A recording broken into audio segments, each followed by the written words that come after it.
Good morning and welcome to the county ground in Chelmsford on a glorious sunny Saturday spring day, and with a cloudless sky, and we anticipate the cricket to be as good as the weather, because it's interestingly poised. And my name is Dick Davis. Sitting about a yard to my right is Kevin James, and on the back row at the moment is Santoki Nagulendran, and he'll be joining us at about 11:30, and between the three of us, or among the three of us, we will take you through the day. So for those who don't know the story so far, Essex were bowled out, or rather, sorry, Hampshire were bowled out for 235 in a sort of bit of an odd sort of day, really, with fluctuating fortunes. They were 88 for 4 at lunchtime, and then they put on this stand of 105. And then after tea, the last 5 wickets fell for 18 runs, like the metaphorical pack of cards. So, and towards the end of the day, in the final 22 overs that remained, Essex lost 2 wickets with the score on 51. So, it's interestingly poised, as I say. So we're just waiting for the umpires to come out. First of all, they are Messrs Martin Saggers, formerly of this parish, but mainly of Kent, of course, and Rob White. Okay, mate. Sounds good. So, look forward to it. Cheers. Yeah, we'll hopefully get some more emails later on in the day. I'll give you the email address once we've got ourselves a bit more organised. So that's the basic introduction, and he was on the phone at the time, so I was a little bit so I couldn't introduce Kevin, but he's a familiar voice to listeners. Kevin, good morning. Yes, good, very, very good morning, Dickie. Always enjoy coming here. Not always good cricket from a Hampshire point of view. It was good in parts yesterday, and as you mentioned earlier, that collapse after tea set Hampshire back somewhat, but they are still 184 runs behind. Can I just say, there was a very, very important person on that call, which is why I took it. I know it's rude. That's incredibly rude of me. It's Mr. Gooch. Oh, right. And he said he might come up shortly. Splendid. Excellent. How does that sound to you? That sounds good. Yes, it'll be quite nostalgic, because he used to come up with us very, very regularly, and I can remember some very good times. So so if he comes up while I'm on air, then I'll make way so you can talk to him, and similarly, if Santoki happens to be on air with one of us, then maybe Santoki will make way. But we can't expect, if we're getting a special guest up, we can't expect him to sit in the back row. Yeah, it's going to wait an hour. Yes, that's right. Yeah, we'll let you know. Yeah. So what do you know about this game then? What was your name again? Yeah, so that was nice of him, and he did say he would, when I messaged him during the week and he messaged me back, he said he would, if he was around Saturday morning, he'd pop up. So yeah. Well, I mean, apart from the fact that he's one of England's greatest ever batsmen, he's a good egg, and if he says he'll do something, yeah, that's good. He will. Fantastic. Yeah, looking forward to that. Well, yes, it's pretty simple this morning. Hampshire need wickets early on to keep themselves in this game, and if Essex have a good first morning, then they will be looking to get a decent first innings lead and try and extend that as far as possible. Yes, I think I'll take the first over, because I've got to do the 11 o'clock update.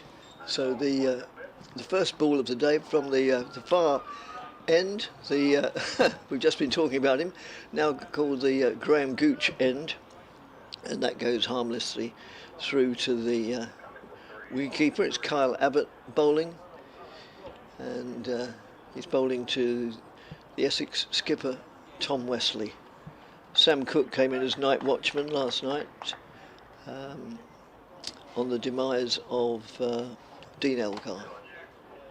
So Abbott in right arm over the wicket to the right-handed Wesley, who probably deliberately plays inside the line, and it goes through to the wicketkeeper. 3 slips, backward point to cover, extra cover, and we are now getting what's known in the trade as the cue for the 11 o'clock news, and if you can hear it coming through the headphones, I can only apologise.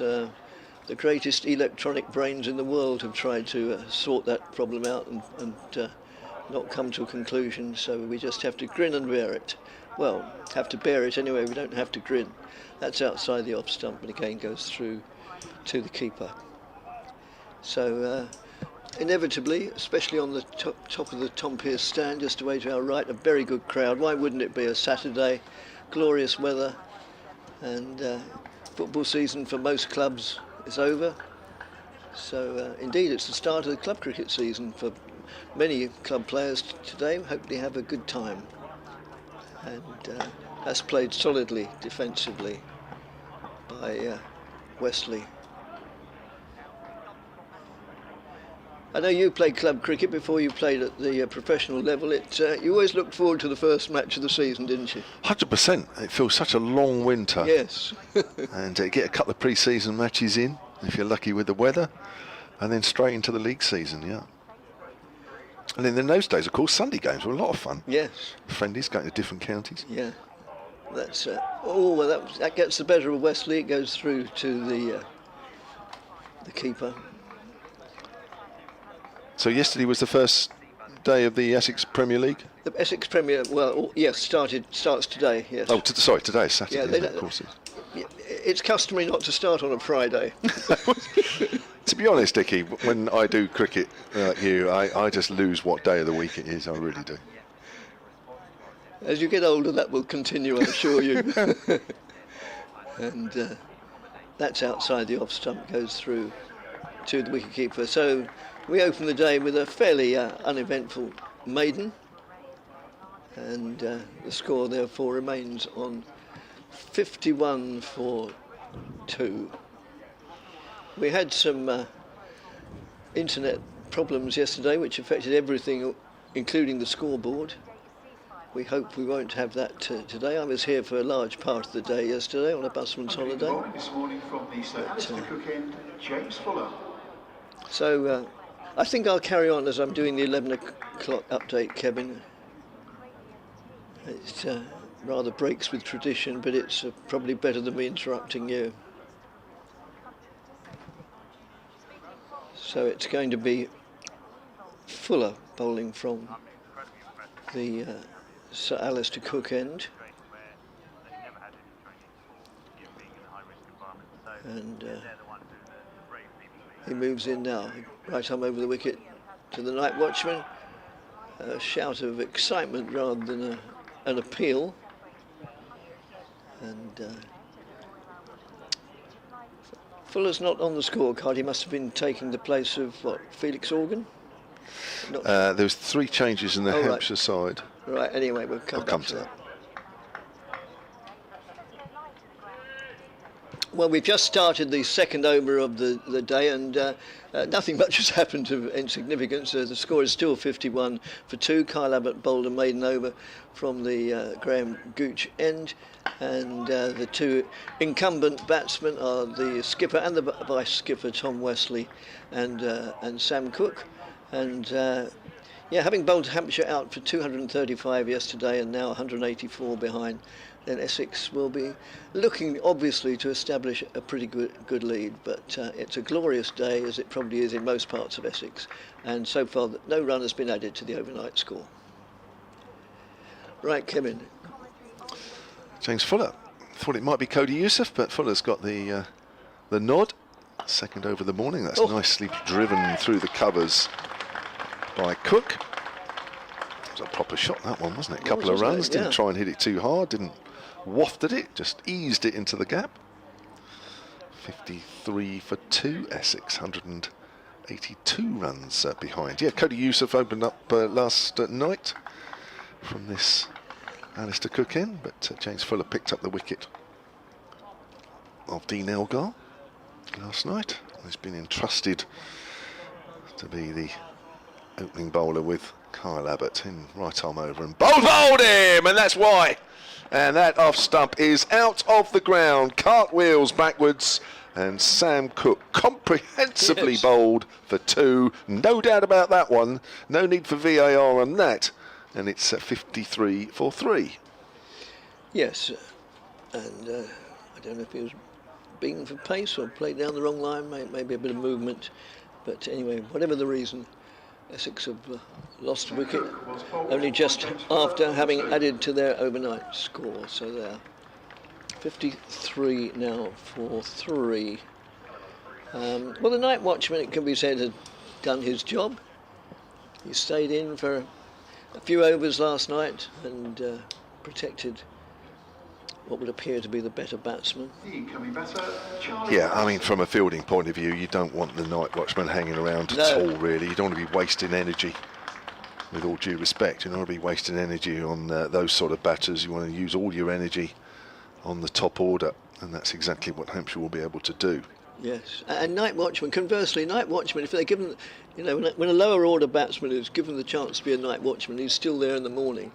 Usually he grits it out very doggedly, very determinedly, as if to say, you know, I'm no mug with this bat in my hand. Maybe I'm worth something a little bit higher than 10 or 11. But, yeah, I mean, Cook has done very well in that sort of morning after role, but today was not going to be one of those days. So Charlie Allison, the young Charlie Allison, 21 years of age, the new batter to the crease, making a name very quickly for himself. Already averaging 41 this season, just under 250 runs. His figures stack up pretty well. Averaged 38 last year and has a career average of 39 at just 21. That's not a bad effort at all. One of the more promising players around the county circuit, Charlie Allison.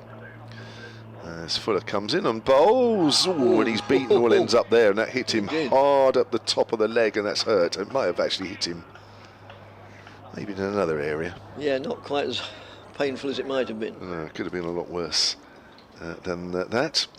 Charlie Allison got 100 in this fixture last year, in the drawn fixture. 101 in Essex first innings. Looked a super player on that day. So it's a good morning Mr. Allison type of ball, that one. As Fuller's in. Looks to be a little bit of movement already this morning as Fuller's in and Allison's in behind that one. The heavy roller was on just before the start of play, and it does look as though the wicket has lost a little bit of its green tinge that we started this time yesterday with. Sunshine most of the day yesterday, which of course got sort of turned that green tinge a little lighter, and I think that heavy roller this morning again has just lightened things up a little bit on the surface. Yes, Essex won the toss and invited, as goes the phrase, Hampshire to take first innings. And Hampshire would probably have done the same thing if the coin had come down the other way. As Abbott moves in and bowls to Wesley. Goes forward solidly. Trickles out to mid-off. No addition to the score. Tom Wesley still on his overnight score of 24. He's been having a good season. Of course, he was the very first in the country to get injured under the new regulations, if that is one way of putting it. At Southampton on the very first day of the season, and that's whipped away. He loves playing it on the leg side, but only straight to mid-on. Yeah, little did we know it was the first of many. Well, at yes, that stage. Quite a few. I think we're up in double figures by now. There's talk of them amending that slightly, isn't there? Yeah, I got to. It's Well, got ridiculous. I would have thought so. Yes, I must admit. There were genuine reasons, but you think we've played 100 and odd years without it. Yes, as Abbott moves in again and bowls, and that's outside the off stump. And whilst the odd game was probably affected, when you're talking about the odd game now, it seems every game's affected by it. Feels that way. Yes.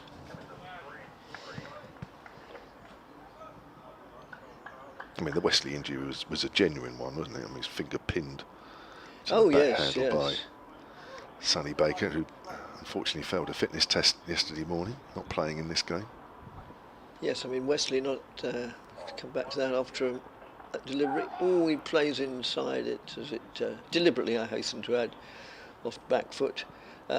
Yes, you have to miss the following 6 days. Well, Wesley missed not only that, which would have been the next game, but the subsequent one as well. So, yeah, that was indication that it was genuine enough. Well, so were the pictures on social media. Yeah. Well, he's still fielding with a Yeah. plaster on his finger, Yeah. as was evident yesterday. Yes. As Abbott moves in again, bowls. And again, it's outside the off stump. This time Wesley goes onto the front foot, but lifts his bat out of harm's way, and it goes through to the keeper, still with 3 slips accompanying him. And the crowd gradually building up. It's a good one yesterday. Yes, it was, wasn't it? Yeah, Essex, amongst all the counties, it's one of the better supported, especially by the members, which you'd expect. Abbott moves in. Oh.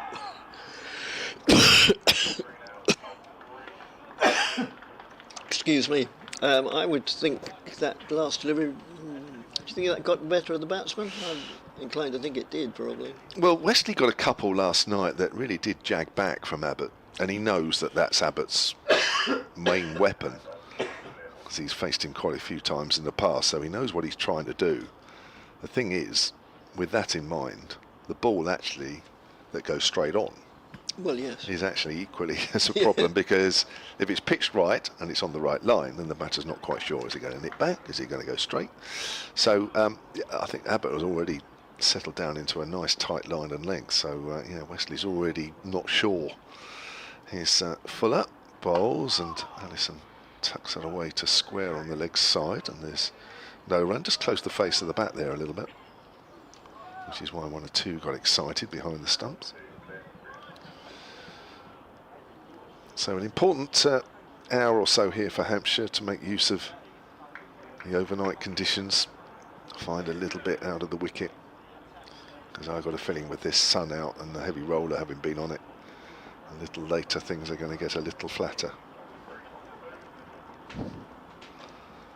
This Fuller runs away from us and bowls, and Allison drives pleasantly. Fuller picks it up nicely. Allison thought that might just have squeezed past. 2 for 12, James Fuller, on his return to the side. He's been injured. He had an operation during the winter and had a couple of elbow problems as well early season, but played in the second team the other week and bowled some overs, got 100. And now he's straight back in the side. Missed him as well. Turns and comes in again. Bowls to Allison. Allison gets a length ball, plays it quietly out square on the offside. Nice tight start here from James Fuller. Tight start from Kyle Abbott as well.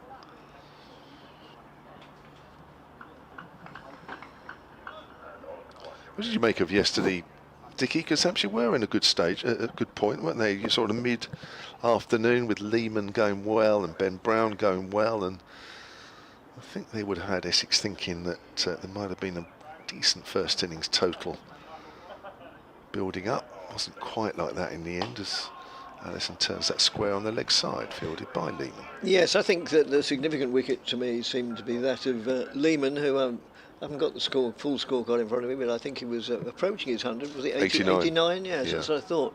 And he'd batted so well, there seemed to be no reason why he wouldn't get to the 3 figures. And it was his dismissal that, to a large extent, precipitated the Hampshire collapse, if that's not too strong a word. Fuller's in again to Allison, and Allison's playing a miss in, or is he edged? Oh, he's gone, yes. The umpire's finger is straight up, and Allison has got the thinnest of outside nicks through to Ben Brown, and that's the 2nd wicket of the morning, a 2nd wicket for James Fuller this morning as well, and Allison goes for no score. Yes, indeed. So not the first quarter of an hour that Essex wanted by any means. And yeah, I thought when you were singing Allison's praises, I thought, oh, there's a method in this madness.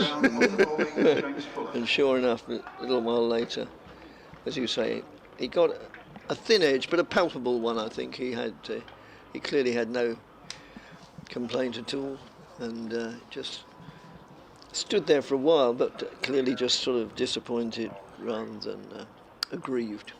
Well, it's a good delivery, and Allison hasn't done a lot wrong there, really. No. Hasn't chased it, hasn't pushed at it. It's just a good delivery, which is just straight and just shaped away a fraction, but not a lot, but just enough. It doesn't need to do too much. In fact, you don't want it to do too much. But it's just the right line, it's just the right length. Watch this again on the... Yeah, it's probably, I don't know, looking at it again, you could probably argue, does he have to play at that? But I think earlier on in your innings, you want to feel the ball on the bat. He's probably felt there he hasn't done a lot wrong, and for me, he hasn't done too much wrong. I think if you want to be really picky, you could probably say that maybe he could have left it, but I don't know. I think that I prefer to put that down to good bowling. And looking at the replay, Allison didn't even look at the umpire, although he stood there for moments. As I said, it was only disappointment. He didn't need to look at the umpire. He knew he'd got an edge, and tucked his bat under his arm and disconsolately walked off towards the pavilion. Matt Critley is the new batter. Yeah. Who had a fantastic early season. As Fuller's in, and Critley pushes that out to point. Well, yes, he got a big 100 down at Hampshire, didn't he? In the opening 173. game? Yeah. In the Essex 4-6-1 for 7 declared. Good over that from James Fuller. Good start from him this morning. And Hampshire so far have taken 2 wickets, and Essex have only pushed their total on by 2. Yes. Yes, 173. Matt Critley, and he also got wickets with the ball as yes, well. He had a did. fine game down at the Utilita first week. Which prompted 1 or 2. Abbott moves in, bowls to Wesley, lets that go by outside the off, which prompted 1 or 2 observers in the press to think that, or to comment that maybe he might attract the attention of the selectors. I think it's a little bit premature, or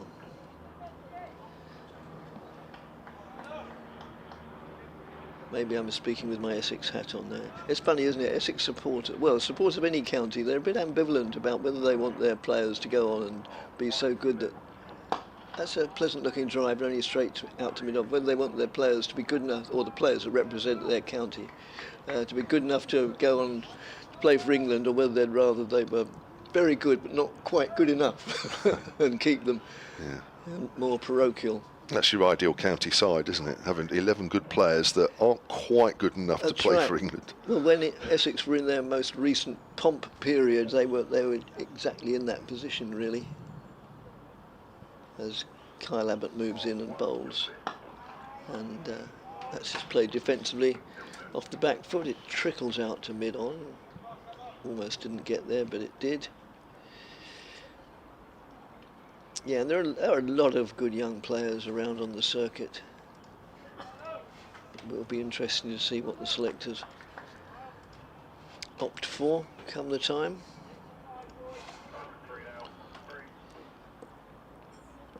Abbott moving in.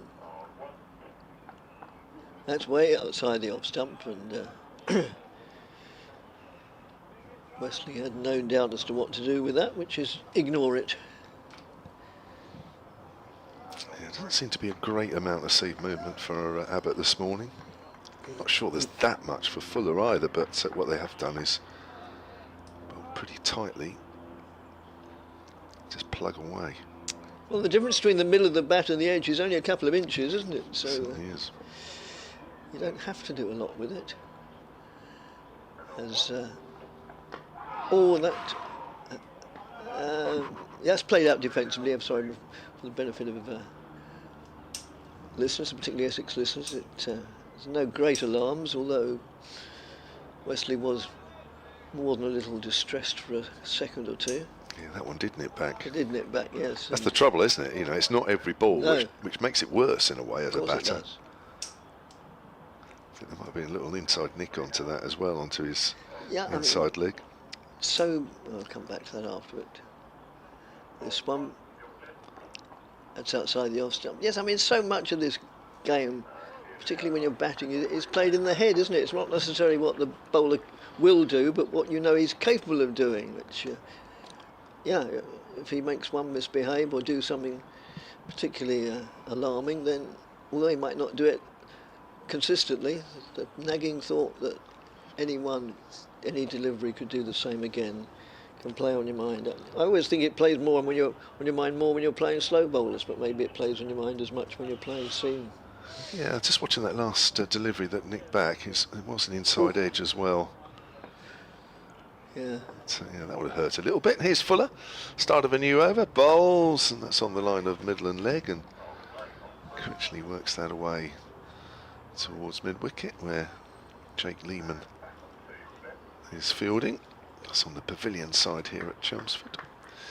Yes, it is tough. Fuller's not getting the same seed movement, and he doesn't tend to quite as much as Abbott, but as I say, when the odd ball nips back and balls don't, it's tough as a batter. You don't want to play balls at just outside off stump, but then you have to in case it nips back.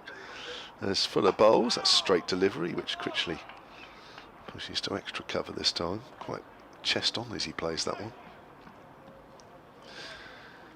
So Critley this year averaging 42 with a bat. He averaged 42 with a bat last year. Ooh. So starting pretty much as he left off in 2025. Helps when you get a big 100 in your opening match. Really. It certainly does, yes, when you're only, 4 and a bit matches into the season. But Yes. yeah, it's always nice to get a big 100 early season.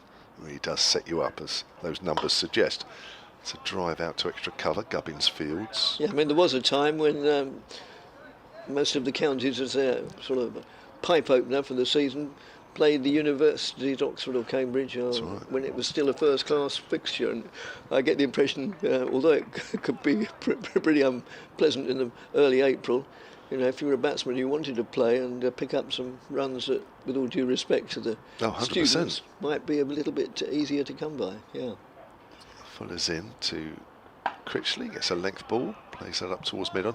It was the ideal early season fixture. Yes. What you wanted it in the first 2 or 3 weeks of the season. Yes. You might have to play 1 or 2 championship games before you got to the uni. That wasn't too bad, but I think I used to feel sorry for the clubs that ended up playing the uni about 2 months into the season, when Yes. you'd already played about half a dozen championship games, maybe more, because it was the last thing. Yeah. If I'm honest, that was the last thing you wanted. Especially if you were in good form, you wanted the championship to carry on. As Fuller comes in, it's outside off stump and it's left alone. But the ideal fixture was a week before the start of the season. Yeah. That was the ideal time to play the universities. And Hampshire being where it is geographically, presumably that fixture was normally against Oxford. It was. I think once we played Cambridge for some reason, Yeah. and I'm going way back. I'd have to double check it, to be honest. Yes. But yeah, generally it was Oxford. Yeah, Essex, similarly, fairly beat obviously, and Cambridge, almost every season played Fenners. Cambridge. Yeah. As a result of that, one of the very few grounds I haven't been to is the Parks at Oxford, but I understand I missed, it's nice I've missed a treat. Yeah, it is nice ground. That's a cut shot, and that's past the diving Gubbins at extra cover. Has it got enough on it to go over the rope? I'm not sure it has, or has it? Oh, just gets there. Much to the delight of the home crowd, and a nice despairing dive just Yes. before it went over. Not quite sure who that was, actually. Anyway, it's 4 runs, and it's the first boundary of the morning. And Essex having started at 51 for 2 or 57 for 4. Just watching this again here, short and wide from James Fuller. And speaking of the Parks at Oxford, our guest, whom we hope is coming in sometime today or this morning, Graham Gooch, it was actually where he played his last first-class fixture. Oh, was it? Yeah. And speak of the devil, that's... It's not a great introduction. No, not really. I'll just finish this over, yeah. Yeah, I was just saying that Graham Gooch's last innings was at Oxford University. We were talking about Oxford University, and from what I remember, a couple of seasons after we thought he'd retired. It didn't go well. Oh my word, that would have been time to finish then. We'll no doubt come on to that as Kyle moves in and bowls. And that's outside the off stump, goes through to the keeper. Yeah, I do intend to go to the parks sometimes. As I say, because Essex invariably played Cambridge rather than Oxford, I've never been to the parks, but I do intend to put that right. It's quite open. Don't Yeah. go there on a windy day. No. No, it's a Right. little open. But it's a lovely when it's a day like this. Beautiful. Yeah. As Abbott from the Graham Gooch end moves in, bowls. That's whipped away off his legs, straight to the fielder though, at deep mid wicket for an agreed single, which clicks the score on to 60 for 4 in reply to Hampshire's 235. Yeah. So at the end of this over, I'll make way and you can talk to our guest, who we're very pleased to have up here. As I say, I hate the phrase in the old days, but there was a time when we were pleased to say that Graham Gooch was our regular guest up here. And other places, I remember. Oh, that nipped back. There's another one that nipped back, wasn't it? Yeah, that's nipped back. Yeah, I remember, in fact, I have a picture at home of Graham Gooch and I commentating at the notorious Garran Park. Where? Garran Park in Southend, probably the most bleak field that you could ever wish or not wish to play cricket, in my estimation. They didn't have the ground for very long. They used to play at the wonderful South Church Park, of course. That's outside the off stump. And then, for reasons which never quite became clear, they ceased playing at South Church Park. And for a few seasons, they played 2 or 3 miles away at a bleak bit of Essex wasteland called Garran Park. If anybody who's a member of that club is listening. Well, yes, the old boys of Southend High School, the old South Indians, play there regularly. It's very big, it's a bowl, but it's a bit windswept. That's just played solidly, defensively. And I leave you with that thought as I make way for Graham Gooch, if I can untangle myself from all these cables. Thank you, Dickie. So good morning for Hampshire so far. Here on day 2 at Chelmsford, we've had just under half an hour's of play. And Essex, who were 51 for 2 overnight, find themselves 60 for 4. Sam Cook, bowled by Fuller for 2. The off-stump cartwheeling behind him. It's always a good sight for a bowler. Sam Cook added 2 to his overnight total. And Charlie Allison was caught behind, a faint tickle through to keeper Ben Brown. Also off James Fuller for no score. So 60 for 4. Graham Gooch is here. Goochie, great to see you. Oh, and to see you, and nice to look out on the Ambassador Cruise Line ground from this vantage point, with the sun shining. Are you an ambassador for them by any chance? As that's tucked away through square on the leg side. Nice shot from Tom Wesley. That's his shot, isn't it? Not a place you want to bowl on the legs. I would say that anyone who plays first-class cricket, if you can't play on the legs, you shouldn't be playing first-class cricket, to be honest. No, agreed. I'm not an ambassador for them. I'm ambassador for the club. But Yes. they're our main sponsor, and they've been very good to us over several years. And I've been on a few of their cruises. We go on a Christmas markets cruise every year with some other luminaries from the cricket world. It goes out of Tilbury, so that's very local and it's very good. Right. I've never been to Tilbury Docks myself. Well, yeah, it's got a castle there. Has it? Not much else, but anyway. So you can do a bit of sightseeing while you're waiting for the ferry. Well, it's not a ferry. It goes. Right. Full of bowls outside the off stump, left alone. No, they do Christmas markets. So what we do is this coming year, or not this year, later this year in December, we've got Jonathan Agnew, Henry Blofeld, Graham Swan and Angus Fraser coming. So it's a bit of a cricket cruise. And probably Gary Richardson. You probably know Gary Richardson. Used to be Radio 4. Yes, he did. Yes, that's right. Yeah, very good. He's a sort of coordinator of everything. Yeah. Sounds a lot of fun. When is that again? About December the 13th, I think. Okay. Wrap up warm.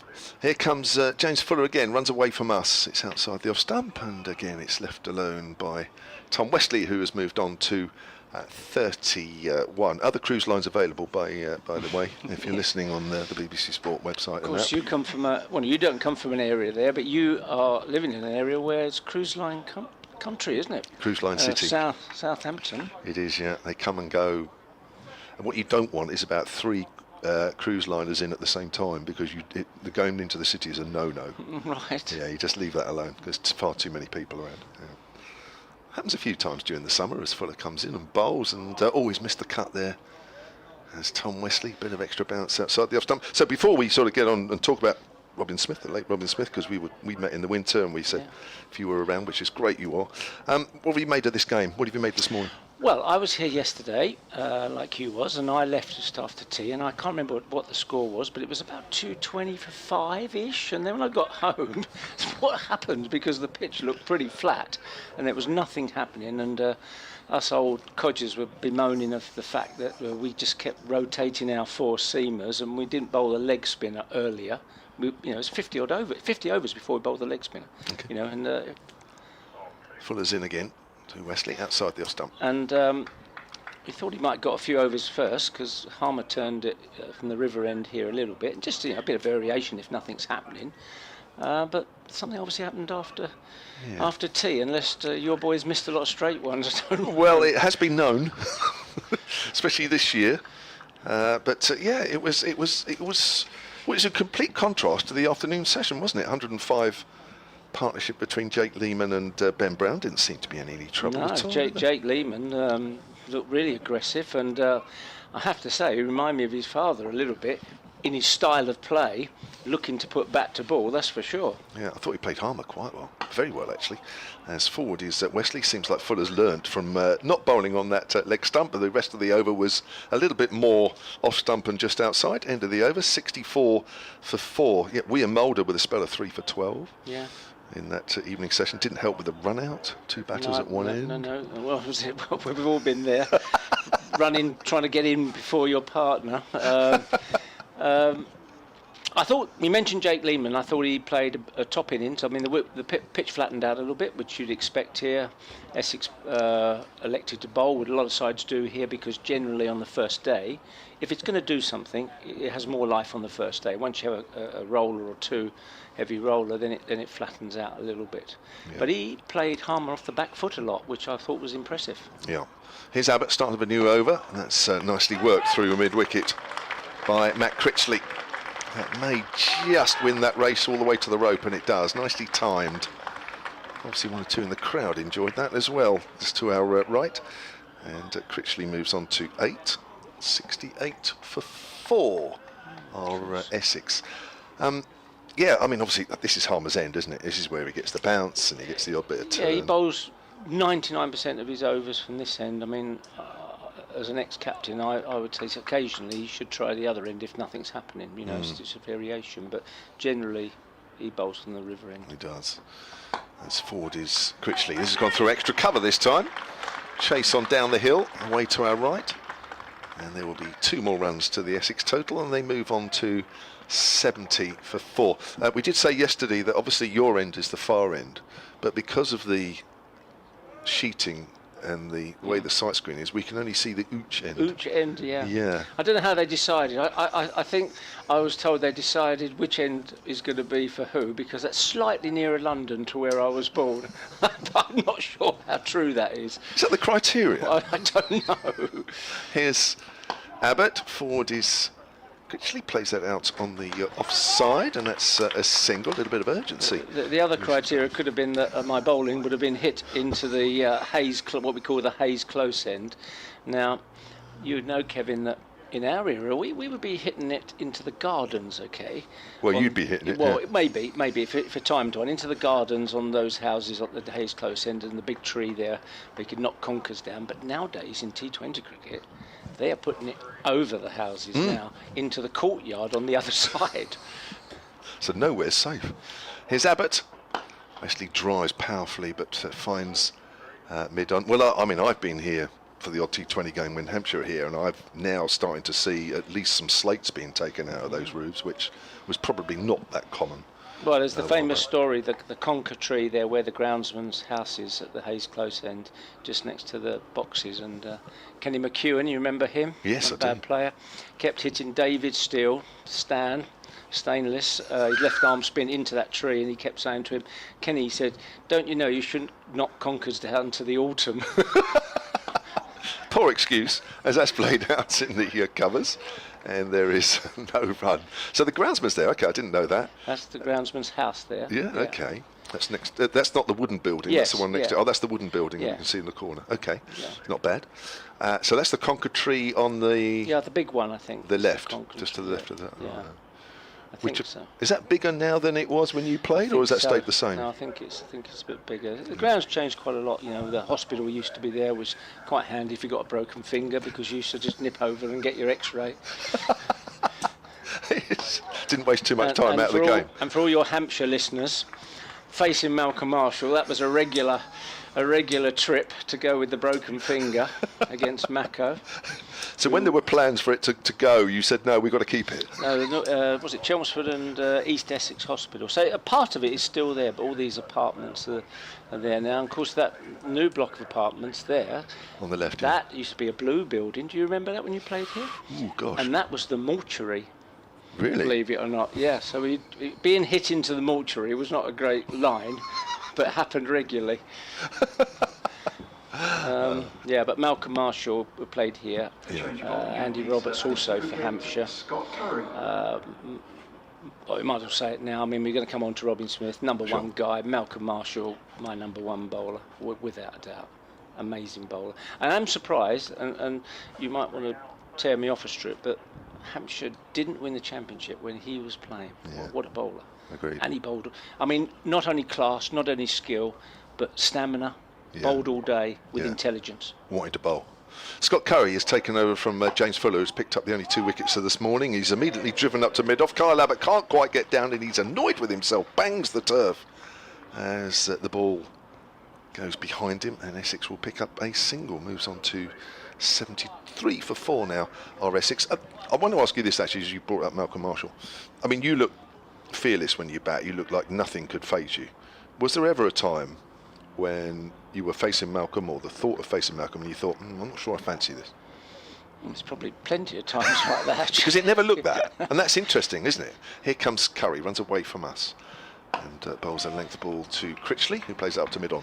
I think as a person, a sportsman, particularly in a game like cricket, where obviously the mindset is everything, because you can complicate things, as you know, and cricketers often overcomplicate things, especially batters. You want a clear mind, really. But you've got to believe you're going to do well. You've got to convince yourself you're going to do well. Because if I'm thinking Malcolm Marshall got me out the last 6 times I played against him, I'm waiting for the 7th. Sure. Curry, full, and that's driven up towards mid-on. A diving stop from James Fuller. 74 for 4 now, Essex. So I think you have to, if you're a bowler or a batter, you have to, regurgitate the performances where you've done well, and you put yourself into that mindset. And I think anxiety and fear of failure is there for everyone. The trick is how you control it. And you obviously did it very well. Tried. And it's outside the off stump, and that's left alone. While we're on this subject for the moment, we will come on to the late Robin Smith in a moment, but you were obviously well known for fitness, weren't you? And you were big on that. And was that a lot of in your psyche that helped you prepare? Was that sort of, because you probably felt fitter than everybody else, maybe stronger through that actually it gave you that air of invincibility? Invincibility. Well, that's probably too strong, but you know what I mean. You know what I'm saying. It probably made you feel that you could deal with whatever came to you. I think every player's duty is to improve themselves. Okay, not the coach, not the manager, not anybody else. It's your career. You have to look at what you need to do. When I started opening the bat in 1978, I realised I had to be fitter and stronger, and I had to have a different mindset. And being fitter and stronger in scoring runs means that you don't fatigue so quickly, and if you don't fatigue quickly, you concentrate better. Curry, and again, right arm over, has 2 slips. Oh, he's wrapped on the pad. That looks close. He's playing slightly across. That was Westley. We're slightly to the right. We're not quite in line. We'll have a look at it on the picture feed in a moment if we get a replay. End of the over. 74 for 4. Wesley's on 33 and Critley is on 12. It's certainly worth a shout. Yeah, I think it's probably a little bit high, but yeah. I mean, Tom Tom's strong suit is it's his height. is playing through mid-wicket. It is, isn't it? He's a very good county cricketer. He had a go at Test cricket. Didn't quite work out for him as he'd have liked. But when you come up against higher class bowlers, I think I've played against a lot of Australians like Mark Waugh, who work the ball through the onside, because it's the length you pick, isn't it? If the ball's that slightly fuller, then you can play that shot. But if you start to play that shot off a goodish length balls, the umpire sees you play across the line, and then they sort of put that in their memory bank. And playing across the line is, and I know because I was LBW more than most people, you suffer a little bit. So you've got to be a bit particular about what the length of the ball is before you start working it, through the onside. Sure. I mean, the exception to the rule obviously was Viv Richards, because we always used to bowl and thinking he's going to miss one occasionally, but he never missed one. Just kept whacking it through mid-wicket of every length. Yes, he was quite annoying, especially when you're bowling outside off stump. Change of bowling at the Graham Gooch end. It's Cody Youssef who gets one that just comes back a fraction, and he's worked away on the onside by Matt Critley, who moves on to 13, 75 for 4. It's interesting you say about the fuller length, because it doesn't matter if it's middle and off, it doesn't matter if it's off stump. If it's full, you can still hit it through the leg side. Yeah, if it's a fullish length, it's when it gets that in between. So a ball you probably play off the front foot, but it's not quite there to drive. That's the danger ball. So Cody Youssef from that far end, 3 slips weight as he comes in again, and that's whipped away again on the leg side. There's one lone fielder in the deep, but deep square leg. He seems to be in the game at the moment. Wesley moves on to 34. It's 76 for 4 now at Essex. So when we spoke during the winter, and we said, if you're around, come up and have a chat about Robin Smith, because it was all very raw during the winter. Robin Smith sadly passing away just before Christmas in Australia. And I know you were chatting lots at this function that we were at, and it's since been announced that he has a memorial service at Winchester Cathedral as Cody Youssef bowls, and that's driven away through mid-wicket. More runs on the leg side here. There'll be at least 2. Matt Critley just jogging through for the second. He moves on to 15, 78 for 4. That memorial service at Winchester Cathedral has been confirmed for Friday the 12th of June at 2 o'clock. Are you thinking of going at all, or is it? I would definitely want to go. I'll put you on the spot there. If I'm free. I do think length in the evening. I've got my big charity dinner. Ah, right. Well, that explains that, doesn't it? That's driven out into the covers, no run. But it depends on the time. If I could get down, I suspect it'd be just after lunch. 2 o'clock. 2 o'clock. Might be able to go. I don't know. I'd like to go. I'd like to pay my respects to not only a fine cricketer, a fine person. You couldn't get a better teammate than Robin Smith. He would do anything for you. He was fun, and he played the game hard. Sometimes, he got wrapped up in his own thoughts. As Youssef's in outside the off stump and left alone. But a titan of a batter, especially against fast bowling. And we always say, in the game, no one likes fast bowling. Just some play it better than others. And he certainly was one of them. He had the game for that. And he stood up and played some magnificent innings for, obviously, Hampshire, but also for England on many, many occasions. And you couldn't want for a better guy to bat with. That's for sure. Youssef in, bowls.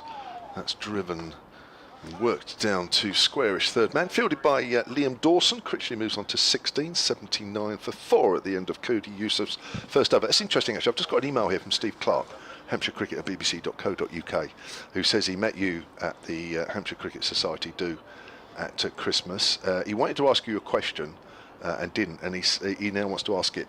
He says, this goes on from what you were saying about fast bowling and Robin. My question was, what is the one ball that Graham faced in his career that when you remember it now makes you wake up in a cold sweat at night? You still thinking about it? Wow.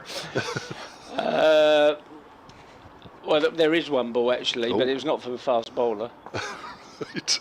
But it was from another Hampshire player. Oh, okay. as you didn't hit me far enough. As that's turned away square down the leg side, started a new over from Scott Curry. I think the one that I still kick myself, and it's how far? It's 31 years ago. So Shane Warne, Okay. bowling at the Gabba. I batted 5 then because Alec and Mike Atherton opened the batting. It's my last tour. Okay. Curry in and bowls, and that's I think the ball to Wesley. This is the match where Shane cleaned Alex Stewart up. You've probably seen it. Bowled him a couple of leg spinners, dragged it down. Probably not on purpose. He cut them for 4. Then he bowled the flipper. I don't think he probably bowled him much. He weren't bowling flippers when he played for Hampshire. His shoulder, I think, had gone by then. But what a ball! And that is the only ball I ever said to myself when I'm watching Shane: watch for the flipper. That's the only thing I said to myself: watch for the flipper, because it was quick and it swung in. But that's not the ball I'm talking about. Okay. Curry's in to Wesley, and Wesley's edging through to first slip, 3rd wicket of the morning, and that's a comfortable catch there for Toby Albert. And Wesley goes for 34, and 2 wickets for Fuller earlier, and now 1 for Scott Curry. Well, I'm afraid it's a good piece of bowling. It's a decent length. It's not there to drive, is it? For me, that ball bounced a little bit, but Tom's hitting that on the up, and the ball carried comfortably to first slip. Where simple catch in the breadbasket, really, in his mid-drift, and Essex are in a bit of trouble now. Certainly are. Sam Cook, the other night watchman, went for 2. Charlie Allison for no score, and now Tom Wesley. A big wicket there. He goes for 34. So Hampshire have started day 2 about as well as they would have hoped, and certainly in their huddle this morning probably would have said, look, if we can do this, we'll be happy. Absolutely. I mean, they've picked up, what, they put through 3 wickets for 30 runs, is it? Roundabout? Just under 30, actually, 27. Yeah. Yeah. They'd be really happy. I mean, the ball has obviously got some life in it still fairly newish. So, you know, Essex have got to try and get parity now. That's only Essex's aim now, trying to get parity with Hampshire's 235.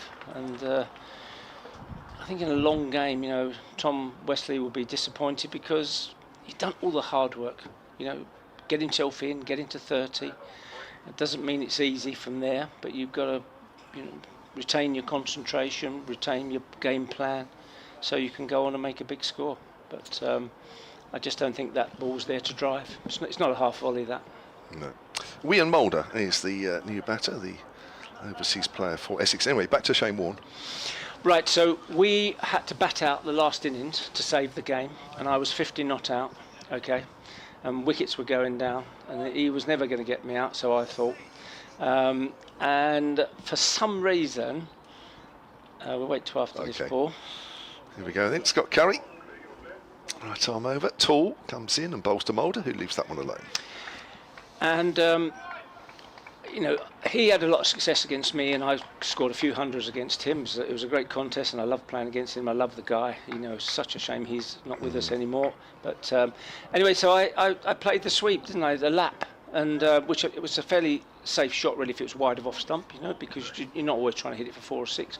And I got a bottom edge, and Ian Healy caught it. And, you know, I wanted to bat out, be the not out one if we lost, if you see what I mean.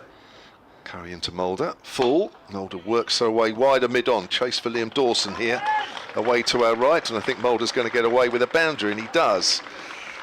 So it's 84 for 5. So I still kick myself, some 30 or 2 years later, that, you know, because my thought process then was, you know, we're not going to, you know, we're not winning the game. We're going to lose this game probably, but I'm going to be there at the end. You know, he's not going to get me out. You know, and bad shots. Well, not bad shot selection, bad execution, whatever you want to call it. And Ian Healy took a fantastic catch because, you know, keeper catching a bottom edge. I was going to say, how lucky is that? Yeah, I mean, it was a brilliant catch, and yeah, it cost us dearly. Did you stay there? No. Well, I'll probably wait for the umpire. Right. That's driven up to mid-off, and it's going to be 4 more. 2 boundaries and 2 deliveries.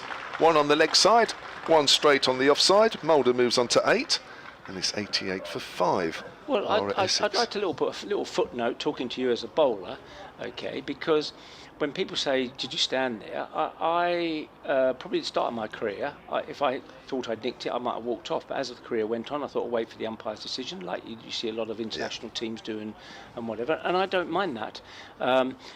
But you can't have it both ways.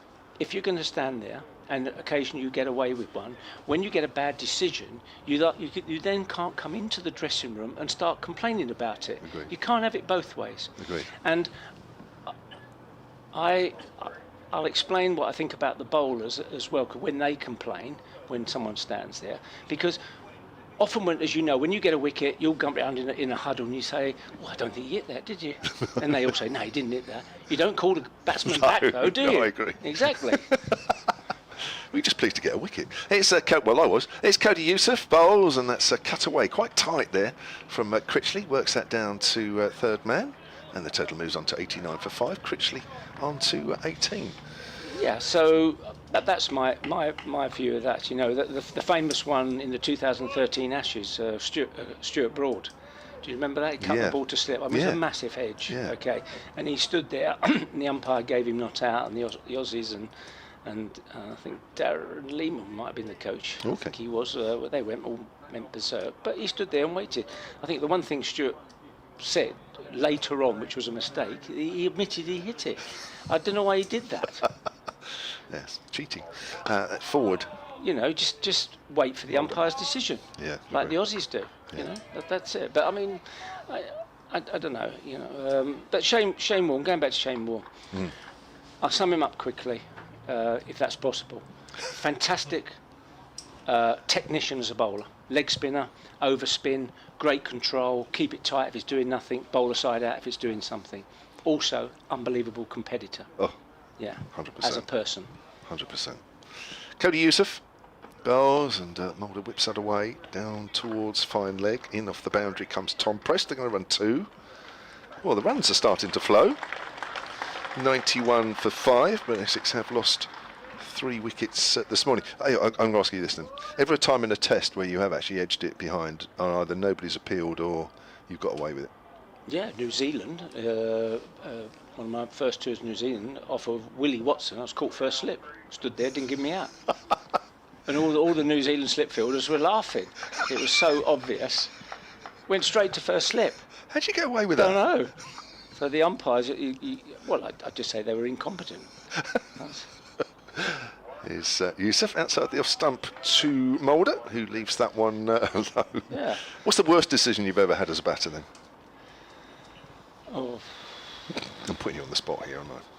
It's obviously a long time ago. I don't Have a know. think about that one. I mean, it's difficult to say, but you got to accept the good with the bad, and the DRS now in international cricket, I think it's the same for everyone, and probably that's why a lot of the Indian iconic players didn't want DRS, because they were prepared to take their chances with the umpires. Yeah, which is fair enough. Youssef bowls short, and that's pulled away down to the man at deep square leg. Mulder moves on to 11, 92 for 5. I made a couple of notes when I knew you were coming, Graham, and just going back to Robin Smith, he made his Test debut against the West Indies in Leeds, July '88. Chris Cowdery was captain that one, as you remember. And then I think his next 2 or 3 tests, you were captain.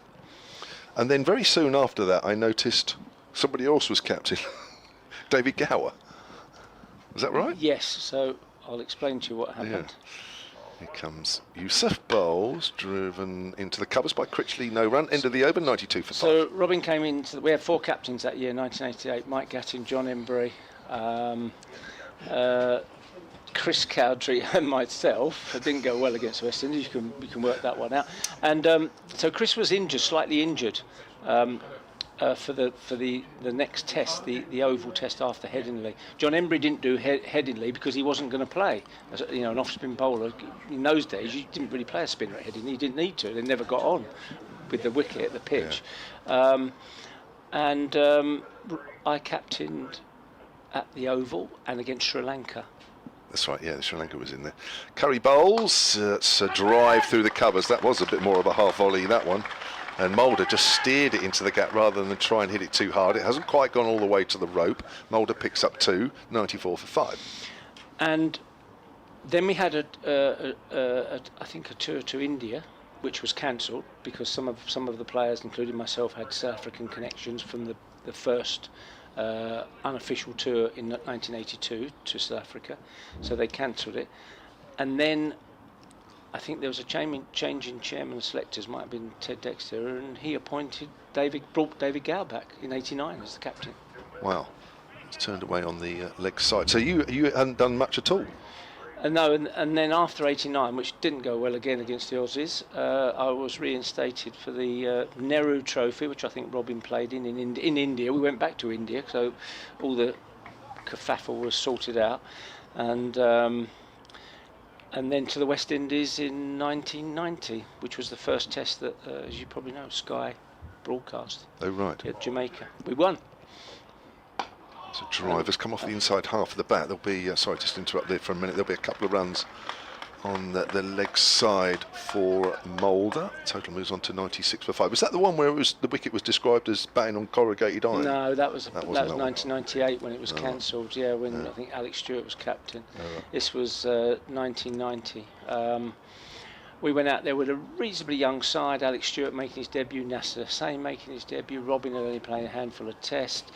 Alan Lamb scored 100, Robin got 50 if I remember, and we bowled them out twice, and I don't think the West Indies thought we could hurt them, but we ended up beating them. Wow. Curry in, length ball to Mulder, who defends and picks the ball up. What a nice gesture. You've got a great memory, can I just say? Well, I remember that one because I think it was the first time we won in the West Indies since, I think it was since Tony Gregg bowled West Indies out of Trinidad, bowling off spin. Okay. I think it was 72. I think. Okay. And I'm not sure who was captain. Whether it was Illy or whether it could have been Tony Lewis as captain. I'm not sure. Okay. Although I thought Tony Lewis only captained once in India. He took the team to India. Curry to Mulder. That's straight and turned away behind square on the leg side for a regulation single. 97 for 5. Mulder moves on to 16. I'm off in a minute. Are you staying on? Do you want to go at the same time? I'll stay on for a little bit with Dickie. Dickie coming in. Okay. Yeah. I'll probably be off at the end of this over actually because I've got to do an update shortly. But so just, between us, just a final word about Robin, and I know you admire him as you said earlier because in the face of fast bowling, and you were very much in that mould as well. And he was. I think it's difficult for younger people to really understand this as Curry bowls and he's pushed up towards the mid off, but. He was a star, wasn't he, for a few years, Robin? No, he's a fantastic player. He was a high-class Test batsman in attitude, in skill, in determination, all the things you want. And he was fearless, against fast bowling. And the only time I saw him when he was really worried, this is absolutely true, when we were trying to beat New Zealand in 1992, just before the World Cup, at Christchurch, at the old ground, Lancaster Park. Yeah. I said to him, Martin Crowe was trying to bat out the innings. This is the match where Tufnell got about 5 or 6, 7 wickets. I said, I want you to bowl over a leg spin. Next over, I said to him, next over against Martin Crowe. And he looked at me and he looked like he just faced Malcolm Marshall off of 5 yards. He didn't want to bowl it. He bowled it. Yeah. All right. Was it acceptable? No. Yeah. Well, there's no way Martin Crowe was going to get out to Robbie Smith. I can tell you that. So it's always going to be a maiden. Yeah. But wonderful memories of a wonderful man. Cody Youssef in, and he's driven up towards mid-off, and there is no run. I'll probably better do this end of this over. Actually, what am I doing time-wise? I'm all right for a couple of minutes. Is that all right, Dickie? Yeah, of course. Good. Nice. Right. You've had some brilliant players down there, haven't you? We've been lucky. Greenwich, obviously. Richards. I took Greenwich's place in the dressing room, actually. Yeah. Did you? Yeah, I know. It was something, wasn't it? What, you sat in his spot? Yeah. Right. Yeah, I didn't when he was playing, but then when he moved out, I sort of moved into his spot, yeah. Well, didn't make me any better. You have the player that my 2 favourite batters have the same name, and you know what they are then? Barry Richards and Gordon Greenwich. Viv Richards. Oh, Viv Richards, sorry. Let's play that towards the middle. What a player, Barry Richards. Amazing player. And Viv Richards as well, obviously, but completely different styles of player. You had the one artiste of a batsman very correct, very upright, very silky, manoeuvred the ball all around. And then you had the other guy who, you know, had the great body language, the intimidating body language, walked out there, eyeballed all the bowlers and the fielders, imposed himself on the fielding side, hit the ball through mid-wicket, the best hooker and puller I've ever seen, and was just magical. Yusuf in outside the off stump, and It would have been a nightmare if they were batting together. I'm sure they did bat together once for World Series cricket. I'm sure. World Series I think, cricket, yeah, because as you would know as a bowler, you always say, well, you want different style of batsmen. As a batting time, you want different style of players because 100%. That presents different problems for the bowlers. 100%. And, you know, those two together would have been a joy to watch. Oh, sure. World Series cricket, remember that? Yeah, I do. I actually was out there and watched one. In Sydney, I think it was. Yeah, it was well, incredible. we were there for the Test match. That's the series we won 5-1, and we went along to a Sydney match. Did you?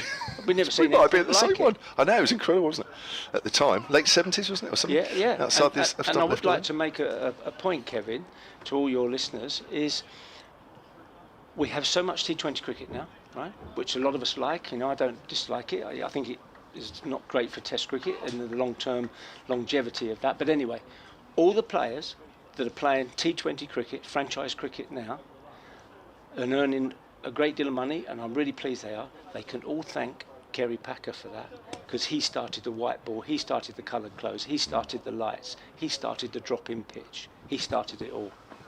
Yusuf Bowles, that's a lovely shot off the back foot there from William Mulder, probably the shot of the morning, that one.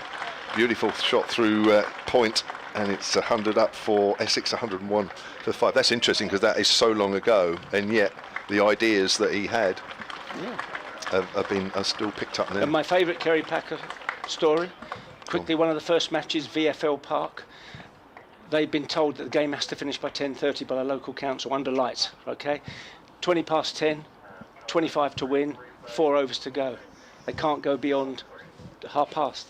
So they sent 2 guys round to hold the clock at 28 minutes past 10. Did they really? Let's play back to Yusuf by Mulder. That's absolute true. I love that story. Because the director got on, the phone to Kerry, said, Kerry, we've got a problem here. This game's going to go on beyond 10:30. And they sent 2 guys round, a big clock like on the old hybrid round. Yeah. They held the clock, so it didn't move forward. That is a great moment for me to make way. Graham Gooch, it's been an absolute pleasure. Top draw. Dickie Davis is going to come in alongside him.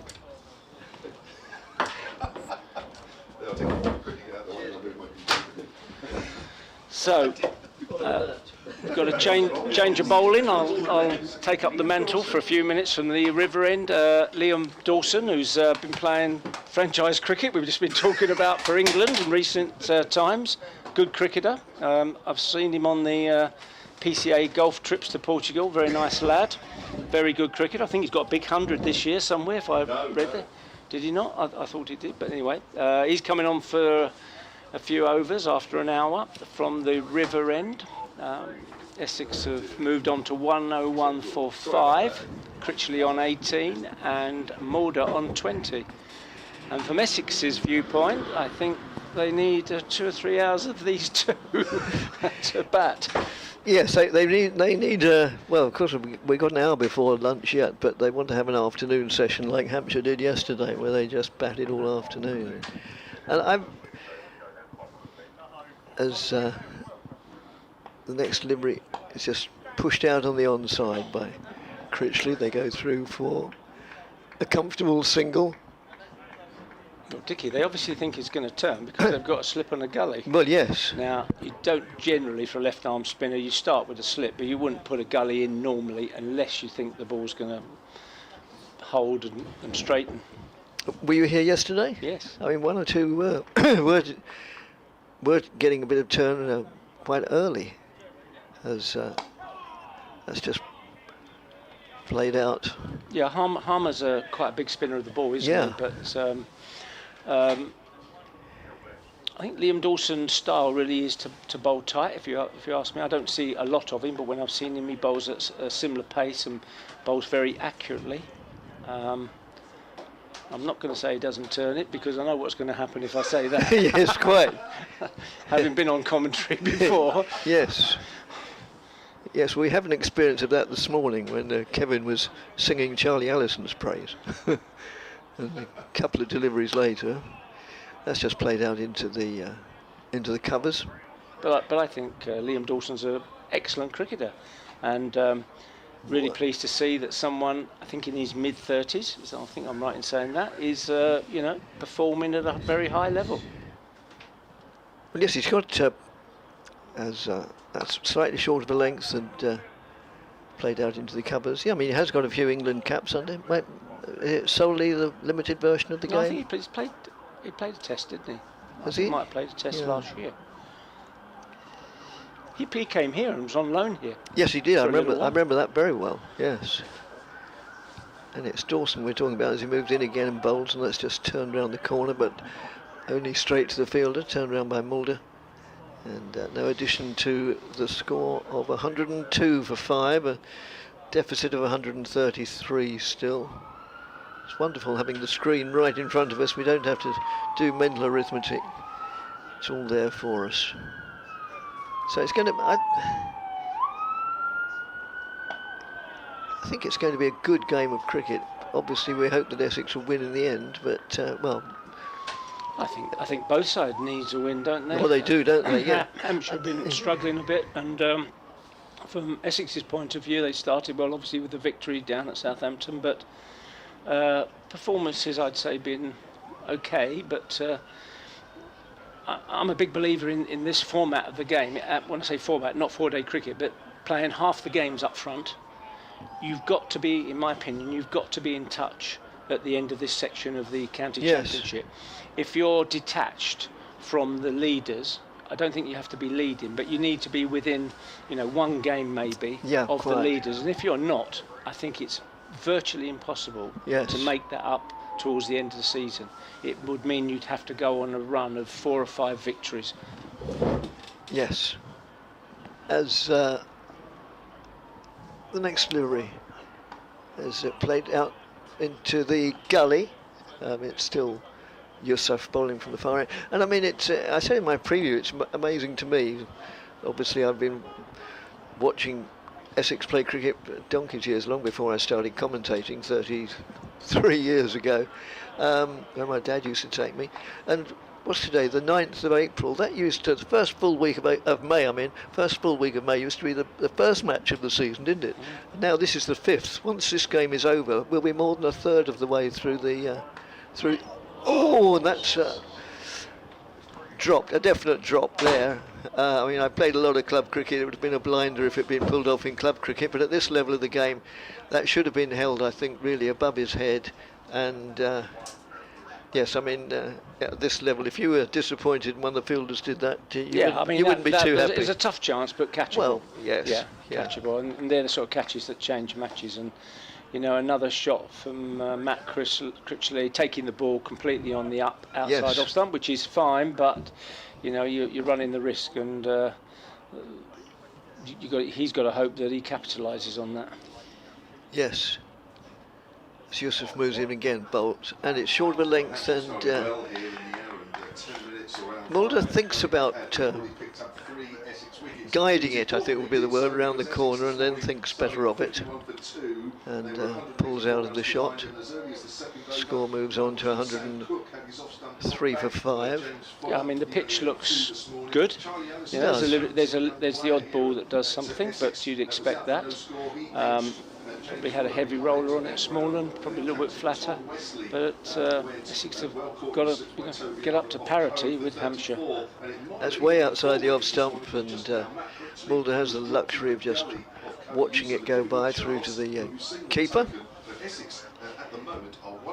And looking from our vantage point here, we're sort of almost in the middle of the ground here, aren't we? Yes. The strip is, the pitches, maybe one pitch over or two, one over towards what we used to call the hospital side, would be right in the centre of the ground. Yes, it's near enough as that's just played defensively off the back foot, trickles out to mid-off. It's near enough the middle of the square that the stand, I think it's called the Riverside stand in front of us, isn't available for the public to sit, unfortunately, because it's very clearly the best seat in the ground, really. So we're very lucky having this commentary box situated where it is. I mean, having been doing this job for so long, as I said, that there are lots of commentary boxes that are not in the most most convenient place, but that's just worked around the corner for a single, or it's just out of our view, but yes, it did go just for a single. I'm sure you've commentated from the boundary's edge a few times, haven't you? Yes, I have. With a trestle table. Oh, well, I mean, I spoke earlier as you were coming into the box, I think, about the days at Garum Park, yes, and I've got this picture of you and I sitting on this, precisely on these high chairs by tables, and yes, but away games. I remember a one-day game against Derbyshire, but not in Derby. It was in Staffordshire at Leek, and that was I've always loved outgrounds, but this was very primitive at best, and it was a horrible day weather-wise, but good enough to play cricket. So maybe a day I'll remember for the wrong reasons. That's just pushed out on the offside. Still Liam Dawson bowling from this, the Alistair Cook end. I mean, one of the ends, you obviously know, it's named after your very good self, and one after Sir Alistair Cook. Did you have a say in which end was which, or did you just get told? I think I was just told, but I just let Liam bowl. Yeah, well, yes. That's just played back to the bowler. My recollection really is that they gave the Hayes Close end to me and said, would you mind, because it was slightly closer to London where I was born, but well, I'm not sure how true that is. But no, that's what we've heard. That's the story, which, considering the pitch, as most cricket pitches do, runs more or less north-south. That's just played defensively, trickles out to the man just at short mid-off. I think it's a sort of, in a way, a great honour, of course, to have a part of the ground named after you. Yes, indeed. I probably got hit more into the Hayes Close by when I was bowling, probably. That could be a reason. And that's just worked away on the onside. I can remember some outstanding performances of yours with the ball. I got out there again, thinking of a sort of game at Outgrounds in the first round of the Gillette when always, and I thought it was wonderful, the minor counties got involved in the opening round. I mean, the spectators loved that. That's Dawson moves in. Oh, and that's an edge for 4. No third man, of course, and possibly another chance. Certainly not as straightforward as the preceding one, but 4 off the edge. He just wafted at that, and he did, didn't he? Yes. Did Matt Critley, and I don't think it carried to slip. But this outfield is very fast, and it's not the biggest ground in the world, especially at the Hayes Close end. It's a very short boundary, and it's always going to run away for a 4. But a little bit of grip there for Liam Dawson. I mean, really needs to try and just slow the bowling down a little bit slower, give it a chance. With a bit of flight, not toss it up, but just to see whether it will grip. Moves in, bowls, and Critley gets right to the pitch. The ball, big man. Critley sort of monopolises the crease, and no addition to the score of 109 for 5. Yes, I have vague recollection, and most of my recollections, I must admit, are vague, of playing Cheshire away, and I think Essex batted first, and it looked as if Cheshire were going to win. And then you came on to bowl and got 5 wickets. I do remember. Yes. I do. Mark Waugh was playing there. Yes. Yeah, I do. I do remember Audley Edge or one of those grounds up there. Yeah, I mean, because in 1976 I played in the game where Essex lost to Hertfordshire. Oh, did you? Hitchin. Yes. Yeah. and we were chasing about 160. Oh. 70 or something like that. Yusuf just played defensively. And then a certain Dilip Doshi was playing for them, and they had an off-spin. I can't remember his name. And when they came on, the ball turned square, and they just bowled us out. And it gets mentioned still, all those years. 76, 50 years ago. Wow. Yeah. And it's I would imagine. I mean, the spectators loved it because it was a bit like the FA Cup when the bigger clubs joined the smaller clubs.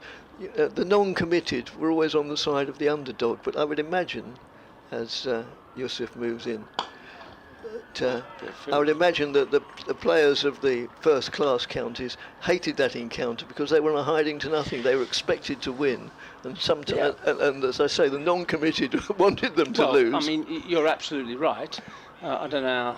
I'm sure Hampshire had some tricky times as well, because if you played in away games, and the captain of the minor counties was a little bit smart, he's not going to play on a flat shirt front wicket. No. He's going to make the ball do it. He's going to try and level it up. It's a bit like a football match. They play on a bumpy pitch. Yes, quite. As Yusuf moves in and bowls, and that's outside the off stump. I remember playing, going down to Devon. We played at Exmouth. I was there. I remember that. And when we got there, the pitch was soaking wet. Yes. And of course, the modern player, I played in the era of uncovered wickets, but the modern player, they looked at it and, you know, when the ball pitched, it just stopped dead. It didn't do anything. Yes. And you had to really work hard for your runs because you couldn't time the ball, that was completely alien for the modern player. As Yusuf moves in and bowls, and that's pulled away. Oh yes, evades the man at deep mid-wicket and goes through for 4 runs. But what I would say with that is, that's part of the game, isn't it? That's part of your education. Well, yes. It's like, I don't understand players who moan about pitches. If you go to the subcontinent, the ball turns. You expect it to turn. Yes. You've got to have that game to handle that. If you play over here, you know the ball's going to nip around a bit off the seam, maybe swing a bit more. In Australia, it's going to bounce a bit more. You know, it's part of being a complete player and a bowler, that you can perform in all different conditions. Well, it's wonderful to hear you say that, because that's just played totally defensively. It's always seemed to me that, I don't know, 99% of players who play play county cricket, excluding overseas players obviously, have played to a little or a lot of club cricket, where for their formative years they've had to confront lots of different pitches, and because they've confronted fairly well, I'm talking about batsmen, then they make the county side. And it seems to me that as soon as you get in the county side, they expect to have shirt fronts. Maybe that's being a little unfair. That reared. We were saying earlier on, you don't have to do things with the ball consistently. In fact, it's probably better if you don't, because you sow that seed of doubt. And that one really reared. Yeah, it just jumped off a length, good delivery, and as a batter, you're fortunate to miss them. You hope that you miss them decent balls. You know, if you play, hold the bat, let the ball come to the bat, hold the bat still. Generally, I would say batters nick the ball because they see the ball move a little bit sometimes, and they follow the ball. Does that make sense? Yes, they play what I would call a little bit the curtain rail. Okay, so they just follow the ball just a little bit, and that's when you nick it. If you hold your position, often the ball will go past the bat. Yeah. But I mean, obviously that's a skill you have to learn. I don't think you're wrong. I think if the ball does a bit over here, some of our players are a bit alien to that, you know. But you know, it's easier to score runs if it's flat. But batters win matches when the ball does something. Yes. Bowlers win matches when the wicket's flat. As Dawson moves in again, and let's go. Critley rocks onto the back foot and pushes a single out into the covers. And I think that's where the modern day English team at the moment, apart from maybe Joe Root, Ben Stokes a little bit, you know, they struggle a bit if the ball is not straight up and down. Yes, it's played out in the covers as well. And the great example is a couple of years ago when they got 800 in Pakistan. Do you remember that? I do vaguely, yes. And Harry Brook got 312 or 15, I can't remember. And then they produced turning wickets after that, and it was a different game then. That's allowed to go by outside the off stump through to wicketkeeper Ben Brown. And that was a good thing about uncovered wickets, because the other thing, and the old spinners would moan about it now, that when I started, every side had 2 spinners. Yes. Doesn't matter what the pitch was No, like, no. they'd have 2 spinners. And they would come into the game. Well, that's played defensively. And it always struck me, especially at outgrounds, but of course so few clubs now play at outgrounds. If any. If any. Because there's only 7 home games. Yes. So it's just not viable to play No. anywhere else. I can recall many a fascinating game at the last outground Essex used down at Colson Park at Colchester, as Dawson moves in, left arm round, met with solid defence, and that was usually the middle to end of August, and there used to be some tremendous games there with Charlie Childs and people like that, and Peter Such really coming into their own. Well, I think 3-day cricket was exciting cricket. Yes. As Dawson moves in again, and it's played out to mid-on. No addition to the score. We touched upon the East End. We know that I think it's no secret that your other, if not passion, keen interest is West Ham. Are you going tomorrow? No. I can't watch them. It's too upsetting. I think we're down. I think we're. Do you? It's very bleak. Yeah. You can't I watch see them Kevin even on... sitting next to us over there. Okay, I read the story that they've been up to dark arts, haven't they, Southampton, spying on the Middlesbrough team.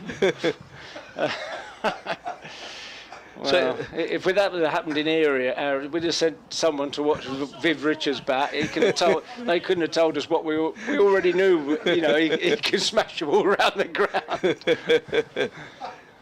Yeah, I think we were so poor before Christmas. Yes. And defence was really poor, or non-existent, and last year as well. And I think we're paying the price for that. So I just don't see any way we're going to get out of it. 3 games to go. You're playing Arsenal tomorrow, I think. Yes, they are. We'd need to get 6 points, and I just don't see it, sadly. As that's just played defensively, it's still... No, not of course it is. It's Abbott come back into the attack from the far end. I mean, you mentioned outgrounds. Yes. Where is there outgrounds now? I know there's the odd game played at various places because the main ground is being used for something else. I understood that the Cheltenham Festival was under threat this year because of finance. As Abbott moves in again and bowls to Critley, plays it out to mid-on, possibly the inside half of the bat, but safe enough. And Yorkshire play at York. We played there last year. Yes. 1 game. I remember seeing you there. Yes. I just think it's a bit maybe old-fashioned, but outground cricket was the DNA of county cricket because you took it to different places, you got good crowds, and you got exciting matches because the pitches produce results because obviously not as flat as some of the county tracks. That's not timed properly, but played out into the... Yeah, I mean, it's not going to happen anymore. No. Well, quite a few counties have the odd one-day game there, don't they? Yes. Yeah, I think in our successful era, winning games at outgrounds, and of course the festivals used to make money. Now they lose money. Yes, because they have to set the ground up. It costs a lot of money, and it's financially not viable. No. As Abbott moves in, wasn't that Critley playing sort of mainly forward, but a little bit diffident perhaps, and it moved away just slightly. Yeah, the pitch is, I mean, if you put in, like Abbott is, and you hit the pitch hard, we saw one the previous over that went past the bat, and if you hit the pitch hard, the occasional one responds. So there is an occasional wicket-taking ball. Yes. As Abbott moves in again from the Graham Gooch end, and that's just played off the back foot, goes up on his toes, plays out in the covers. I do know because I'm hoping to go to a day of it. I hope it doesn't seem as if I'm betraying Essex, but because Kent are playing a 4-day game at Beckenham next weekend, and I might go and have a look at that. But I can't think of too many other 4-day matches that are played away from their home venues? No, not. No, they used to have a lot of grounds, didn't it? Dartford, Folkestone, Maidstone, Tunbridge Wells. That's just pushed out on the onside, and Hampshire that we're talking about today. I can no doubt Hampshire listeners will remember. I can remember covering a game at Portsmouth, of all places, United Services ground. They had that famous old roller, didn't they? I played there. Yeah. I go to Portsmouth quite a lot. Do you? Because I know the people at HMS Victory. I go on HMS Victory quite a lot. Oh, right. For my charity dinners and things, and the guys at HMS Victory come down. I played against Andy Roberts there. When I think George Stevenson was the wicket keeper, if I remember rightly. I'll tell you the story quickly after the ball. Yes, Dawson still continuing from this end. Bowls now, and just trickles out down to vacant mid-on, wide mid-on for a single.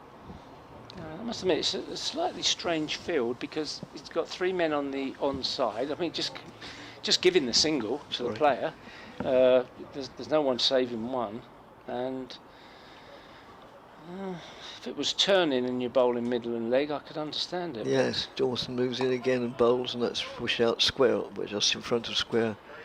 I'll have to wait to the end of his. Yes, there's not. Yes, we don't want to rush the story because I mean all your stories are. But the United Services is not a ground now, is it? It's more of a training ground. Oh.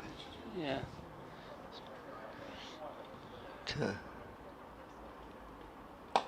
That's pushed out into. And I would have thought Hampshire played the odd game at the Isle of Wight. Yeah. Never played there. Basingstoke? Oh no, I never played there. Basingstoke. It's one of the grounds I never played on. Can't be many of those that you haven't played on. Well, that's why I played in the game at the Parks. Oh, was it? Oh, Yeah. I see. Yes, because when you walked into the box, that's right. We'd been talking about university cricket. That's just pushed back to the bowler, and I said that our guest for today. One thing I do know is that the last game was at. But that's the Parks. only reason I played, because it was. I must admit, I couldn't work out why you did, but that makes sense. Yes, and it's similarly the only ground I've never been to, probably. That's just. So you let it be known you could be available for that game.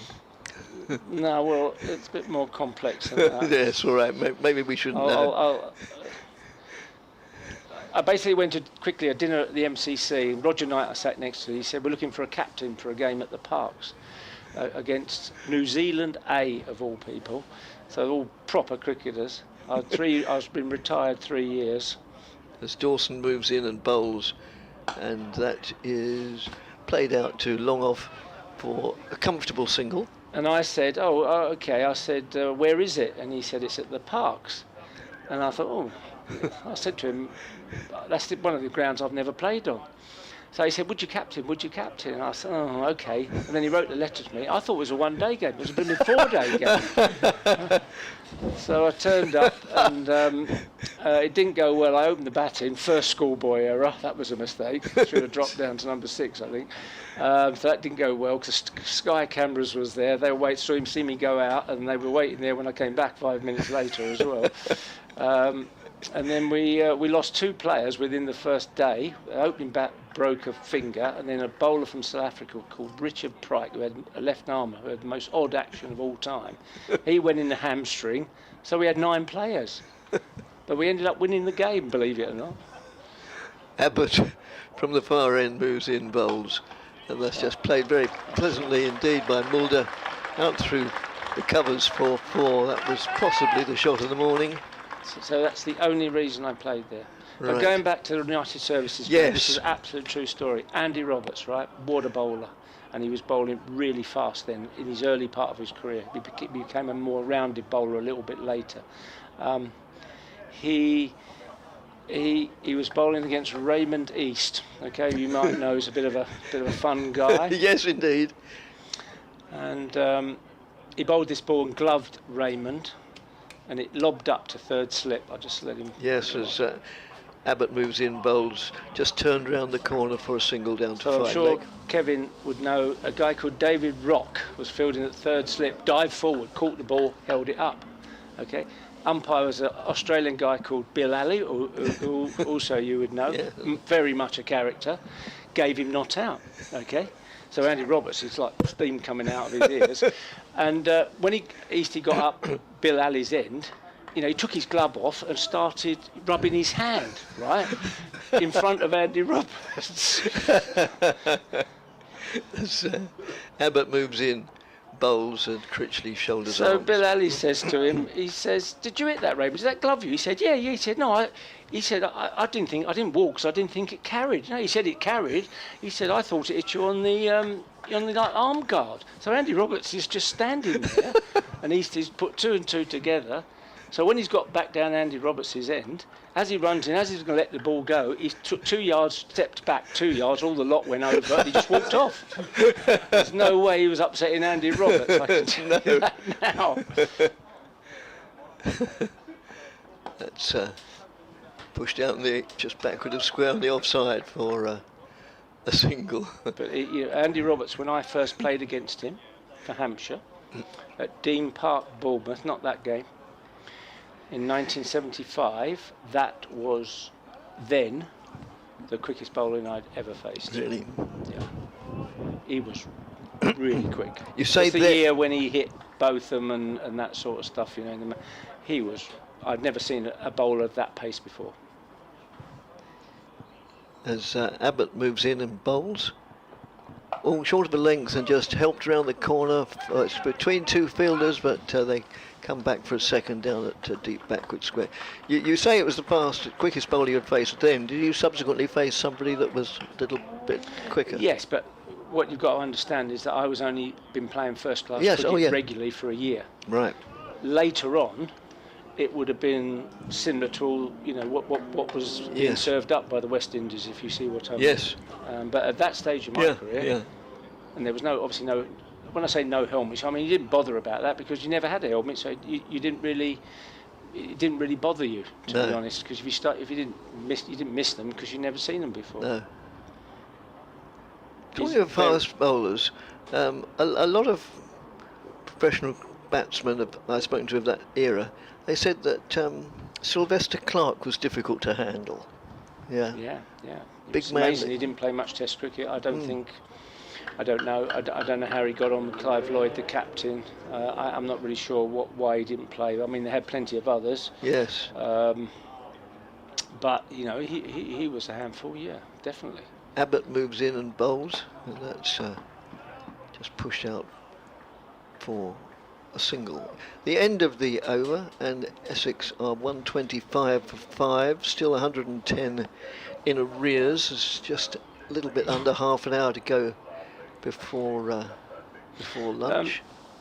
You asked the question. So, the fastest bowling. I don't look at it as the fastest bowler over a period of time. I No. look at it as a particular match, that sort of thing. Yes, It's the way- yes. This is a way to look at it. So, when Patrick Patterson made his debut for West Indies at Sabina Park, Kingston, Jamaica in 1986. So they had him, Malcolm Marshall at one end, and Michael Holding and Joel Garner at the other end. That is the fastest bowling. It's the one and only time in my career where I thought, this bowler, he can hit me and I can't protect myself. What I mean is, normally you'd think you can get your hands in front of your face or whatever, you might glove it, you might get caught, you might get away with it. He was rapid in that game. And he had that big, I mean, if you remember that, Yeah, I do. the big front foot, Yeah. you could see the sole of his boot, you know, because he played for Lancashire before that, and he was not, no, he's way down the list in quality, but he was rapid. Dawson is not. He ambles in off a couple of paces, and a bit of a. It's not a word I don't think I've ever used before commentating. I'd say that was a bit of a swipe. He sort of swatted it, Yeah, but it was safe gotta enough in the end. keep their concentration, see it through now. Yeah, yes. Yes, they had that nasty patch where they lost 3 wickets in fairly quick succession. as that's just played far more authoritatively back to the bowler.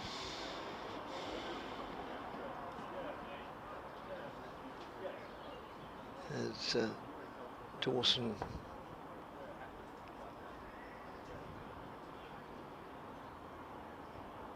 moves in again, bowls, and again Critley goes forward. Seeing as we're playing Hampshire, I think I'm talking about fast bowling. I think we ought to mention the Malcolm Marshall game at Dean Park, Bournemouth.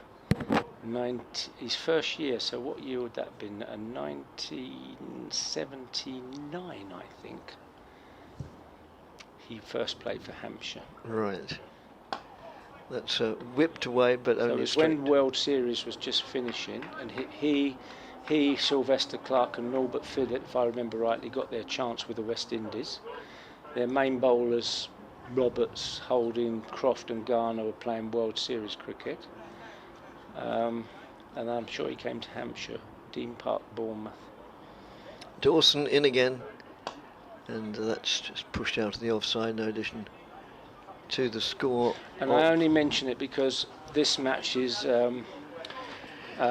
responsible for Malcolm Marshall giving us grief for the next 15 years. Okay.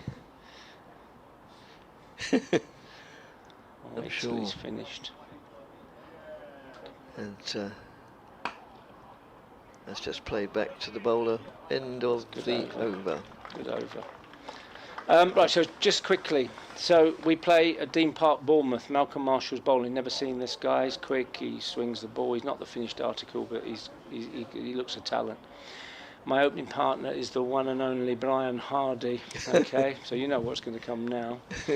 Brian Hardy was a very good professional cricketer, batter. Had a good record, but an interesting technique, as you know. Yes. Would swap the ball through the offside, play and miss a few times, but got stuck in, basically. And he hit Malcolm Marshall for 147 not out this day. Okay, he hit him to every part of Dean Park, Bournemouth. And unfortunately, Malcolm Marshall never, ever forgot this game. That's just played, well, not entirely competently, inside half of the bat, but safe enough. It went along the ground to mid-on. So whenever we played Hampshire after that, either here or at Northlands Road, he would come, knock on our door, put his head round the door and says, "Where's Hardy?" I get he. If Hardy bat 1, I bowl quick, get rid of Hardy. If Hardy bats 5, I get rid of Gucci, McEwen, Fletcher. I get to Hardy. He made us suffer. What a bowler. Yes, indeed. Oh, that was another one that reared a little bit and moved as well. So there's just a little spot there, isn't there? There Sort is, of just isn't it? short Yeah. of a length. Yeah. Just climbs a little bit, and if you hit the good set of 6 every time, you're going to have a chance. So there's a little bit in it for the bowlers, working hard. yes, But Essex wants to, dig in. 22 minutes till lunch. Don't really want to afford to lose another wicket if they're going to stay in this game. as Abbott moves in and bowls. And, can you stay with us till lunch? Yeah, okay. Okay. Well, I don't want to twist your arm, I mean, you're the boss in this ground. If you'd rather not, No, then okay, don't. no, I'll stay. Then yeah, okay. Yeah, so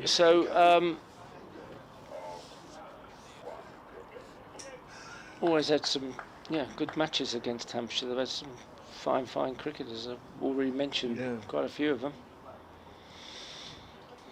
As Abbott moves in, and that's just pushed out on the side. No, I mean, obviously, it hardly needs to be saying. If you need to go, then go. I just thought our third commentator today is Santoki, who does a lot for Caribbean cricket, and he'd probably love to hear some of your West Indian experiences. Most of them were defeats, actually. So at the end of the over, I'll bring in Santoki until lunch. Okay. As Abbott moves in. Oh, that looks, yes, it just had it just looked from here. We're only watching from third man, but that came in and kept low as well, didn't it? And trapped Critley LBW for 27, and Essex are 126. You got Tom Wesley with 30 odd. You got Critley with 27 now. I mean, you just got to go on and make a bigger score. Yes. You know, played well, got yourself in. Matt Critley was second for wicket to Kyle Abbott to 27. Yes, indeed. It's close. Yeah, it's close that. By the looks of the replay. So good reward for Hampshire's determination, hard work, just running in, hitting the pitch hard, keeping it in the business area. Yes. Well, perhaps it's a good opportunity, since there's a bit of a gap, to bring Santoki in for the 20 minutes up until lunch. Well, thanks very much, Graham, for coming in. It always was a pleasure having you with us, and it has been an enormous pleasure this morning, and hopefully, we're still only at the beginning of May, hopefully we'll renew the pleasure sometime later in the season. So thanks. Okay, Graham. good to speak Thank to you, Dickie. And you too.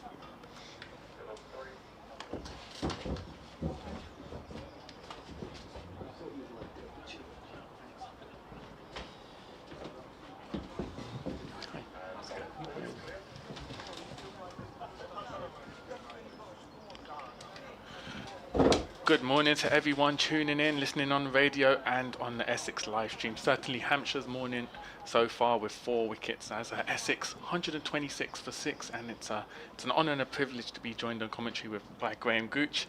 Between us we scored 67,057 professional runs. Obviously Gooch scoring 100% of those, and how are you doing today?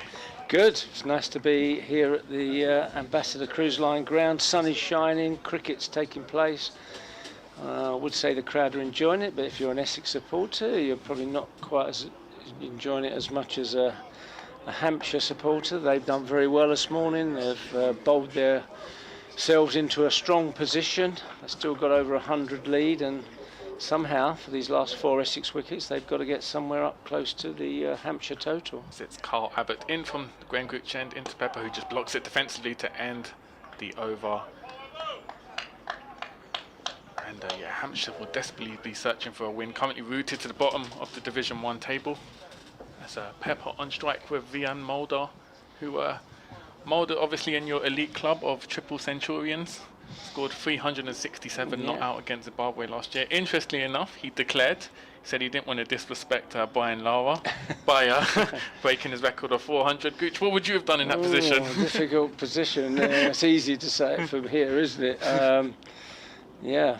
I mean, I'd say nice decision to have to make, to be honest. We're all scratching around for 40s and 50s, maybe. Yeah, because it was actually day 2 on lunch he was at that score, and apparently the coach, South African coach Quick Conrad, told him don't disrespect Brian Lara, declares, which was interesting from the coach as well. So yes, yeah. Well, you know, to get a triple century, you've got to have good concentration. You've got to have good skills. You know, because you know, we always say big scores win matches, and if you can get a 150. As we call it, for me, anything upwards 150 is a daddy 100. Maybe a granddaddy is over 200. But if you can go on and get 300, 350, I don't think there is a name for that actually. So that's going to be James Fuller in from the Sir Alistair Cook and into Mulder on strike, and just stops his one up there.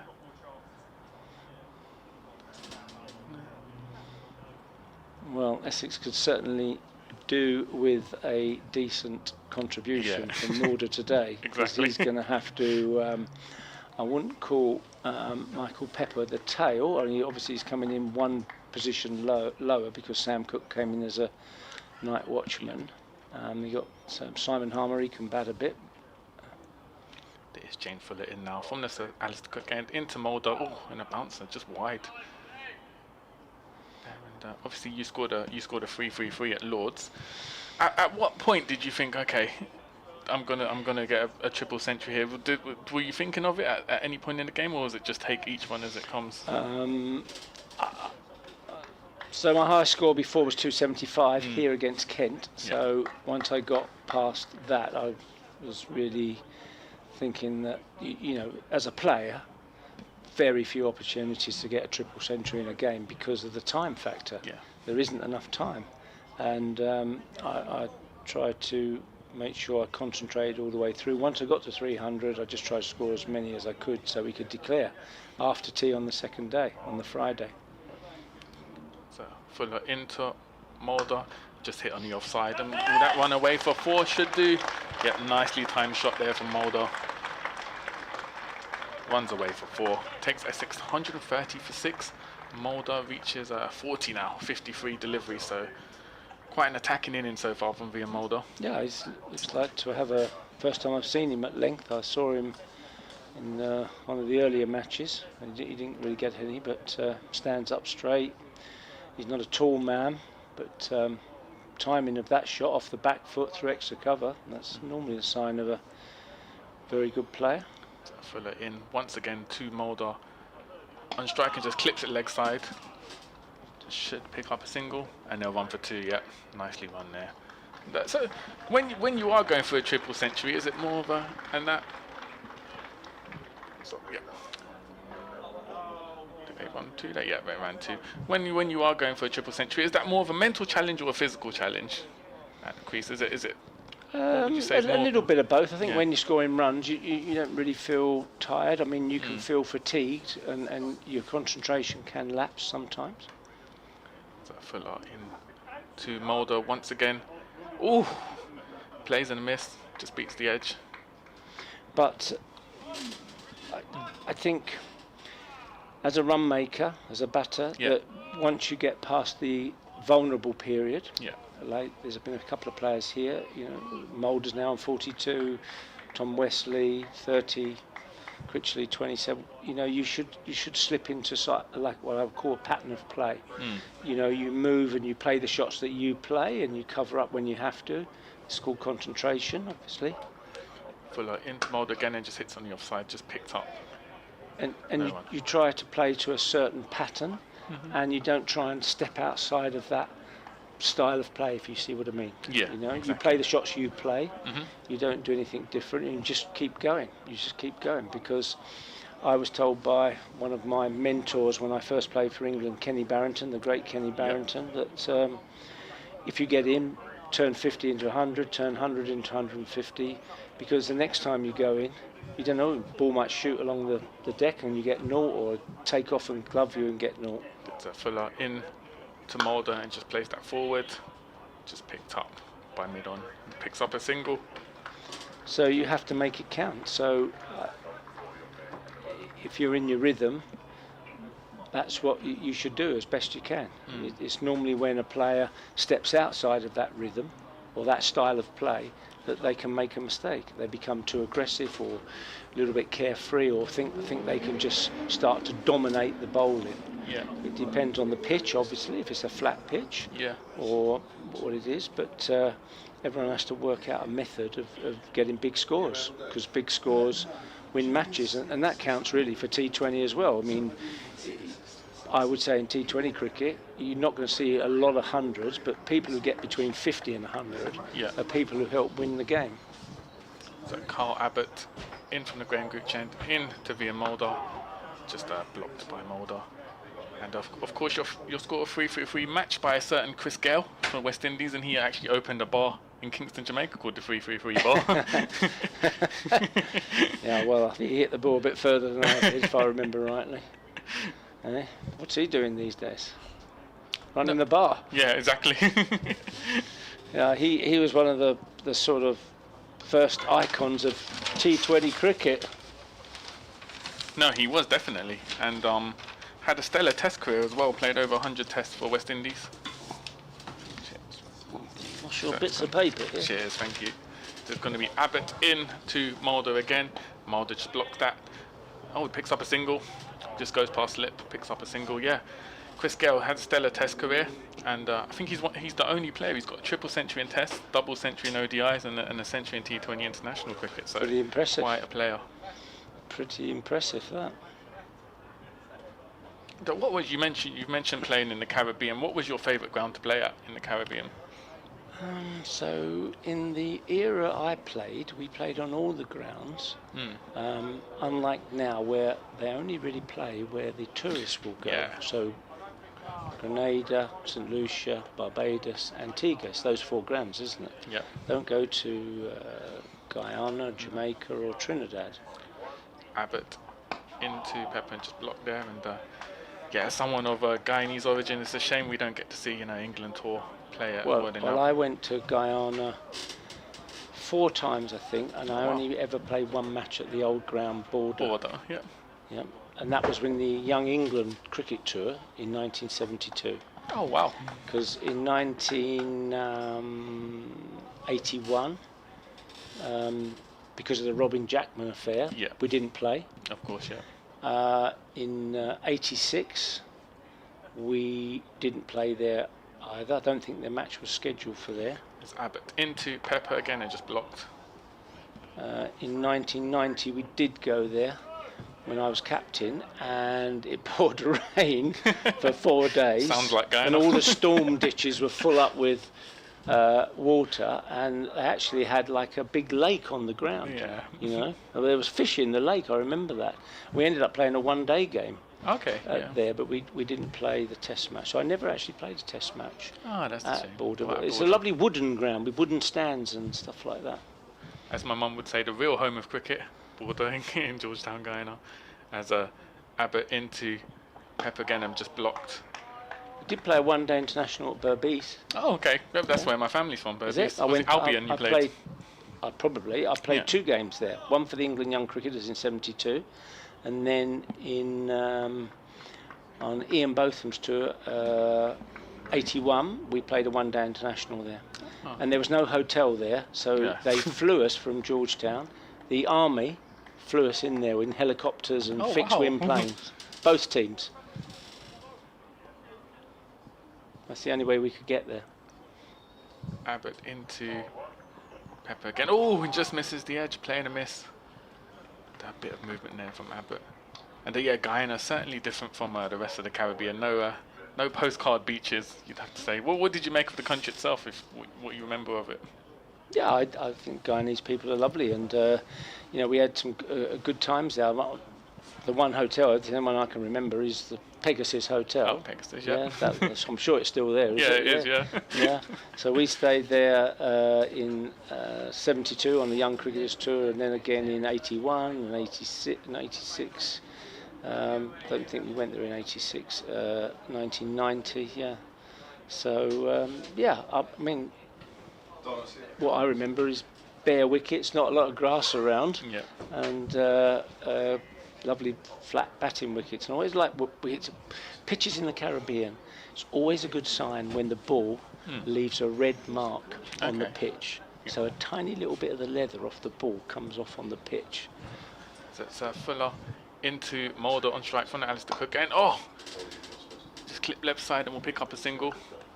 Very interesting. Pitches have changed now though in the Caribbean. If you look in the last 10 years, very spin friendly. This is a shame when our speciality has always been pace bowling. As you mentioned, the great Patrick Patterson, Malcolm Marshall, Joel Garner, Michael Holding. Now it's hard to develop those type of paces on the pitches we have. So are you saying the quality of the groundsman is not up to standard? Not up to standards, I agree, yeah. Because I have watched matches recently and they're nothing like the pitches of old days. No. They're very slow, spinner friendly, exactly. tough to score.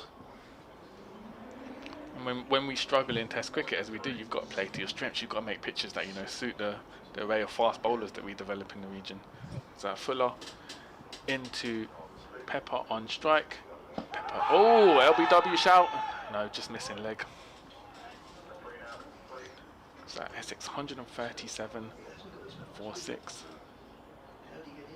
I remember Michael Avril saying he had to face Patrick Patterson as a schoolboy in the nets, and he described it as the scariest moment of his life, even outside of cricket. Well, it's interesting you say that because I remember the West Indies used to practice. Obviously we would back up on practice like England and them, and they come in, with the shorts on, no thigh pads, and these boys would be running in and bouncing it around their ears. As Fuller into Pepper again, and again just blocked out by Pepper. Yeah, and it's interesting you mentioned earlier about the impact of the Kerry Packer on cricket, and I know Clive Lloyd and West Indies have said that essentially developed the culture of fitness and professionalism with that Packer series, and that eventually led on to their amazing run where they were undefeated from 1980 to 1994, I believe. Yeah, I mean, I remember Remarkable. watching the West Indies 81 under Clive Lloyd. They had from World Series cricket, they had an Australian trainer called Dennis Wade. Okay. Yeah, and they used to do a lot of physical training. What I remember seeing them on the grounds. So Fuller into Pepper again. Oh, and just driven by Pepper. Is that going to run away? Should be picked up. Wide fielder, yeah. Thought about taking 3 runs, settle for 2. Gets Pepper off the mark. His first runs of the day.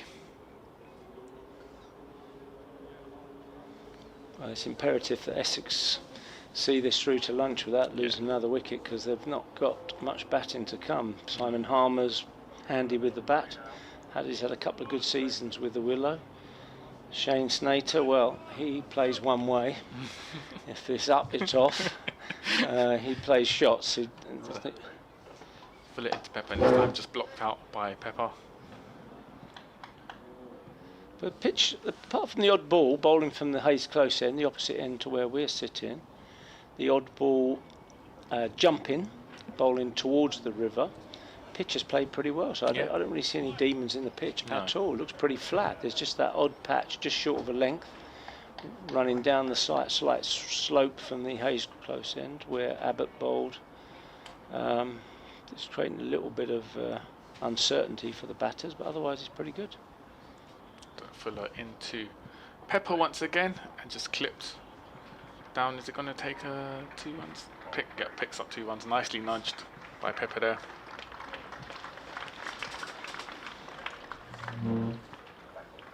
One delivery left in the over. Essex 141 for 6. And yeah, it's quite strange. This is the 5th game of the season for both clubs, but it's a reverse fixture. Essex having lost. Yes. Essex having defeated Hampshire by an innings and 73 runs. The first game of the season. So playing each other in quick succession really this season.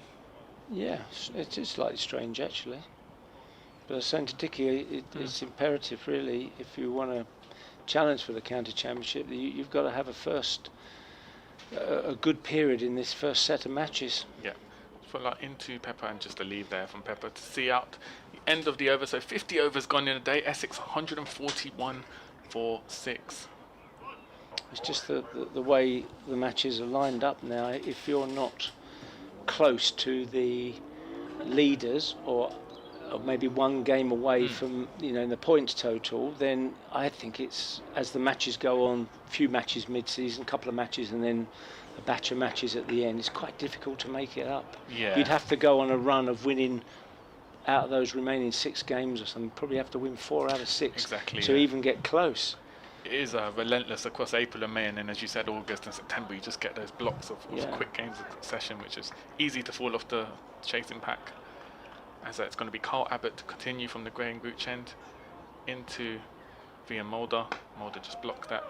I do apologise in advance, Graham. I am a Spurs fan, so I do hope you guys will be blowing bubbles in the Championship next season.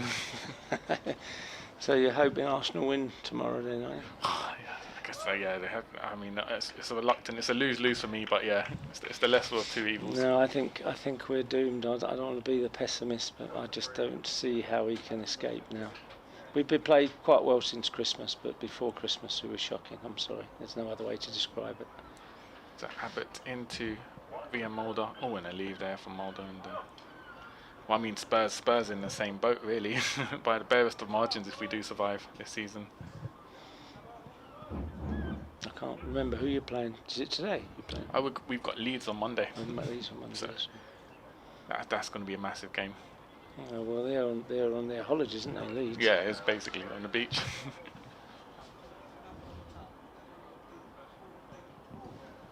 As 2 minutes to lunch, so this will probably be the final over before lunch. Abbott will be looking to strike again just before lunch into Ian Mulder. Oh, LBW shout! Big shout, nothing given by the umpire. It'd be interesting to see a replay of that. Hands on head from Abbott. Well, the umpire, he signalled he thought he was going down leg side. Yeah. close, because he was stuck on the crease, didn't move his feet really, didn't have any discernible foot movement, and probably Just slightly. going down maybe.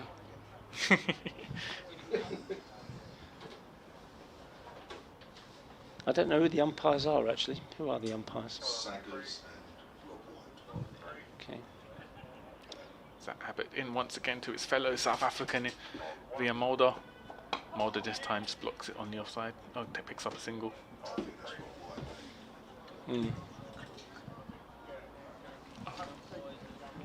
As we bring Dick Davis back on for the final few minutes.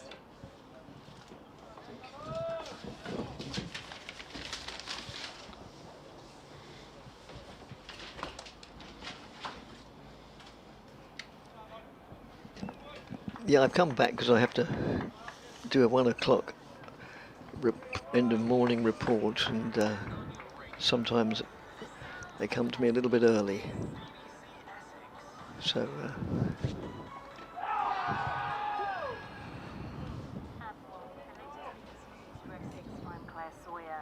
A growing number of Do you want Labour to go? MPs are joining calls for Sir Keir Starmer to Yeah, step down okay, as you Prime go. Minister. It follows the significant losses Labour suffered in council elections in England. Good to see you.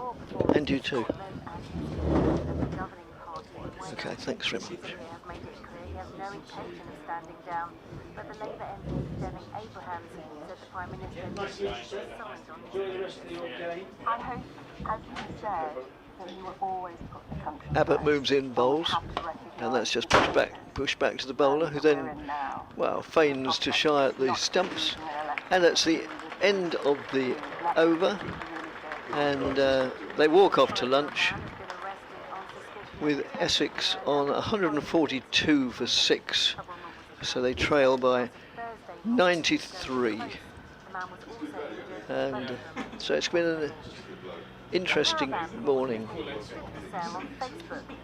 So apart from my doing an update into the 1 o'clock news, then that's it for the morning. So thank you very much for joining. It's been great to have Graham Gooch with us, of course, and we're very grateful to him this morning, as we always are, or always were in the old days. He used to join us regularly. So yeah, we're going off air now, and hopefully you'll be with us again in about 40 minutes time, and thanks ever so much for listening. Without listeners, there's no point in us doing this. Thank you. Previously said those behind the work were trying to be accommodating and friendly. The Dogs Trust charity shop in Brentwood says it needs new volunteers to help run its store. The head of retail operations says she's searching for local people who could assist in receiving and sorting donations and promote the Dogs Trust charity to visitors. There's more information on the Trust's website. The president of Matchroom Sport Promotion Company, Barry Hearn, has been discussing the future of the Snooker World Championships. It's been confirmed the tournament will remain at the iconic Crucible Theatre in Sheffield until 2045. But Hearn says they'll need to find another venue for at least 1 year whilst redevelopment work takes place. We really got to try to make it just 1 year, you know, because 2 years starts to, you know, look a little bit of a long time to come back. I think if I was a gambling man, which of course I'm not, I would go odds on staying in the UK, but being the money man that I also am, if the right offer comes in, I'd have to consider it.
Ground here in Chelmsford, as it's been a good fight back from Hampshire today, taken 4 wickets as Essex 142 for 6. As we head into this post-lunch session, they trail by 93 runs, having yesterday bowled out Hampshire for 235 runs. My name's Santoki Nagulenjan, and I'm joined by Kevin James. Kevin, how are you? Yeah, good. Yeah, not a bad morning that for Hampshire. They needed it as well to make sure they stay in this game. And yeah, 4 wickets. I think you'd settle at any time 4 wickets in a session, but I think with the pressure on this morning, it went pretty well. 3 wickets in the first 45 minutes, and then Matt Critley as well in the last 20-minute period before lunch. And yeah, they'll be very happy. Essex this morning adding 91, but losing those 4 wickets. And it's for Essex, it's Vian Mulder on 46, not out, supported by Michael Pepper. Michael Pepper with a high score this season of 32, so he'll be looking to get in the runs today and help Essex build towards a substantial total. Vian Mulder just 4 away from a half-century. Played well this morning, didn't he, Mulder? Yeah. Played with a lot of attacking intent, and Essex will really be relying on him if they are to get a big total here. As it's going to be Cody Youssef from the Sir Alistair Cook end into his South African compatriot Vian Mulder. Oh, and just driven by Mulder. Is that going to run away? No, they'll pick up 2 runs. Just picked up at long off. And takes Mulder to 48. Team makes these 2 in South Africa for Gauteng,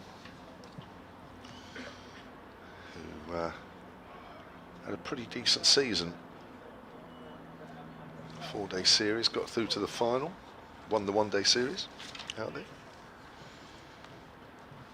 So, Mulder on strike once again. Youssef in from the Alistair Cook end. Oh, and again, similar shot, cut shot there. Just picked up at third man and takes a single, takes him to 49. Both Youssef and Mulder played in that test against Zimbabwe when Mulder hit 367, not out. So teammates for South Africa in the test arena. Yeah, Youssef this morning 5 overs, none for 19. Got a couple to bounce through, didn't he, from that far end? Generally, he's bowled a slightly better length in this game. Those first couple of balls there are a little too short. Got to pitch it up on this wicket. Youssef into Mulder once again, and again, just play down the offside. Picks up 2 runs. Sorry, that was Pepper on strike. Takes Pepper to 6. Well, Michael Pepper's struggling for a few runs so far this season. Coming into this game just averaging 12, which is way below what he's capable of. Averaged 42 last year. Career average of 31. So yeah, he's waiting for his season to get going. Yeah. So Youssef into Pepper once again, and this time just blocked by Pepper. Applause from Slips there. That delivery got a bit of movement. And of course, Essex have been so reliant on their top order to pile on the runs. So run fest at their last game at Surrey at the Oval. But this time it will be down to the middle order to kind of get the runs and help them. So Youssef into Pepper again, and just driven on the leg side. No run taken.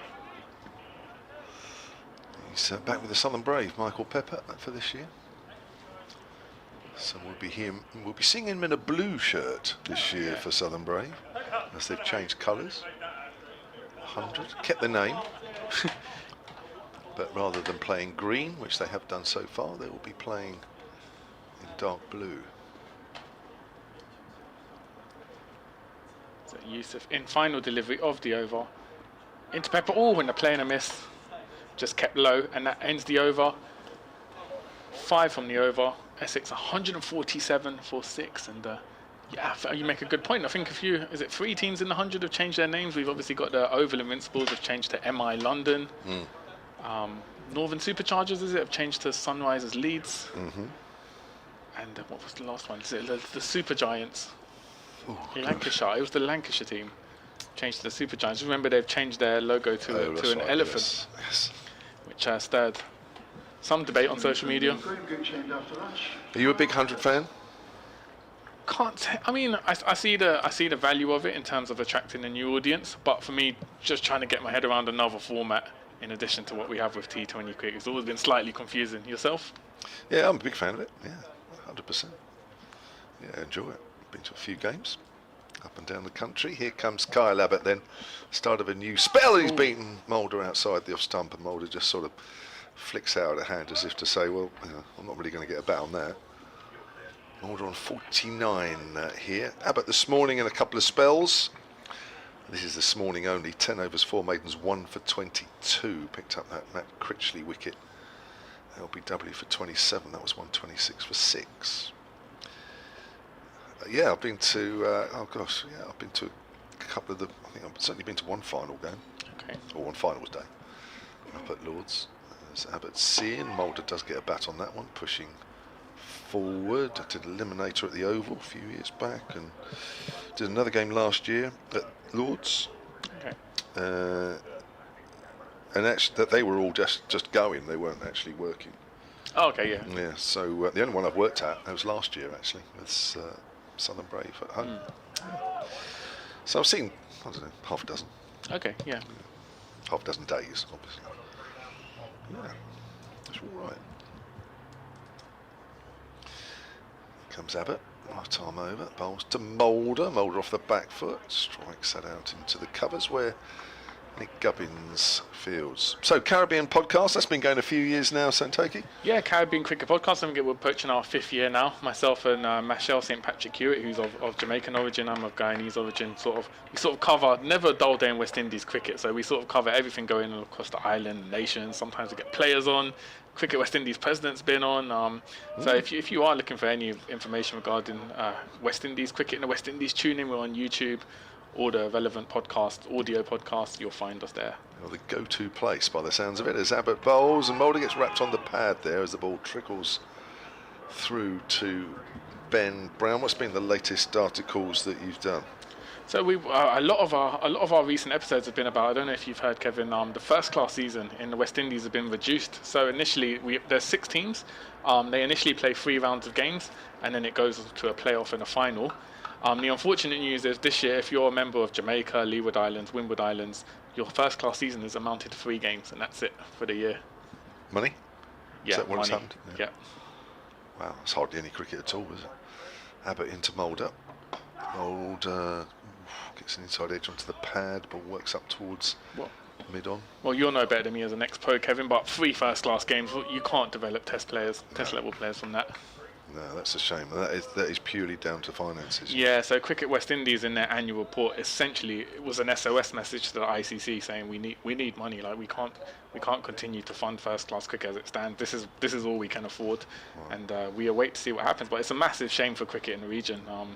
And the concern is once you've reduced it to this level, is it going to be a permanent change? Abbott has 2 slips and a 4th slip. As Mulder leaves that one alone, just threatens to nip back a fraction. End of the over, so maiden over from Kyle Abbott. And Essex remain on 147 for 6, trailed by 88, and Mulder is still there on 49. So, I guess that's... Oh, I was going to ask you, so Trinidad and Tobago have been playing recently, haven't they? Yeah. Fairly recently. What's that been all about? Because we were hoping Jaden Seals would come to Hampshire, and it seemed to be all set up, but Trinidad and Tobago said no. Yeah, so they essentially as work management, Jaden Seals is spearhead for the West Indies attack.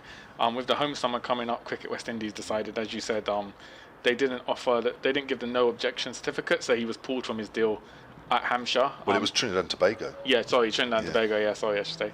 So Cody Youssef into Michael Pepper, and just comes off the bottom of the bat from Pepper. And which is unusual, isn't it? It is unusual. And to add to the irony of it all, one of the matches Trinidad played had to be abandoned for a dangerous pitch. So Jaden Seals has essentially played 2 first-class games, whereas obviously at Hampshire he would have got a good run, which is a shame to see, not only for Hampshire, because Jaden Seals, he was at Sussex, massive success, really good young pacey bowler, and also for his own development, as you said, not pitches where they're playing in Antigua aren't the most conducive to pace. I think he would have learnt a lot more playing in county cricket this season. As Yusuf in to Pepper again and just blocked by Pepper. I can see from Trinidad and Tobago point of view, they haven't won the regional championship since 2005. Last year they lost Jaden Seals to Sussex mid-season, and their other pace bowler Anderson Phillip went to Lancashire, and they ended up losing the title to Guyana. So I think this year they really wanted to put it all in terms of winning the title. But as you said, it's to the detriment of Jaden Seals' development, you'd imagine. So the first class season in the West Indies goes over our season. Is that new, or has that always been the case? It's always, as Yusuf into Pepper again, and just blocked by Pepper. So it kind of varies. Generally, it's played between January and April. That's what I thought. Yeah, this year, because it's been so shortened, it's just running through April to the beginning of May. So it basically clashes with the start of the season this year. Is that going to stay at that time frame? Yeah, I think that's a permanent change. But why? They've not. That's a good point. Actually, not ever really been clarified. As with a lot of things in West Indies cricket, it just sort of happens. So yeah, there's not been a really. It's nothing to do with weather or anything like that. As Yusuf into Pepper once again and just blocked on the offside. The ball rolls picked up at point. No run taken. So that from a West Indian cricketer's point of view is actually a bit of a nightmare, isn't it? Because you could play your 2, 3 or 4 first-class matches, whatever it is, was, and then come over to England. But now with them moving that first-class competition, it's kind of stuffed guys up having a bit of a county deal for 6 months. Exactly. For 6 matches or 7 matches. As Yusuf into Pepper once again and just blocked by Pepper, and all the players we've mentioned this morning with Graham Gooch on the show, Viv Richards, Patrick Patterson, Malcolm Marshall, they've all honed their craft in county cricket. So it's a shame not to see any West Indian players. I mean, we've had Kemar Roach was at Durham, unfortunately injured, so he's gone back to the Caribbean. But so how was he allowed to play? So Kemar Roach, because he doesn't play, he's not a first choice for the Test side. He's approaching 38 years old. I think it was just considered, we don't need to manage the workload as closely as we do Jaden Seals. As Yusuf into Pepper. Oh, just missed, just came below the bottom of the bat. And that's the end of the over. Good over there from Cody Yusuf. Made an over. Essex 147 for 6. So let's get this straight, because I know when the information came out, West Indies actually at West Indies Cricket Board were at pains to stress that it wasn't them that pulled Jaden Seals out of the contract. It was Trinidad and Tobago. Yeah.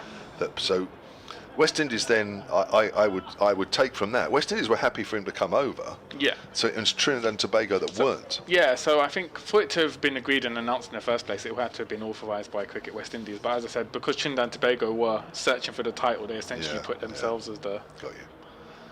Yeah. Here's Abbott, start of a new over, bowls, and Mulder is forward. Yeah, I've just never known that situation before. Yeah, I can't recall that happening. The West Indies Championship's obviously unique in cricket because obviously counties across the world are always desperate to win their first-class competition. In the West Indies, it's national pride as well because it's your country as well. So Trinidad and Tobago thought, look, we need to win the title this year. Jaden Seals is our best opportunity. Let's put it in. But it'd be interesting to know what Jaden Seals' reaction was, though, to being pulled. Because having interviewed him before, he loves playing in England and the development it gives him. Yeah. Here's Abbott in, bowls. Mulder is forward. Abbott's not giving him anything here. Having to wait a little bit for a half century if it's to come.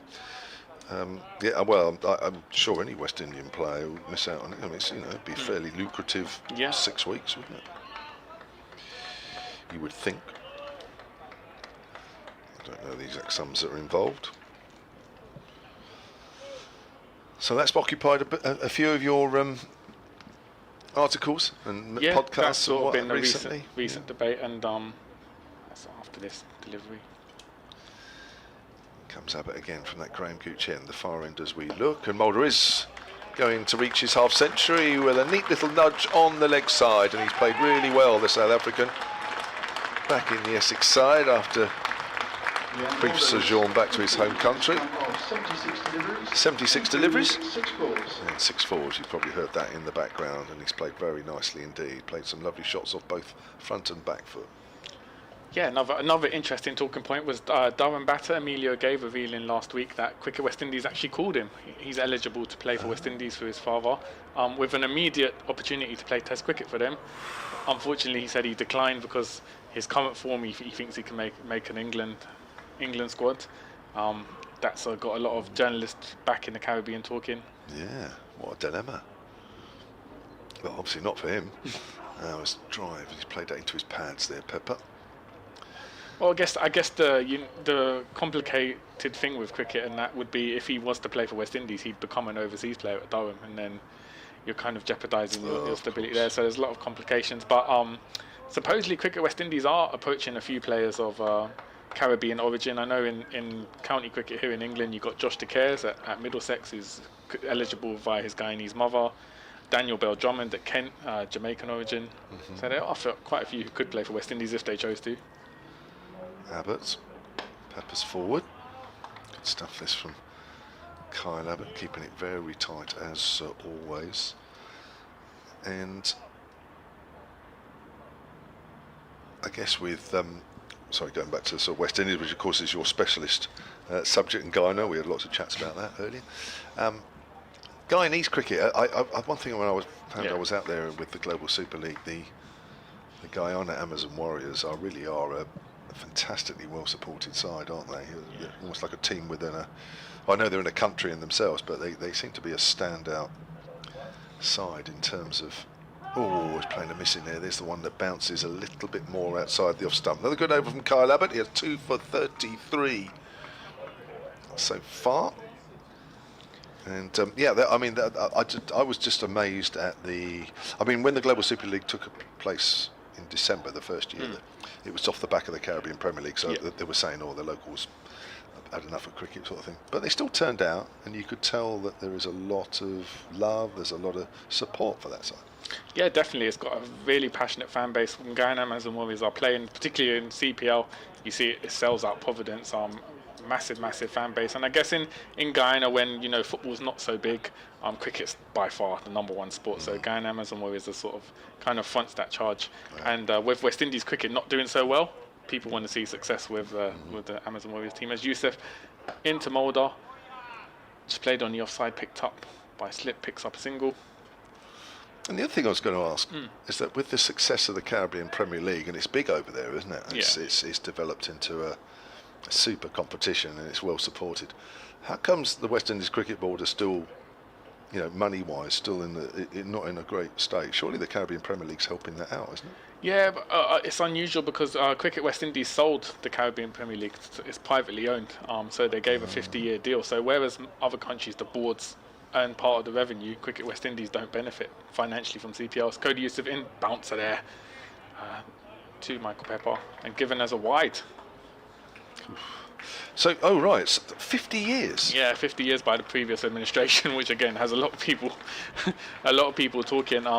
So essentially, they don't make any money from CPL, which is unusual in terms of being a cricketing board. So they've missed out on that opportunity as well. So whilst you might see CPL crowds sell out and big fees paid to overseas players, there's not any money coming through to actual Cricket West Indies from that. Wow. So Cody Yusuf in to Pepper and just clipped on the leg side, no run taken. So they sold a 50-year deal as a one-off payment. Yeah. They don't even get any kickbacks each year. No, I think it was 2013, so it's about 12 years into that deal, so a long way to go. Whoa.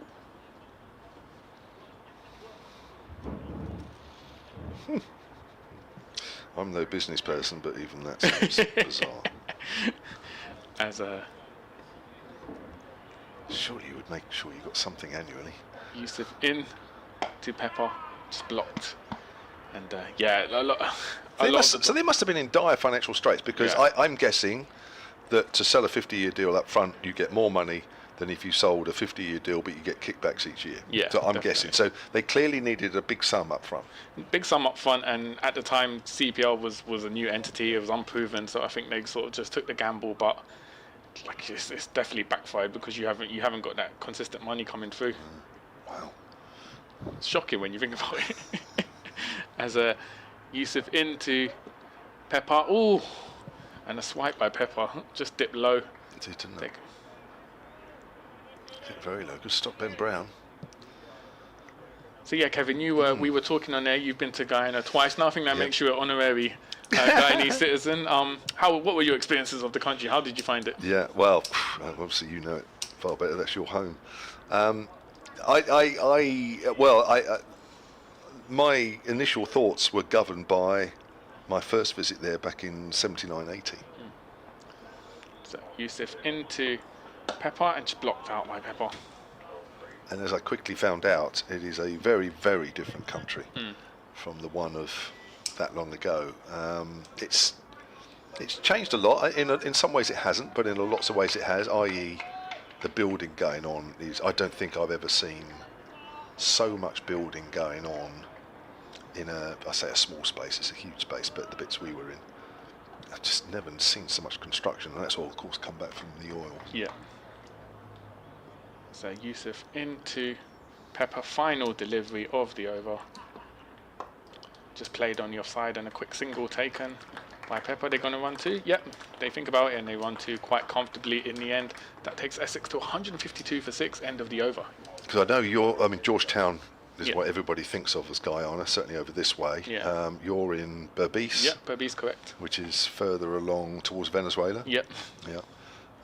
Which I didn't get to, unfortunately, but everybody, including yourself, says how lovely it is, and it's a real shame I didn't get there, but I was kind of stuck at the grounds, which is not a bad thing in itself. But it does seem to me as though if you're going to go to Guyana, staying in Georgetown isn't the thing to do. It's got a lot of natural habitat, and to go in the rainforest is 100% a must. Yeah, definitely. I think the natural interior is the real selling point of Guyana, and it's different. It's got a different dynamic to other Caribbean islands, which focus more on the beaches. That's for sure. Yeah, it's not a beach resort, that's for sure. It's a lovely drive by Wee and Mulder, and that's taking it lightly. No, exactly. The river, was it the Demerara River? Yeah, Demerara River. Yeah. Which flows out in Georgetown to the sea, kind of ruins the sea, doesn't it? Because of all the silt that it brings down with it, and the sea is literally dark colour, isn't it? It's brown. It's a real shame, because if it wasn't for that, then it would be more of a beach holiday. But everything else about Guyana, I mean, it's a lovely spot. There's no doubt people were lovely. Yeah. And you're very lucky. No, you are. You are lucky. And I think it's one of those places you have to see it to really understand that. But Bowles and Wian Mulder's on the back foot, but just kicks the ball away up towards mid-off. I mean, if you were selling Guyana to people, how would you? I think the people, like you said, are a massive selling point, because that makes or breaks your experience at a country. And as you said, the natural beauty. It was a shame you didn't get to see the Kaicho Falls, but Kaicho Falls, the largest natural waterfall in the world, obviously something beautiful. And as I said, it's just something different. You don't hear of many people going to Guyana. It's sort of an undiscovered. It hasn't been developed yet in terms of tourism, so it's kind of raw and natural, and it's really beautiful to see. And of course, while you were there, you got to interview the president, His Honourable President Ali of Guyana. Yes, I did. Yes, I got very lucky there. Yes, went to his government residence. I was very honoured, actually, as Mulder pushes up to mid-off. Did they do? Was it massive security checks when you went in, or you strolled into the government office? Well, I wouldn't say I strolled in. I mean, there are some guards around the place, obviously, as you'd expect. But I think where I was really chuffed. I didn't think that he would want to speak to me, and do an interview. I first, so I told you this off air, but I first sort of knew of him really when somebody sent me this interview that he'd done as on Abbott Bowles, and Mulder just pushes that into the covers defensively, and it was a BBC programme where the interviewer basically got stuck into him about all the oil and what he was going to do with it, and does it make the government corrupt and all that rubbish, Well, not rubbish, it's not rubbish, but you know what I'm saying. Yeah. So I thought, oh my God, he's been given an awful hard time here. Anyway, the very first night we were there, as pre-tournament things go, there's always a drinks party, and and it was in a lovely restaurant there in Georgetown. So we were around there, and I spotted him there with his entourage. And I literally just went up to him. I just thought, I've got to ask. Yeah. And here comes Abbott.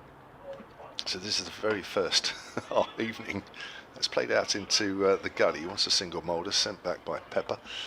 And I just went up to him and I said, look, I'm from the BBC, I'm covering the tournament, can we at some point speak? And he said, oh yeah, just speak to such and such. And of course he palmed me off to one of his people. And I thought, oh, that's just a brush off, no problem. And the bloke said, yeah, no problem. He'll be at the ground for the games, and we'll arrange it. And I thought, oh, that's it, forget it. But sure enough, I got a message towards the end of the tournament saying that President Ali will speak to you. And then through the people that ran the tournament, that also ran the Caribbean Premier League, and Peter Miller, that's got all that there, just ran the tournament unbelievably well. As that's turned away by Mulder on the onside, and Abbott looks a little bit forlorn. 153 for 6. He's working hard here. Abbott 2 for 33. He has, and so I got a message to say meet him at his residence at a certain time. We got there, and he'd literally just flown back in the country from meeting Trump advisors. Oh wow! In America.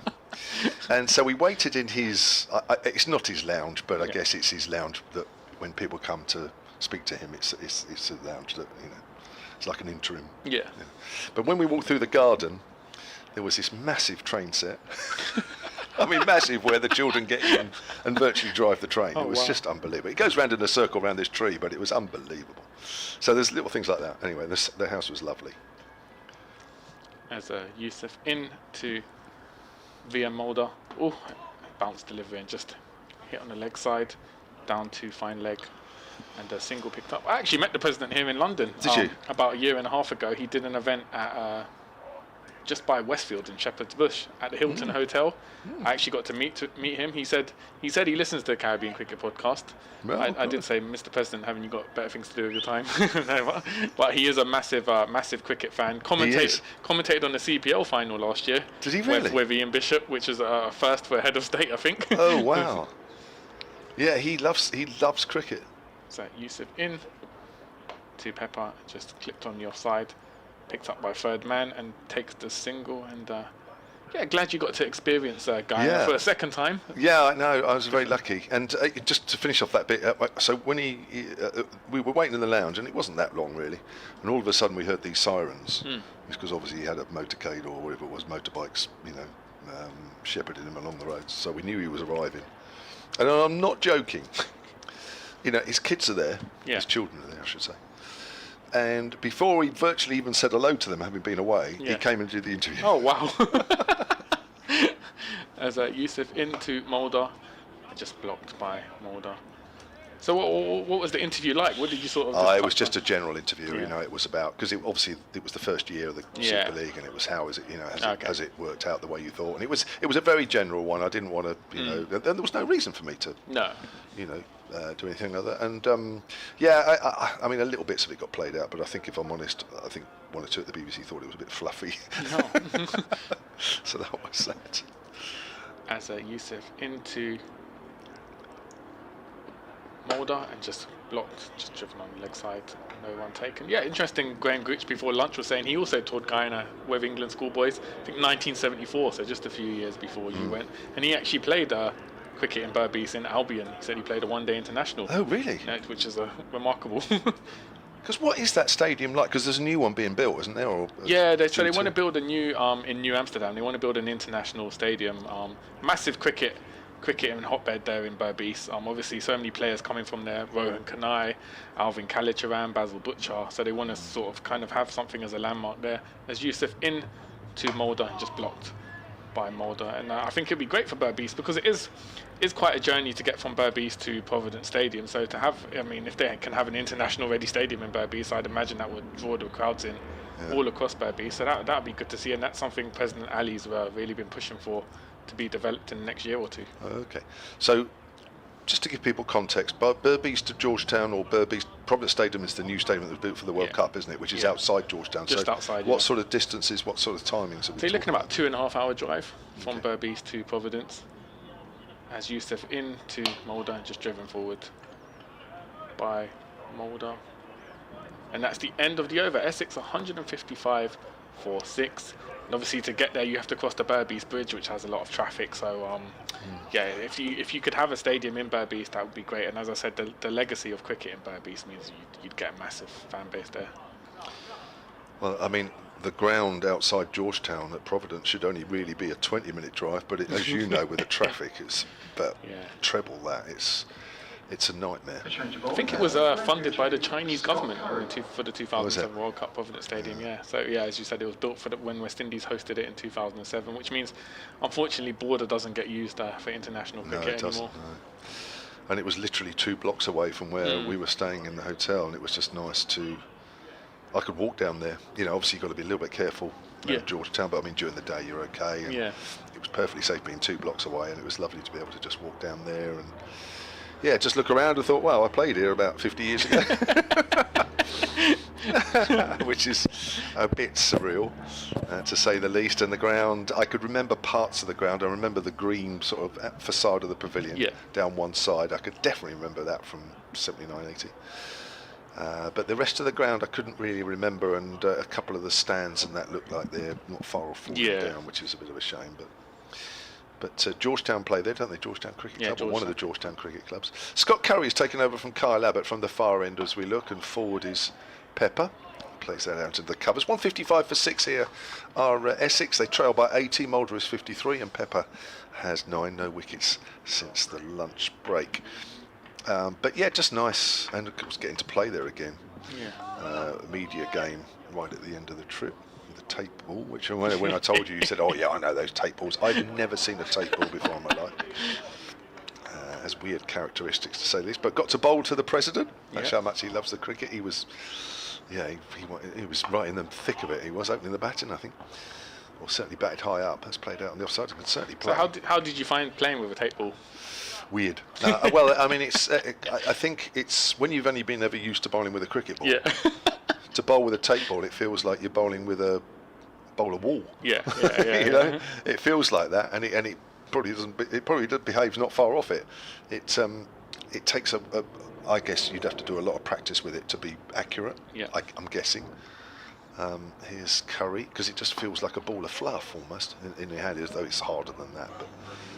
But you'd have to pay I mean, the beauty is that you don't have to wear pads and things like that. That's the beauty. But it still, bounces and it does whatever. But you could tell that people we played against that play with it day in and day out, they know how to bowl with a ball like that. Sunil Narayan, the great West Indian spinner from Trinidad, he learned his craft playing tape ball. That's how he learned how to spin ball. Wow. But it's a great way of playing the game and not having too much kit, isn't it? That's the beauty. Right. And it's pulled away out to the deep on the leg side. Pepper moves into the double figures. 156 for 6. Yeah, you can see why, because basically all you need is a bat. You could probably get away with one bat. Exactly right. And a tape ball. So it makes it accessible, as you said. Like cricket equipment's quite expensive, so it makes it accessible for more people to play with. Yeah, and probably the surface doesn't matter too much either, I guess. So absolutely ideal. But yeah, we played on this lovely flat one at the Border Oval. It's played out on the offside. I do remember it being flat there. That's the one thing I did remember. And like a lot of Caribbean pitches, not all the time these days, but certainly of old, just rolled mud and they're like concrete, aren't they? But Border Oval is still like that. Yeah. And and I remember when we played. We didn't play a youth test there. We played against Guyana under 19s. One of the guys there, I can't remember his name, he got a big 100, massive 100, and basically played straight. You're never going to get anybody out on that. So pulled away by Mulder down towards fine leg. 157 for 6 at the end of that. Scott Curry over, who has 1 for 24. Picked up Tom Westley this morning, caught by Ben Mays in the slips. Westley driving at a fullish delivery, not quite a half volley. He was out for 34. That was the third of 4 wickets fell this morning. So Pepper and Mulder just starting to frustrate us. Hampshire here, trail by 78. They'll be looking towards building a big partnership so they can sort of overtake that lead. And Hampshire desperately in need of a win here today, or in this match. Currently bottom of the Division 1 table. Yes. When was the last time you were back in Guyana? Just before the pandemic, 2019. Oh right, so a little while. Yeah. So you've been there more recently than me. You're the expert. I don't think so. Well, I guess it will have changed massively, even in the 6 years that you haven't been back. As you said, the oil discoveries have been grabbing headlines across the world. Supposedly, if the oil was just as they currently found it, every citizen of Guyana would get $5 million from that's how vast it is. Whether that happens or not, very unlikely. No, well, I think the government did pay out, didn't they, a smallish sum to every resident about a year or two ago, didn't they? Yeah, so my mum actually got some of that. It's £367 to be exact for everyone with a Guyanese passport. That's all right. And so it's going to be a change of bowl. Dawson in with some spin from the Alistair Cook end, and just driven leg side by Mulder. I mean, just think if that happened here, the government turns around and says, what, everybody's going to get 360 quid. I mean, you'd think, well, that's a great gesture, really, isn't it?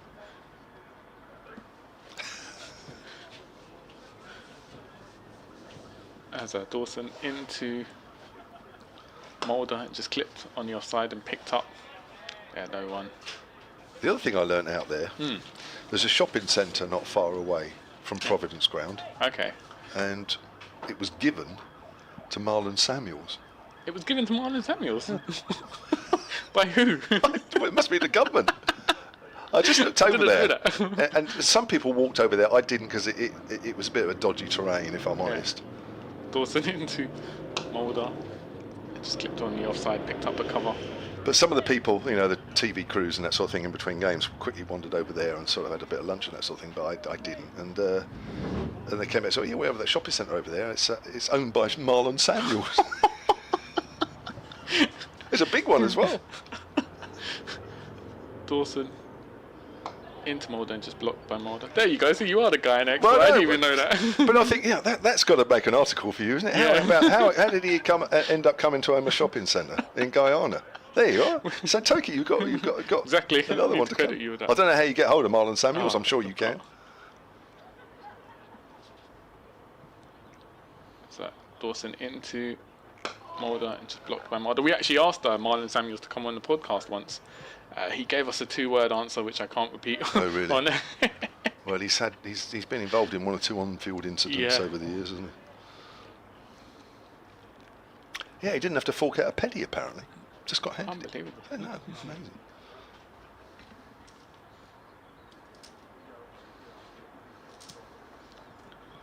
As Dawson into Mulder again and just fell short of slip. And that's the end of the over. Good over there, maiden over from Dawson. 60 overs gone. Essex 157 for 6. Trail Hampshire by 78 runs. 31 these two are put on for the 7th wicket. Getting close. Just watching this ball again, actually, from Dawson, and it went to ground, didn't it? But straightened a bit. Saw 1 or 2 from Harmer early on in his spell that just bit on the track a little bit, bowling the same end that Dawson's bowling. Harmer, I think he's got 523 first-class wickets for Essex, which is remarkable. Amazing. As an overseas player. Ridiculous. Just over 20 apiece, I think, don't they? For a spinner, it's amazing. Yeah. Here's Scott Curry again. Right arm over and bowls, and Pepper edges through to the keeper, and he's gone. Good catch from Ben Brown. It just sort of held its line. It's one of those where you expect it to just drop, and it didn't. But Ben Brown kept his eye on that, and that's just that one that bounces outside the off stump every so now and then, and the batters have to be careful. Pepper's succumbed. He's gone for 10. 157 now for 7. And that's the breakthrough Hampshire we're looking for there. Was called by Ben Brown off the bowling of Scott Curry for 10. Excellent delivery. And into the Essex tail end now. Good wicket to get as well. I know Michael Pepper's not having the best of seasons this year so far, but he is a very, very dangerous player. Always good to see the back of him from a Hampshire point of view. For Essex, Simon Harmer. Yeah, speaking of the man, Simon Harmer comes out. He said 523 first-class wickets for Essex. He'll now need to perform with the bat, however, with Essex in a bit of trouble here against Hampshire at the county ground. Yeah. And by contrast, Simon Harmer's having a good season with the bat. Actually, he's averaging 42 in the 4 matches so far. So, yeah, he's been useful in the lower middle order this year.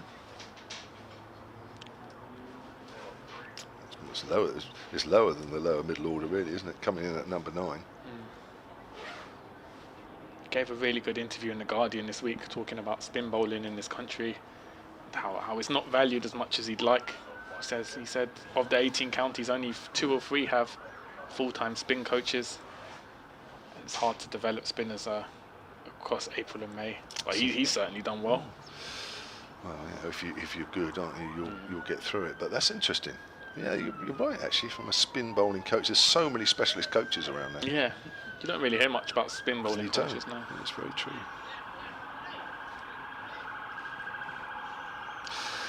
So Harmer it is. 157 for 7. That's the first wicket that's fallen since lunch. Scott Curry's picked up his second of the innings.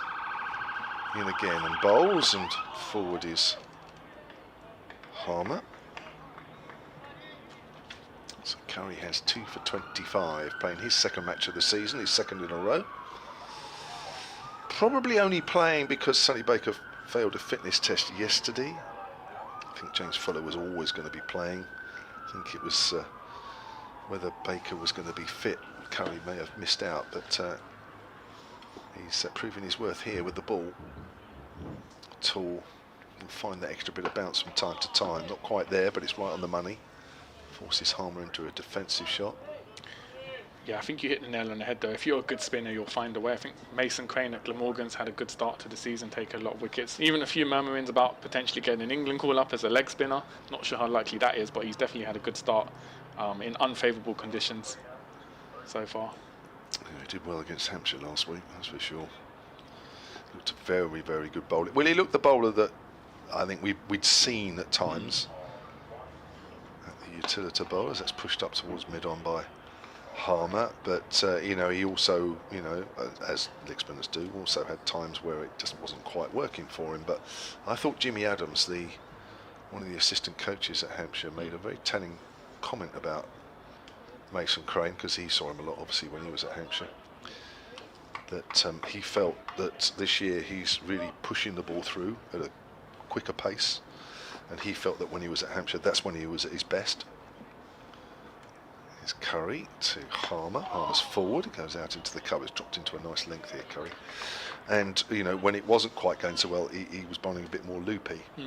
So that would suggest that when he's on it and he's confident, he can push the ball through quicker. Yep. And of course that makes him a different kettle of fish. Oh, he felt that perhaps when he wasn't quite getting it right, he was just being a little bit more loopy, and that of course gives the batters a little bit more of a chance. So yeah, very interesting comment. I hadn't really thought of that before, but he certainly was pushing it through, no doubt about it, and he was bowling very accurately indeed. Here's Curry, bowls outside the off stump, and Harmer leaves that one alone. Might have been a little bit of shape on that one from Curry, just as it left the batter, just shaping away a fraction. Ever such a fraction, 157 for 7. We heard Graham Gooch talk about facing Malcolm Marshall. Did you have as a player, did you have a bowler that gave you sleepless nights? A lot of them. Do we have time to go through the list? I was going to say, whichever county it was, oh my God, they've got him. Oh my God, they've got him. Well, there was. I mean, I played in a time when every county had one, maybe two. Yeah. Overseas quicks, I mean, or one or two of their own, and yeah, it was. I mean, I know I've said that quite a while, but you know, it was an era where, you know, fast bowling dominated the game. So Dawson into Mulder from Anderson, and just blocked by Mulder. Yeah, so you know, a different game in lots of ways. Dawson into, just checking the ball there. Yeah. Dawson into Mulder again. Oh, leg side, it's gone. Got the wicket. Just bowled it leg side. It clipped the edge of the bat, and Mulder's gone. Big wicket for Hampshire. Dawson strikes his first wicket of the game, and it's Mulder gone for 54. And Hampshire firmly in control now. Essex 157 for 8. And similar to what we saw with Hampshire, not as dramatic, but we are starting to see a capitulation here from Essex. Wickets falling. Yeah, just went on with the arm down the hill, and he's just had a little tickle at that one. It's always unlucky.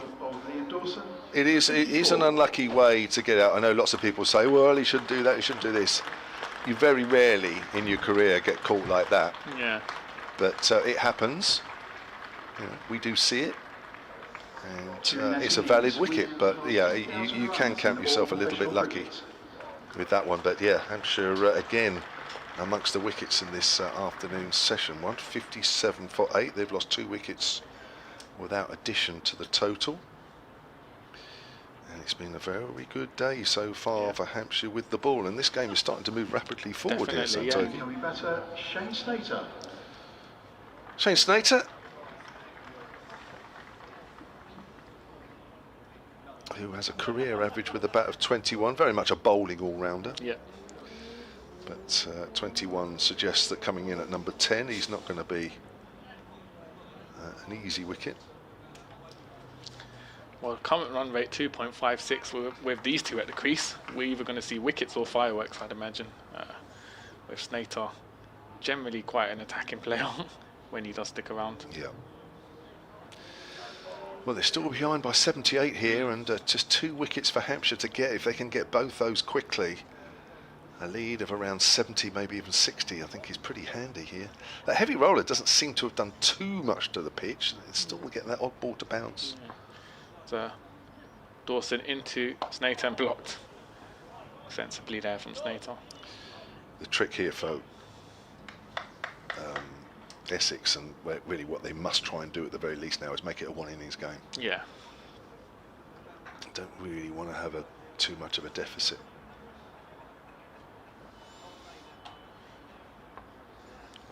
Dawson into Snater and just blocked again on the offside.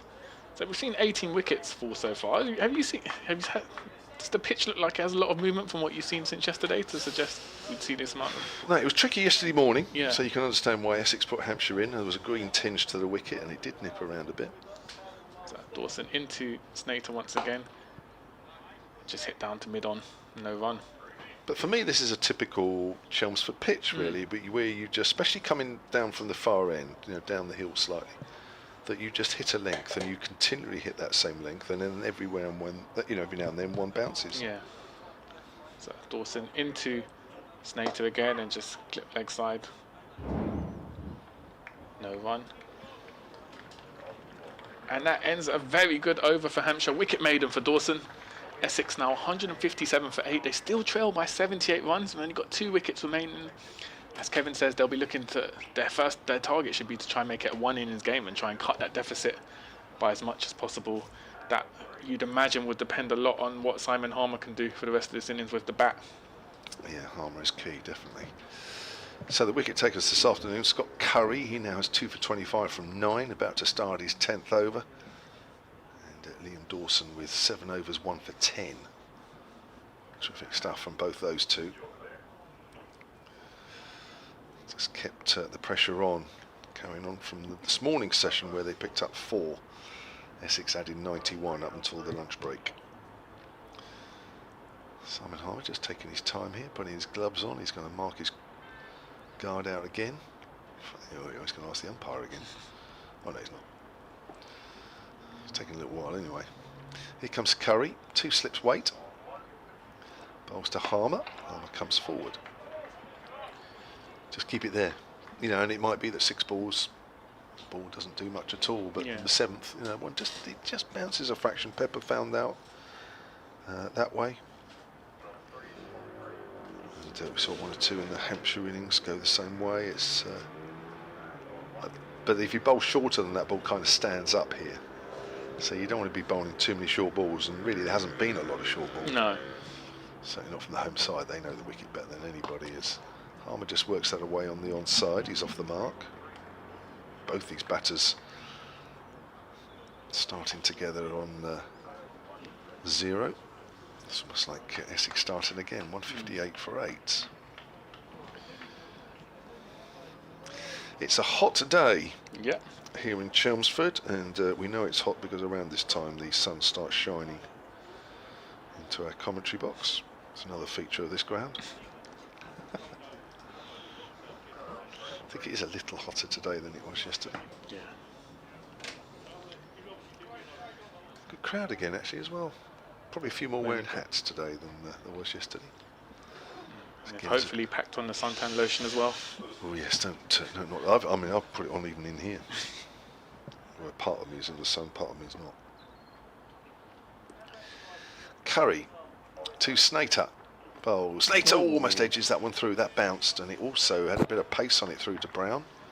Slater did have a little nibble at that one. I think Curry put a little bit of extra effort into that ball. 77 runs between the two sides. Still a lot of cricket left today. Over 55 overs. I think we'll be well into the third innings by then. Hopefully not into the fourth, as that is left alone outside the off stump. But yeah, the heavy roller this morning has taken a bit of the green tinge off the pitch, but as I say, the bounce from time to time is still there.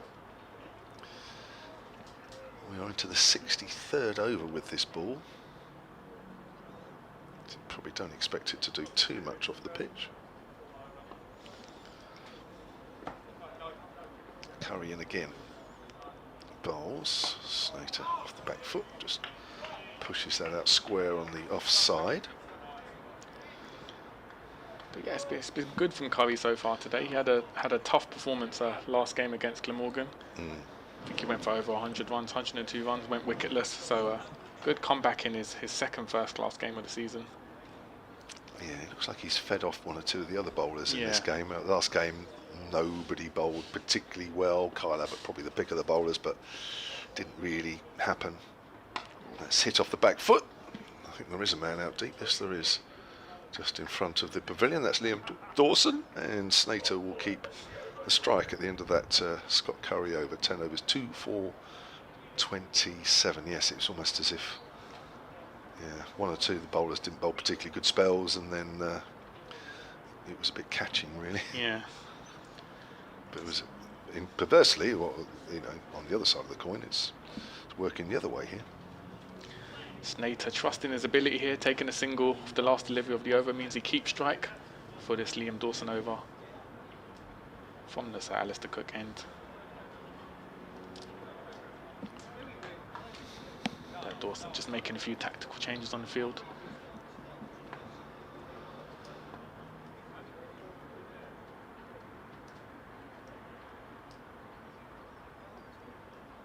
Dawson into Slater, just hit leg side, picked up a point. Hampshire bringing in the fielders here. They try to target Slater, tempting him to go for a boundary. Dawson into Slater, and he goes forward, drives at it, just clips the bottom of the bat and goes to mid wicket. So Slater just trying to heave it over the fielders to try and find the boundary here.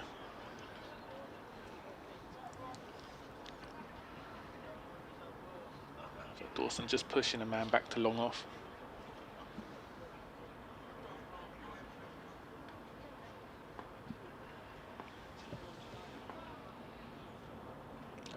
Into Slater and blocked this time.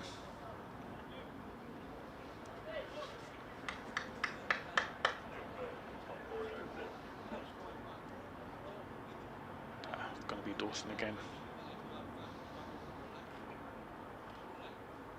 From the Sir Alistair Cook end. Into Slater. This time he just hits it on the off. Is that going to run away for 4?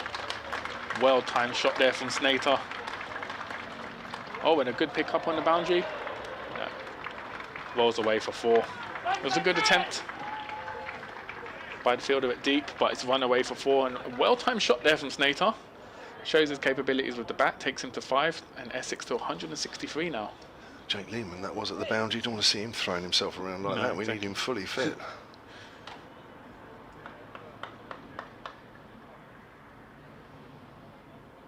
Actually, Cody Youssef turned on. Well, that is Jake Lehman. So, Dawson into Slater, and this time just blocks it. It's a good batting here from Slater, taking his opportunities when he sees a loose ball. Generally batting quite cautiously. So the deficit's still 72, so a long way to go for Essex in this innings still. As Dawson into Slater again and hoiks at it, and that's gone for 6. Just past long on, next to our commentary box, and Just when I said Snake's had been playing cautiously, he launches a big 6 into the pavilion. And that's been shot of the day so far. Good stuff, yeah. It went right to the back of the top tier there and made its way through the crowd and nicely thrown back by that gentleman at the front. So 10 off that over from Liam Dawson. And Essex 169 for 8 as I make way for Dick Davis to return on it. So let's have a quick look at the other scores. We haven't really brought you those for a little while in Division 1. Glamorgan are 136 for 5, replying to the Somerset all-out total of 354 all out. Ben Kellaway's 39 not out there. And Chris Cook is 23 not out. Surrey are 42 for 1, replying to the Nottinghamshire total. Come back to that, left alone by Harmer outside the off stump. New over from Scott Curry. 42 for 1 Surrey, replying to the Nottinghamshire all-out total of 415. How many did Joe Clark get there? Because he was not out overnight. Joe Clark. 129. Actually, he didn't add to his overnight total. Warwickshire are 70 without loss, batting in their second innings against Yorkshire, who are yet to bat for a second time, and Warwickshire lead by 65 with 10 wickets remaining. Welcome back, Dickie Davis, as that's driven back to the bowler. Should we switch you on? Oh yeah, well. There you are. Some would say don't. It's better. Just prove you really are there, and not hiding somewhere. Oh, there we go. So a couple of wickets this afternoon. Pepper for 10 and Moulder for 54. Sees Essex 66 behind with 2 wickets in the first innings in hand as Curry's in and bowls, and Harmer pushes that quietly out on the offside. We quickly do Division 2. Derbyshire are keeping Northamptonshire out in the field for quite a while. 552 for 5 are Derbyshire. Brooke Guest is 117 not out there. Looks like all the batters that walked to the wicket got some sort of runs. Martin Anderson's 86 not out, so a big partnership between those two. Kent at 137 for 3 in their game against Gloucestershire as Harmer works that into the leg side for a single. 170 for 8. Gloucestershire were bowled out for 325, so Kent trail by 188 runs. Is that Ben Dawkins for Kent? Yes, it is, yeah. He's 63 not out. Batting at 3. Middlesex 116 for 5 against Lancashire. There's rain. Again, can you believe it? Look at this. Now, it's at Old Trafford. Let's have a look. I can't remember actually. It was just a slight inside edge onto the pad of Snater. Yeah, they're up at Old Trafford. Oh, right. But they had a few problems up there yesterday, didn't they, with rain and bad light. Middlesex 116 for 5, replying to the Lancashire all-out total of 200 for 1. Lose deploy is 39. I don't think I've played too much actually there today. And Worcestershire Durham. Durham had just started their reply against Worcestershire, who were bowled out for 308. There's Curry bowls, Snater off the back foot, works that into the covers for Worcestershire, runs down the order.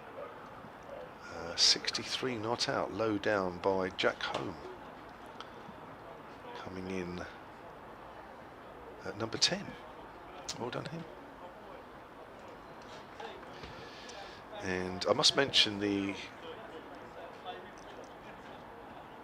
Pakistan-Bangladesh test match, because as was pointed out to me by Fiona, the Hampshire scorer, Mo Abbas 5 for 92 for Pakistan in that innings, back in the Pakistan side. Good on him.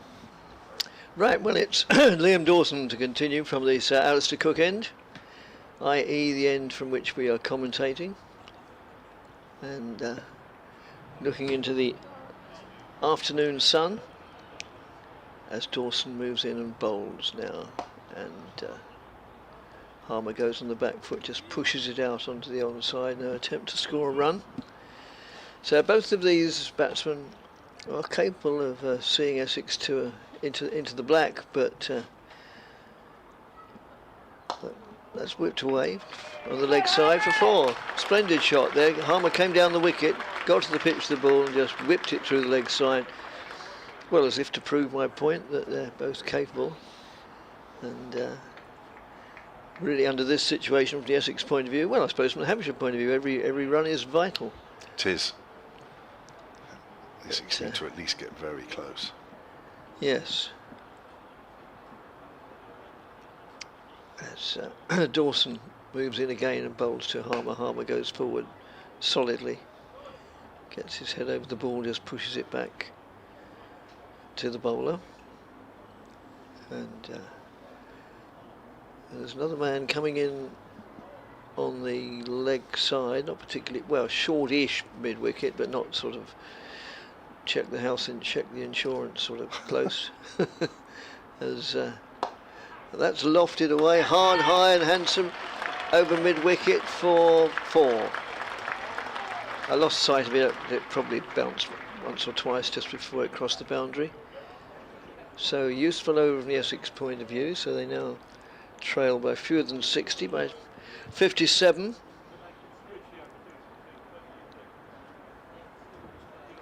But Dawson moves in again, and Harmer, vastly experienced player, obviously gets to the pitch of the ball. Snater, I would say, likes to hit the ball more frequently. He's a very aggressive batsman, whereas Harmer is a more studious player, I think would be the word. But nevertheless, he's still, as he's proved twice this over already, capable of giving it a big thump. And he picks up a single off the last ball of the over, and moves the score to 179 for 8. Harmer himself, they both have 11 runs to their name, and they trail by 56. It's so nice to have the screen in front of you doing all the mental arithmetic for you. Making the job too easy, isn't it? Making the job too easy. Oh, it's never too easy. It's good Lord, this is tough work. Don't let anybody think otherwise. When I bump into them in the supermarket or something, they say, "Oh, you've got a cushy number." I mean, there's nothing cushy about this. Oh, it's hard grind. You're not sounding convincing. I didn't think I would. No, not at all. Not one word. Did you have a pleasant trip to the theatre last night? I did actually. Yes, went to see an amateur production at the Palace Theatre in Westcliff of Frank Lesser's Guy and Dolls, and it was really, really good.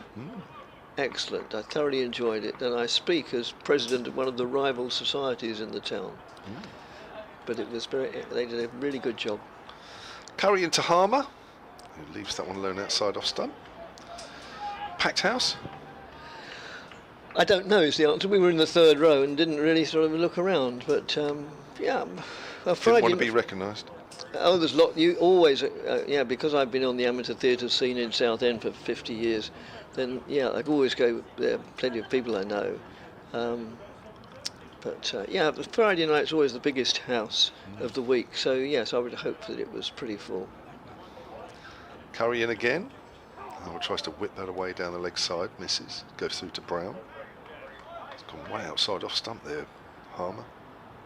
But there's probably some tickets left for this evening if anybody wants to go along and support the local amateur theatre in the Southend area. Guys and Dolls, it's really good. Yeah, now that must be worth a couple of free tickets for their next show, surely. I'll keep trying. Oh, we're not allowed to take perks, are we? No. Sorry, no, I'll have to decline them. Curry. Harmer whips that away wider mid-on, runs here. Chase for Cody Youssef. 2 runs to Harmer. Takes him on to 13. Valuable runs here for Essex. Yes, they are. Still rather be a Hampshire supporter than Essex one at the moment, but in this particular case, generally speaking, of course, I'd always rather be an Essex supporter. Yeah, it's a big blow, wasn't it, losing Pepper and Mulder so was, quickly together. Yes. Both when the score was 157. As Curry's in again. Oh, Edge through to second. Oh, he's dropped. No, he dropped. Oh, now that. Oh, it's dropped, and it's Jake Lehman. I wonder if we can see that from the front. But it looked from behind where we are as if it was fairly straightforward. It was a nice height, maybe a little bit to his right, but one that you'd have thought ought to have been held. It looks like he got both hands to it as well. He had to go Yeah, to his right. You're right, diving to it. Well, he wasn't diving, but he had to move to his low to his right. No, it doesn't look as if we are going to see a replay of it. Might do at the end of the over, hopefully. Curry into Harmer. Harmer drives and finds the gap. Enormous gap, and it will beat the fielder. Yeah. Oh dear. Well, it's always a nightmare as a bowler when the next ball, after a potential wicket, goes for a boundary. Yes. Harmer won't mind.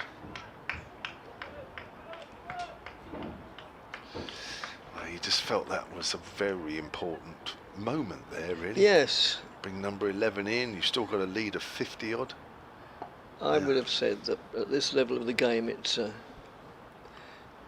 relatively standard catch. Turned away by Harmer. More runs there. Fairly straight delivery. Just a single out towards deepish square leg. Unlucky Scott Curry, 186 for 8, and Essex trail by 49. Are we going to get a replay? See if we might. No, it doesn't look as if we are, which is a shame. So, will it be Dawson to continue from this end? He got 9 hit off him in the last over. So no, it's still from this end, isn't it? Yes. Oh, yeah. It looks like he tried to gather it, and as he fell, he was trying to hold it with his hands and into his chest, and it just bobbled away. It looked for one moment that it was more in than out. Yes. So it is still Dawson to continue from this the Sir Alistair Cook end, and he's bowling to Harmer, who has monopolised the strike in the last few overs, and it is he, the South African, who goes on the back foot and plays it back to Liam Dawson. Not quite sure how many more seasons Harmer's going to be here. I'm not sowing any seeds of doubt. I'm not saying anything. We don't know, but we do know that he finally qualified as a fully fledged legal eagle solicitor during the winter. So he's, did he? He's got a useful second string up his sleeve. Yes, don't often. What do they say?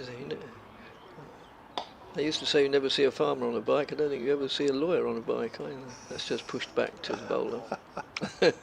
Unless they're out purely for exercise. It's interesting, isn't it? He's 37 now. Yeah.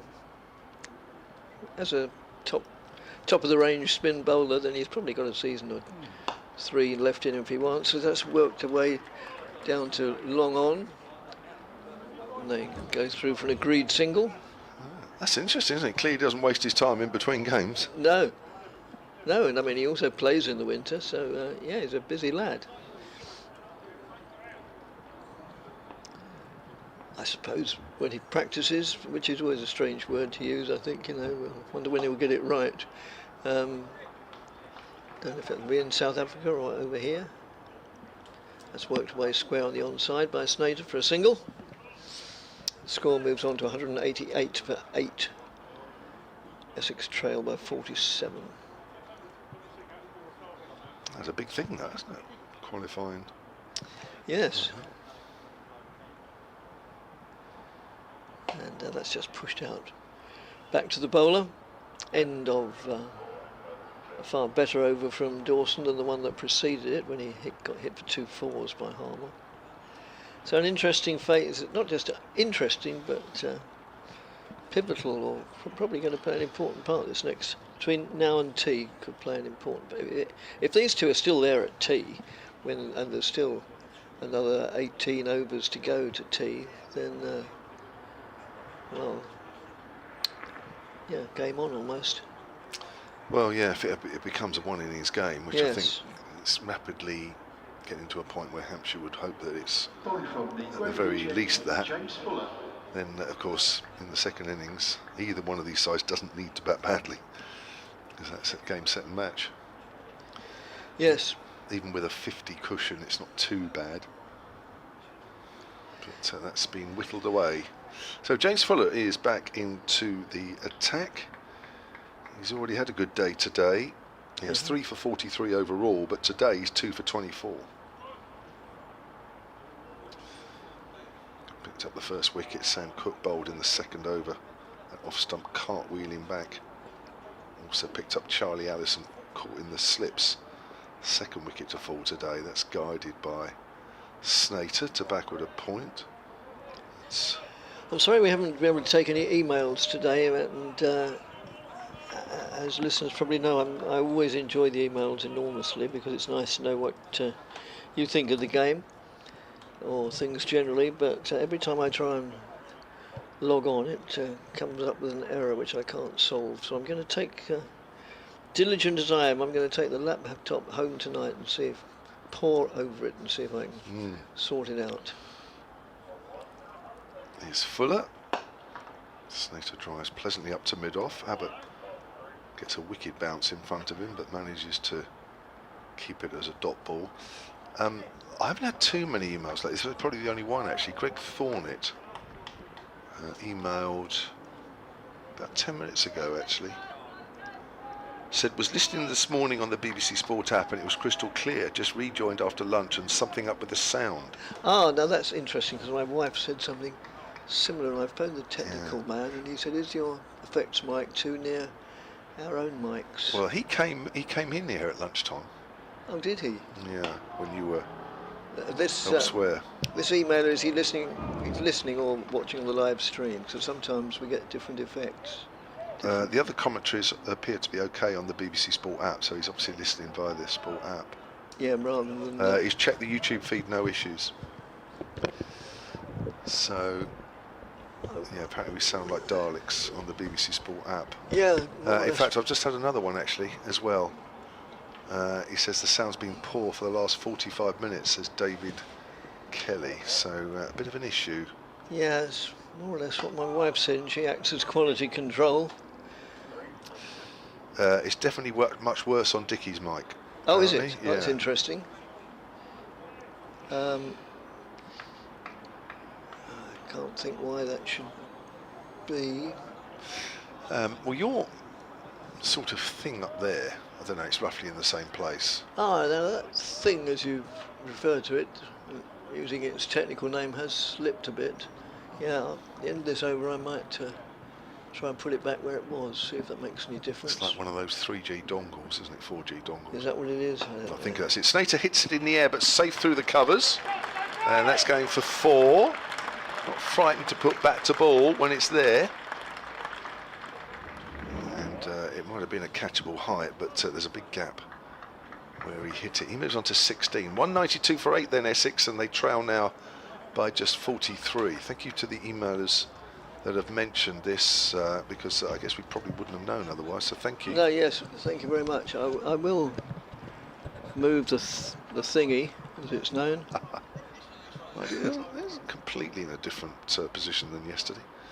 It's Fuller again, bowls. Snater flicks it away on the leg side. They're asking for a caught behind and he's gone. Ben Brown takes a second catch down the leg side. Snater doesn't think he hit it because he's still standing there.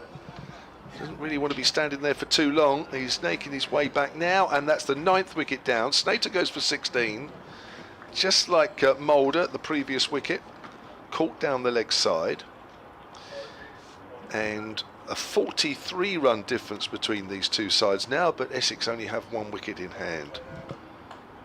So James Fuller picks up his Shane Snater was caught. 4th wicket of the innings. James Fuller for 16.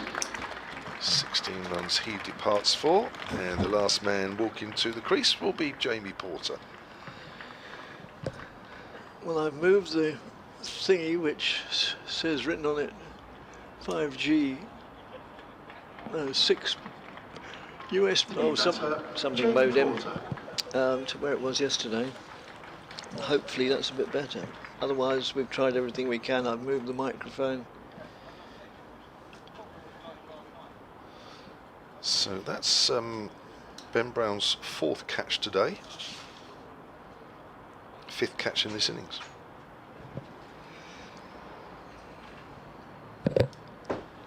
Snater made, what, 16? Snater made 16.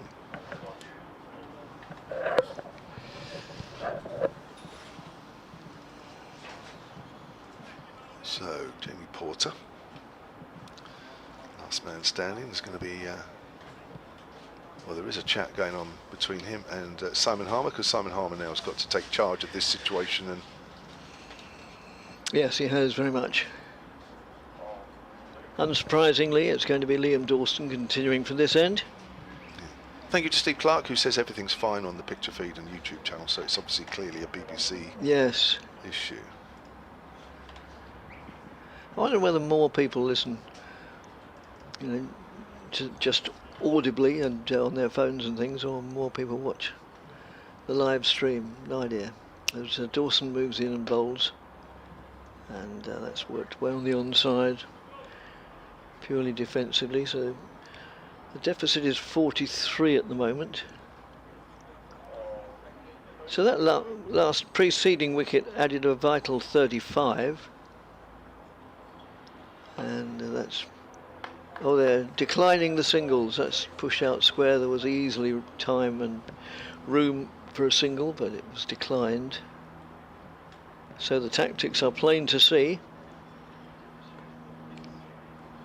Porter used to be the regular night watchman, but Sam Cook has taken over that role when necessary.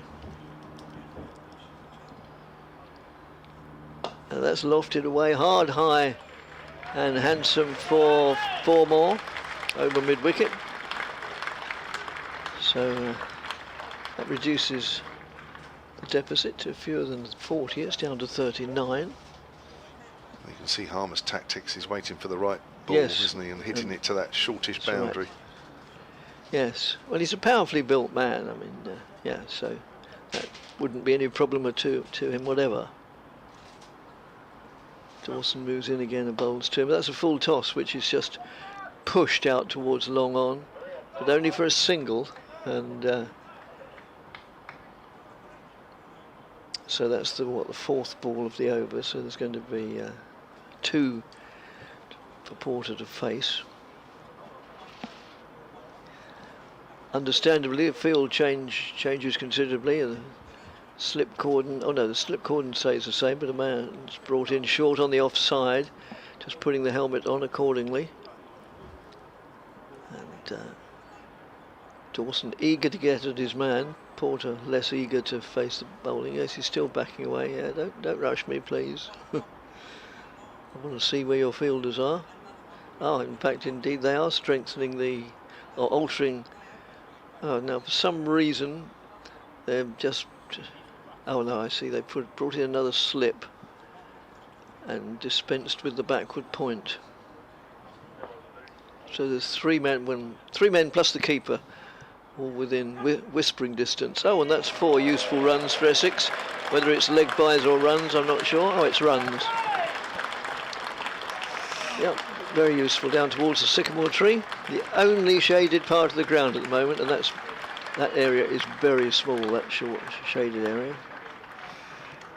Dawson's gone for the quickish sort of slider there that comes into the right hand area. He's just got it too straight. Yes. Moves in again. Last ball of the over, assuming it's valid. And Porter pushes forward totally defensively. Gets a round of applause for that. And so Harmer will be facing up to Fuller, presumably, with the deficit 34. This one you can help out with, actually, Dickie. This is from Andrew in Newmarket, Hampshire Cricket at bbc.co.uk. That's the only email we're using today. Yes. Do you agree with the current penchant of right-arm bowlers to bowl mainly round the wicket to the left-hand batters? That's one part of the question. Well, yeah, I mean, when you think that a lot of bowlers, right-arm bowlers, get the ball to come back into the right-handers. So for the left-handers, when they come round the wicket, it's angling into the left-hander and then Yes. pitches and straightens. And Abbott, to name one, Sam Cook, to name another, they'll clearly find that a really preferable way to bowl at left-handers, and it works, no doubt about it. I think Jamie Porter does it to a degree as well. Here's the second part to that.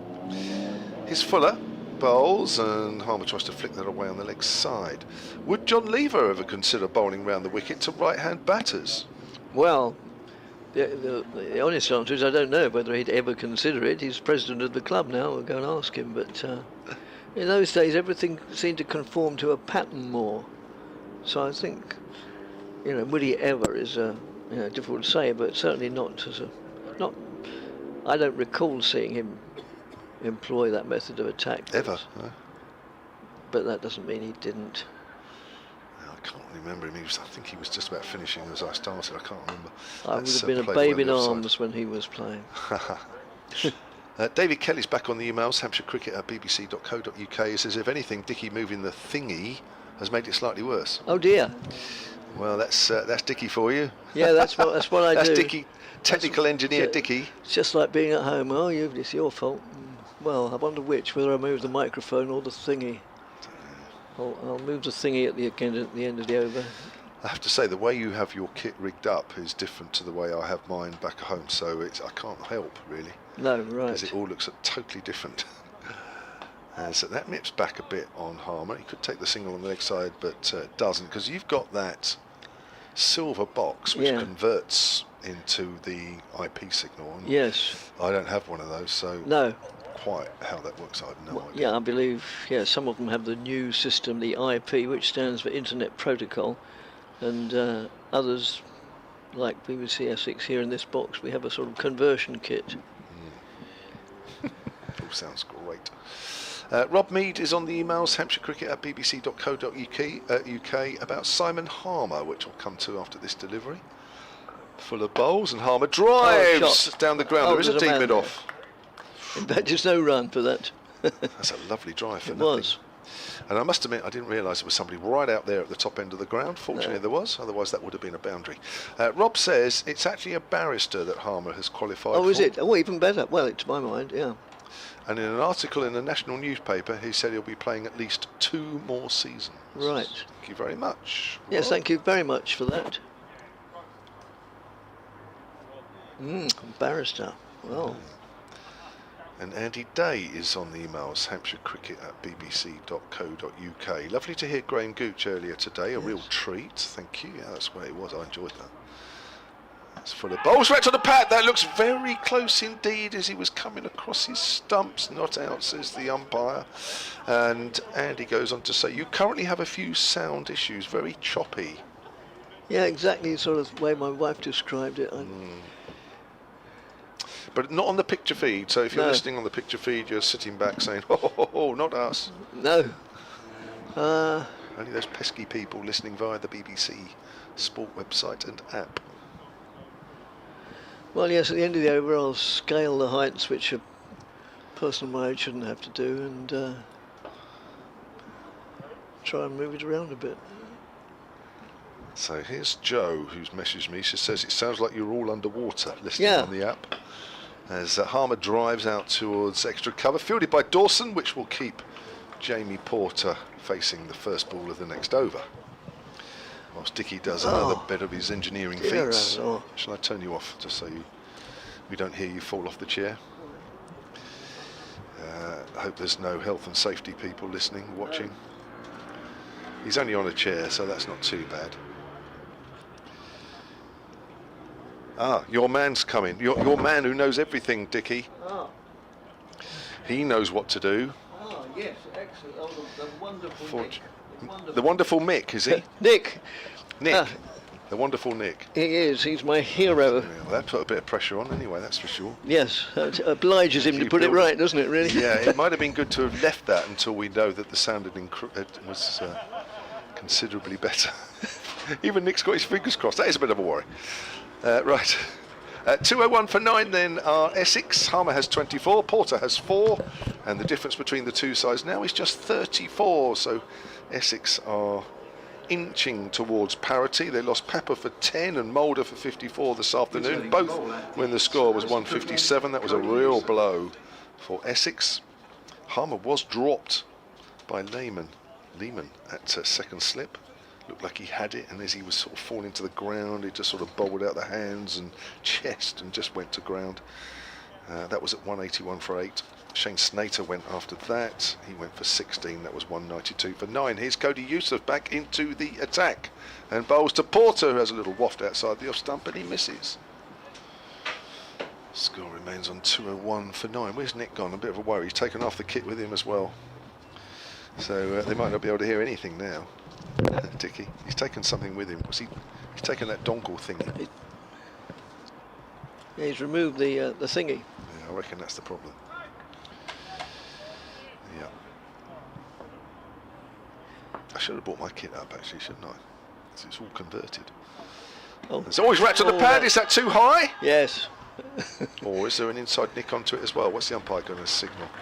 Anyway, Yeah, just the too net high. result is it picks up a leg bye down to third man, and the bowler is Youssef, who's hasn't taken a wicket yet. I think it's probably better if I get out of the way and leave the commentary to you, Kevin. Okay. So Cody Youssef, who's yet to pick up a wicket in this innings. He's found himself in this situation a few times this season. It's not for the want of trying. It's not quite happening for him. Well, he's been in a Hampshire shirt. Just the 6 wickets at 60 odd apiece. He certainly hasn't bowled badly. Just hasn't quite been going his way. He's in, and Harmer hits that into his boot as it goes out on the offside. Could be a single. He doesn't want to take a single. David Kalev has emailed ex-Chingford. He signs off. Hampshire Cricket at bbc.co.uk. I remember John Lever bowling left arm over. That's right. Part of a great Essex team, unsung heroes of Edmeads. I think it was Brian Edmeads, wasn't it? Turner, yes, Stuart Turner. Wily old all-rounder. That's pushed out down the leg side. Irvin and Taylor. Tonka Taylor, I think it's David Ackfield, Ray East, and Robin Hobbs. That's right, David. Names that come up on a fairly regular basis from an Essex point of view. John Lever, president of the club, I believe, currently. Yes, he is. Are you going to go? Oh, well, the suggestion from Nick, our splendid engineer, is that we dial out and dial in again. I've just pointed out that, you know, the final wicket could fall and then there's a 10-minute break anyway. I've discovered further that he's not working today. He just happens to be watching the game and heard it. Now, is that loyalty or not? Beyond loyalty. Beyond loyalty. It is. It's a great testament to your team. It is. Well, we always say local government, local radio depends on goodwill as much as anything else. As the next delivery comes in, and that's worked away pleasantly off his legs for a single down to fine leg. And Harmer will retain the strikes. It's the last ball of the over, and during all that technical stuff, the lead has been whittled away to 32. Can you just help me out with one or two of these names? This was from David Kalev. I knew one or two. It was Brian Edmeads, wasn't it? Here? Oh yes, I remember Brian Edmeads. Stuart Turner, I remember that.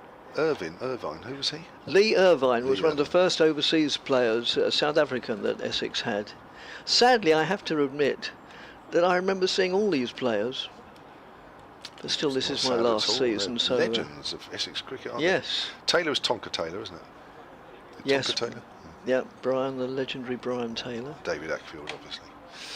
And the others I know. Here's Fuller again, and that's swatted out on the offside. There is a deep extra cover. And they take no run. Yeah. David's back on the emails, Hampshire Cricket at bbc.co.uk. He says, enjoy this coverage. Nothing like the county championship on a sunny day. I couldn't agree more. Yeah. It's just, I still find it bizarre that here we are on the April the 9th, and we're in the 5th out of 14 games. Right. I had also forgotten at the start of today, and I'll come back to that in a minute. It's Harmer's forward. Fuller lets the ball go past him actually, but nobody's running. I mentioned it at the start of the week. The Utility Bowl down on the south coast is celebrating 25 years this year. Last Monday we wished it happy birthday because it was the 4th of July 2001 that the very first team game took place. On this day, the 9th of May 2001, was the day when the very first championship match took place at the ground, Worcestershire. Yes. We're the visitors, so happy birthday to the Utility Bowl once more today. Here's Fuller, and that's again smashed away to deep extra cover, and it really did travel. It did. Straight to the fielder Scott Curry at deep extra cover. He didn't have to move, and it was on him like a bullet. Griff Holmes has emailed hampshirecricket@bbc.co.uk. In a season quite light on causes for Hampshire celebration so far, I'm proud to say the Rose Bowl was the only ground to get its own question in my uni pub quiz this week. Although my team was the only one to recognise it. A prouder achievement than in any of my COVID-curtailed school career. Thank you, Griff. Probably because we're in the 25th year of the ground. Here's Fuller. That's turned away on the leg side. Again, they could take a single, and they don't take it. Julian Travis has emailed hampshirecricket@bbc.co.uk. He says, I remember watching Lever bowling, and he had an angled run-up. He did slightly, yes. This would have made it difficult to bowl round the wicket. However, his action was very fluid and a joy to watch, says Julian. And he was so economical. Oh. Swung the ball both ways as well, didn't he? Yeah. He did get the ball to swing. He would get the ball to swing when no others could. Absolute natural at the swinging delivery. And I think he's on the ground again today, isn't he? From what I hear. He was here yesterday. I would imagine he is, yes. Yeah. Field slightly changes. There's a couple on the leg side saving one, and there's three, just about three on the offside doing the same. As Fuller comes in and bowls to Harmer, and he's wrapped on the pad. He's going to get a leg by. So he's got the result he wanted. Yep. The appeal is turned down by the umpire, and Essex move on to 204 for 9. And Porter will only have one ball to face. Or maybe, yeah, one ball. Yeah. One ball to face. Perfect manoeuvring of the strike from Simon Harmer. Yeah, he's just like any good barrister would. I was just going to say something along the same lines. Yes. Like.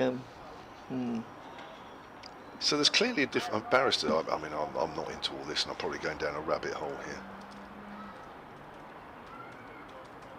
I wonder if he'll specialise in defence or prosecution. Whey! Boom! That's about all I know. He's Fuller bowls, and Porter drives pleasantly that was out a pleasant towards shot, extra cover. Yes, it was. End of the over. The difference between these two sides now is down to 31. A barrister is a specialist legal advisor and courtroom advocate. Depending on the stage of your case, their daily duties include legal analysis, specialist advice, advocacy, I think I've said that right, I probably haven't, and negotiation, arguing on your behalf to settle disputes out of court. There we are. That's what a barrister does. I've never had a need, touch wood, for a barrister thus far. 204 for 9. Harmer has 24, Porter has 4, and Essex trail by 31 on the first innings. They've lost 7 wickets today, 4 this morning, 3 this afternoon. Dicky is in consultation with the engineer here, way outside off stump from Cody Youssef, start of his 18th over, none for 51. Harmer leaves that one alone. Umpire's having a look at Cody Youssef's front foot. He's obviously getting close to the front line, or getting close to going over it anyway. Just under 45 overs left in the day's play, which means we have just under 13 overs until tea. As Youssef runs away from us once more and bowls. Again, it's wide of off stump, and again Harmer lets it go through to the keeper. Very wide of off stump. I don't think Cody Youssef wants to be hit back past him or on that leg side. It's making it hard for Harmer to reach the ball. I think he might surprise him with a quick Yorker at some point in this over. We'll have to wait and see. Thank you for your emails. Sorry about the sound situation on the BBC Sport website and app. It is being worked on as we speak. As Harmer hits that into the ground, ball bounces away through to Ben Brown.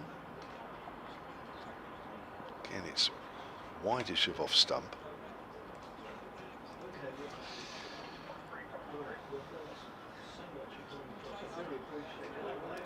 So 3 balls gone of this over. You would think Harmer now is probably looking at a single minimum. I say single minimum, he certainly won't run 2. Really appreciate it. Boundary single would be ideal, I suppose. As again, that's wide of off stump, and it's called a wide by the umpire. I'm not surprised, actually. Just watching that one. In fact, yeah, actually, it's wider than the others that were bowled in that over. So that's a wide just about in any cricket, that one. Are we all sorted, Dickie? Well, not completely, no. I think the plan of action is still, well, yeah, the plan of action is still, Nick thinks it's probably because that little box of tricks is overheating, which, as we know from experience, these things can happen. That's wide outside the off stump, cracked away, and I think he's found the gap out deep on the offside. He has. 2 fielders out there at deep point and at deep extra cover, and it's split them. Really timed that one, Simon Harmer. And now he'll be looking for a single. So between innings, admittedly Essex might bat out the rest of the day, but between innings we'll dial in again, because we'd come off air anyway, and when we come back we'll put that in the shade, maybe under the bench rather than on it. So we're off the BBC Sport website and app, are we, for a while? Here's Yusuf, and he's hit that in the air. It's up in the air. This could be out caught mid on. Dawson's under it and takes it, or does it? It's a no ball. Oh. It's a no ball.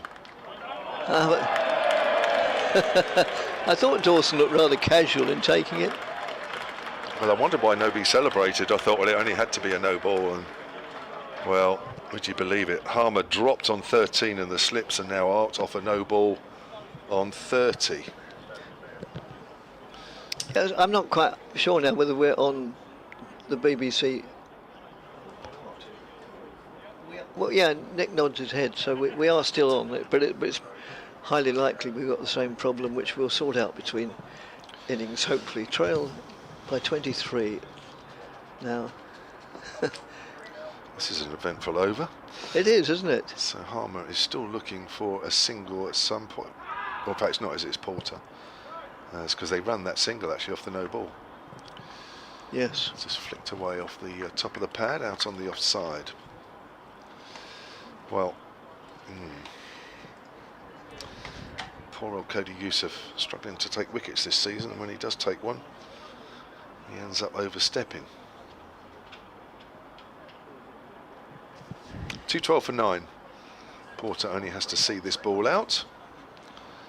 And Harmer will get another go. Oh my word, he's beaten the outside edge, and that's a really good delivery to finish that over off. An eventful over, 2-12 for 9, and our man from Newcastle, Newmarket is back on the emails. The end is coming into view at the age of 37. Harmer reckons he has 2 more seasons left. After that, a move to law. He's finishing a degree and wants to become a barrister. Quotes, I have to be brave enough to go, not be good at something. It does actually say something else, but I'm not. For the first time again, that is an article that Andrew in Newmarket has sent me. So thank you, all those informations about Simon Harmer. Something going on next to me. Yeah. Well, to be honest, my understanding of it is we're going to stay on the picture feed no matter what. So if you redial, if we're off the BBC Sport website and app, you might as well just do it. Oh, we're on it, are we? Oh, right. Yeah. On. Okay. Yeah. All yours, Dickie? Oh yes, It's been a traumatic 10 minutes I've been for you. sort of. Or do you want me to do it? No, What do you- no, I'm happy now. Well, I'm always happy, but I mean, yeah. So, the next delivery from the Graham Gooch end, and it's Fuller still bowling and just nudged into the onside. There was time for a single, but I always think it's under these circumstances. If you're and on a Saturday, maybe you are. If you're trying to sort of introduce somebody to cricket that doesn't know much about it, you know, your young family or your partner or wife or something, and he or she says, "Well, I thought it was time for them to run from one end to the other while that ball." Oh, well, there are some times when you don't want to do that. Oh.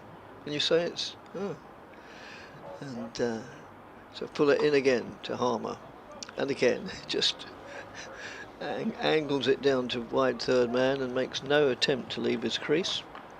I was going to come off ages ago, but thinking the end of the innings, but Well, yes. You underrated the Essex tail, you I see. did badly. Many a team has fallen foul of that in the years past.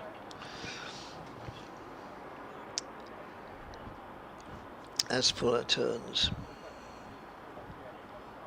Straight run without any particular idiosyncrasy. Bowls now. And that attempt at the big hit there over mid-wicket, but all it does is thump into a big left size 11 boot probably and bounce away harmlessly. Porter, ever amiable young man, helps with the conveyance of the ball back to the bowler.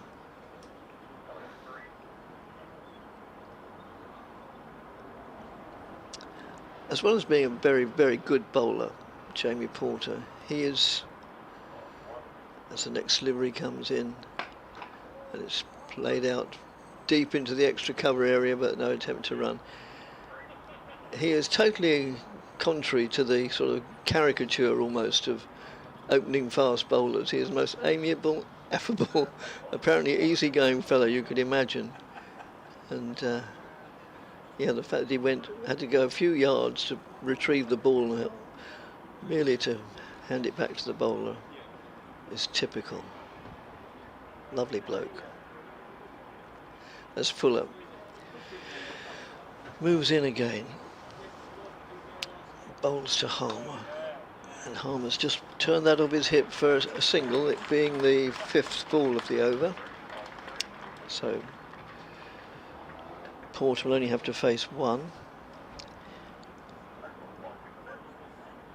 Yeah, we've also hidden, well, I say we, that's not fair. Nick's also sort of managed to hide the little silver box of tricks in the shade more. But it is now the heat of the afternoon, which is probably why this problem didn't occur this morning. That's just played defensively, end of the over.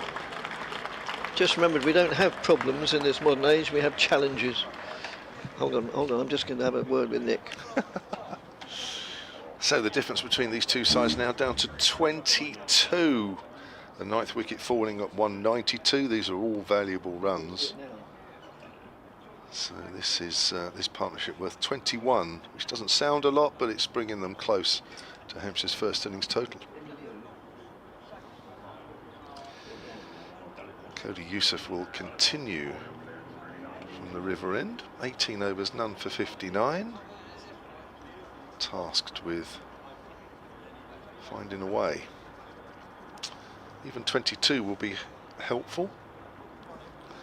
Lead, but this is fast becoming a one innings game. As Youssef's in, right arm over. Harmer drives, hits it into the ground, ball bobbles away on the leg side. All fielders are deep now. Well, just about all. In fact, they are. As I look around, everybody's virtually on the boundary. Or as close as. I've never seen you get up and down, Dickie, so much.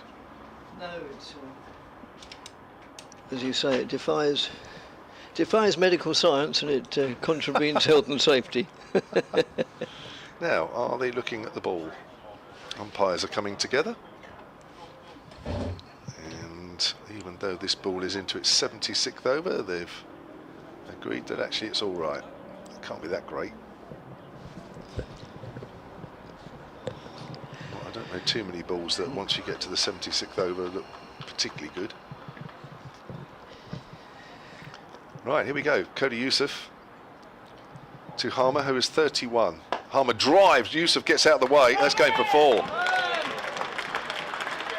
Hammered back to the bowler who had to duck on his follow through. Harmer gave that some. He did, didn't he? Yes. And yes, Yusuf took evasive action, probably very wisely. He's in T20 mode here, Simon Harmer, when the ball's in the right areas.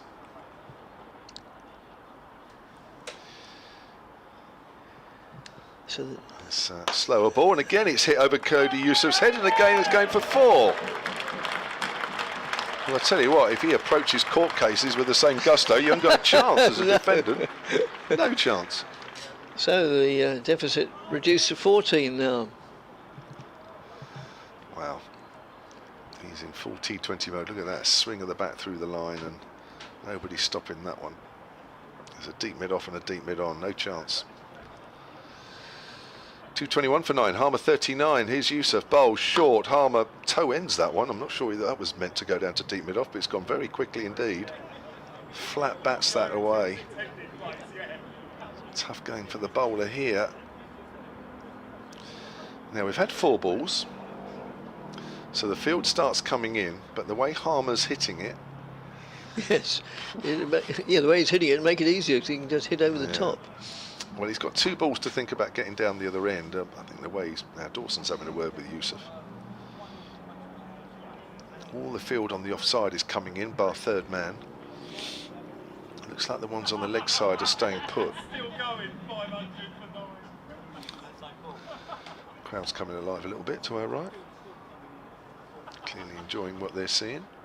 Just 14 runs now separate these two sides. Been a great effort by these two, mainly by Harmer.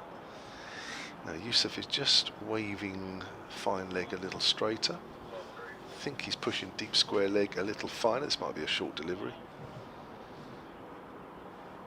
Here comes Yusuf.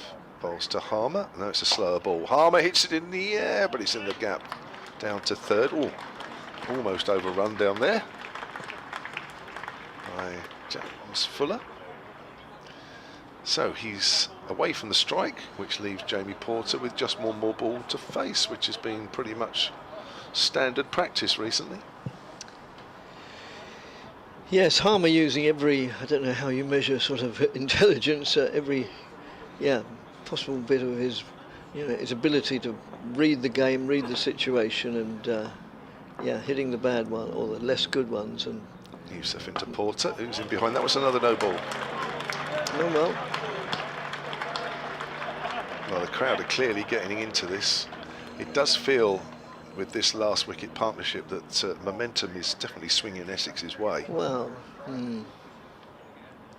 And what was the score when there was that drop in the slips? 181 for 8. 181. So, oh dear, 43 runs ago. Yeah, Snater was out after that at 192, but Harmer was dropped on 13.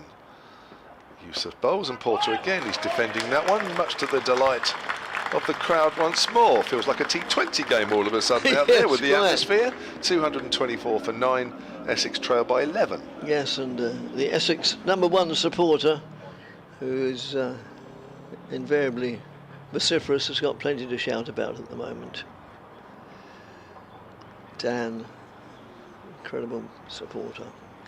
Sound is fixed, I'm told by Joe. Excellent. Well, on the BBC, your man's done a great job. He has done a great job. I don't know what he's done. He's done a great job on his one of his days off. Comes here. What we Sunday afternoon, Dad? Can you take me to Chelmsford to watch a bit of Essex cricket? Yes, of course. I've had a difficult week at work anyway, so let's go and watch the cricket. I'll just listen to the commentary. Oh dear, they're having troubles. As it's Harmer goes on the back foot and just nudges it down to third man, and no run is taken. It's Scott Curry bowling from the far end now. Is Scott Curry a local product? Dorset way. Yeah. Dorset way. Sort of going towards Bournemouth, yeah. So that's local for us. Yeah. Well, Hampshire used to play in Bournemouth, didn't they? Oh yes. What was that, Dean Park? Yeah. Yeah, that was what Graham Gooch was referring to this morning. Moves in again, bowls. Again, nudged down to third man. but no run taken.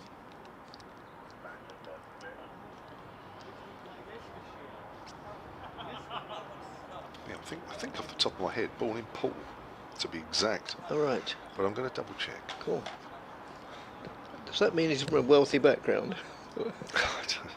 It's only a small area pool that you're referring to. Curry moves in now and bowls. Oh, and a play and a miss from Harmer. It's shorter of a length. It ballooned through at about shoulder height, if not a little bit higher. And I suppose it was safe enough because there's no fielder within 50 yards. Yeah, ball in pool. And he was born 2 days before the very first team game at the Utilita. Oh, right. And that's he pirouettes and tries to pull it round the corner, which he's, well, partially succeeds with, but it just trickles down to long leg. So I was going off commentary about half an hour ago. well, yeah, how many overs to... Yes, overs remaining today, 41.2, so there's... I'm going off at the end of the over. Right. That will probably... That's helped round the corner for 1. Yes, you realise if you go off commentary, I think you would have... Yeah, if you go off commentary, that will probably bring the wicket. Well, that's why I'm doing it, actually. Yeah.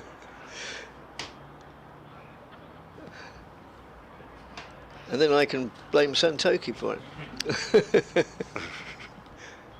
Unless they're still there 10 overs later or whatever. So Porter has how many balls to survive? 2, just the 1 more. Yeah, Harmer is playing this, I was going to say incredibly, but no, it is credible because he's a very gifted all-round reader of a situation. Well, that's, well... Porter negotiates that one. It's sort of a bit of bat, bit of pad, and he survived, which is the main thing. So Sorry about that. I didn't mean to be on that long. thanks, Kevin, for your long stint. And I can assure you. so Essex now are 225 for 9. They trail by 10, and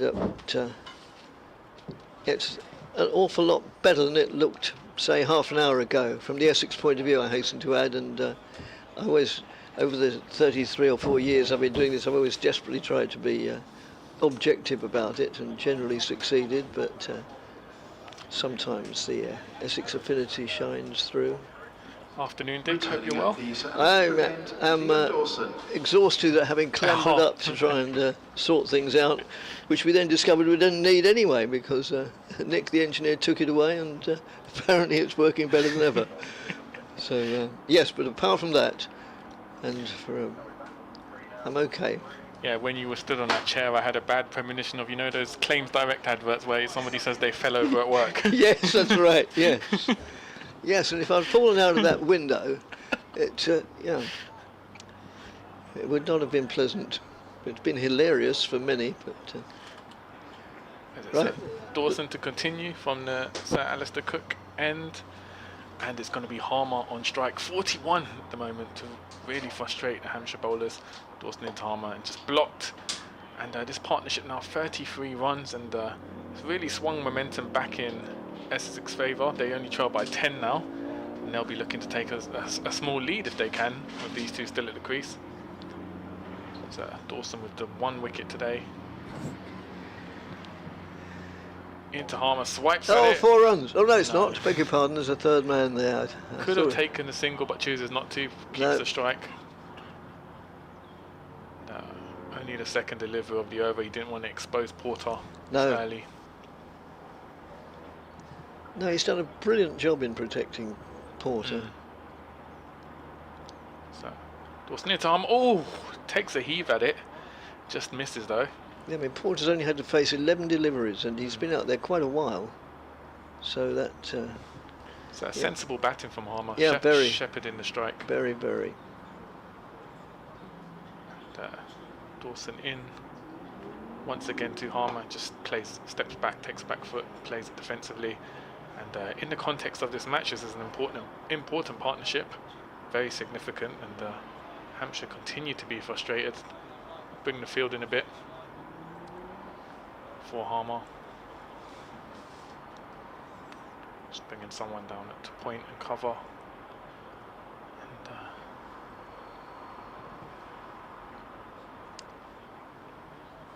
as Dawson gets ready to come in once again. Steps back, and just drives it forward, and that's picked up by long off.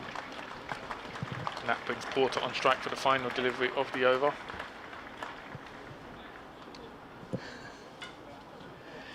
And it's down to single figures now, the deficit, 9 runs. If this were a situation sort of when this is going for the victory, it'd be even more tense, isn't it? I mean, yes. If it was 9 to win rather than 9 to wipe out the deficit, there'd be a lot of chewed fingernails around the ground here. In fact, the tactics may have been different by Hampshire. So Dawson into Porter, final delivery of the over, and Porter just blocks it out sensibly to see off the over. Loud applause from the Essex faithful as that ends the over. 78 overs gone. Essex 226 for 9.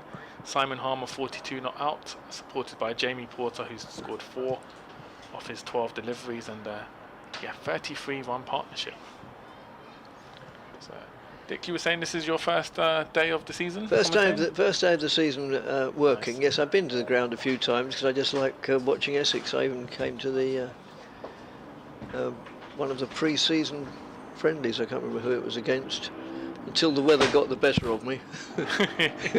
In mid-April or something, with the wind howling. Did you winter well? Yeah, I did actually. Yes, I covered quite a lot of rugby. Oh, nice. And went and watched a heck of a lot of rugby. It's very much my winter game, having played it. Not very well, but it was good fun. As Curry moves in and bowls, that's just played defensively by Porter. Did you go to some far-flung corner of the globe? Not too far. I went to Madeira in Portugal in January. We got really nice weather. It was about 24, 25. So presumably a holiday. Holiday, yes. Yeah, not working holiday. I've got a 1-year-old son, so just get a bit of sunshine in the winter. Yes, of course. I remember. I think, I think he was. I think the last time we commentated, my wife was pregnant. Yes, that's right. So, yeah. And Curry moves in and bowls, and that's just played out into the mid-wicket area, and take ample time to take a single, but they don't. Actually, a cricketing link to my son. My son's first name is Jackson, but his middle name is Rohan, after the great Rohan Kanai. Oh, is he one of your heroes? Well, he went to school with my granddad. Oh, really? One of my granddad's cousins, so he definitely. Yeah.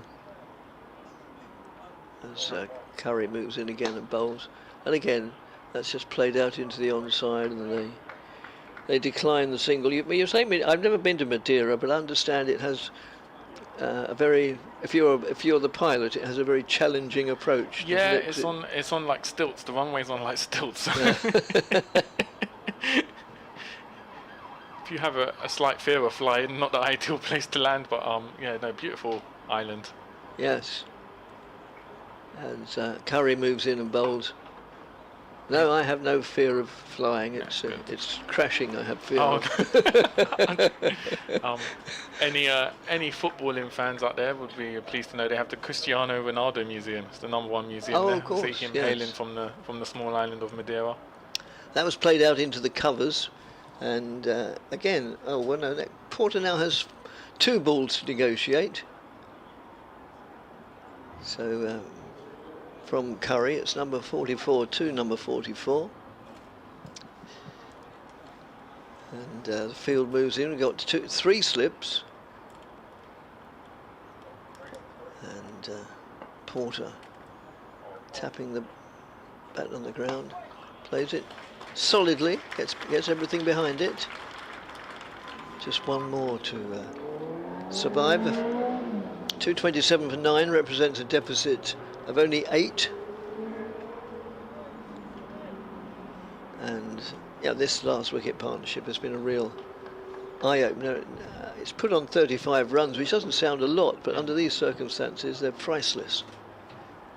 As Curry moves in, bowls, and Porter. Well, Porter could have picked up a run there, since he plays it very pleasantly out to deep, fairly square third man, but no, he declines it as well. Yeah. So Essex 227 for 9. It's 20 to 4, and usually this is the first time we've been on air together, Dick. But for good reason, obviously joined by the great Graham It is, Gooch of course, yes. I'll overlook that. Yes. 67,057. Yes, and yeah, especially considering when we heard who the third voice was going to be today, I said to my wife, "Oh, good, he's a lovely fella." Oh, that's good. That's nice of you to say.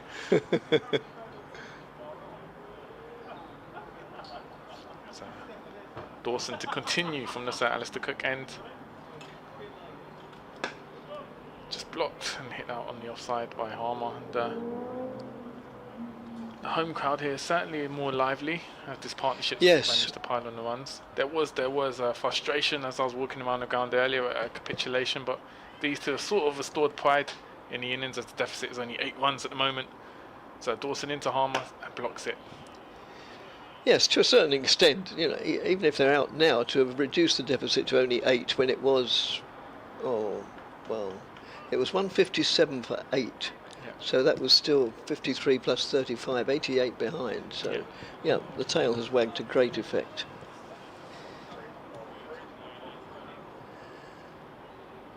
So Dawson into Harmer, steps back, takes a heave at it, and it's just bowled wide, given as a wide. Yes, so ironic applause from the home crowd. Reduced even more. Yep. I never know what wide's worth nowadays. Is that worth 1? Yeah, so they trail by 7 now.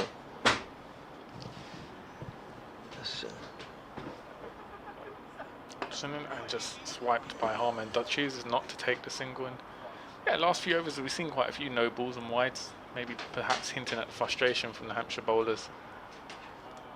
And the skipper, who's also the wicketkeeper, Ben Brown, comes all the way in total about the best part of 30 yards to have a word with his bowler, with 2 deliveries of the over remaining, and as a result he's changing the field. So we're not going to allow Harmer an easy single. Well, no, they haven't been allowing him easy singles, but generally speaking, it's been the final ball of the over that Harmer's managed to get a single. But now it's far more difficult. All the field is on a saving 1 field.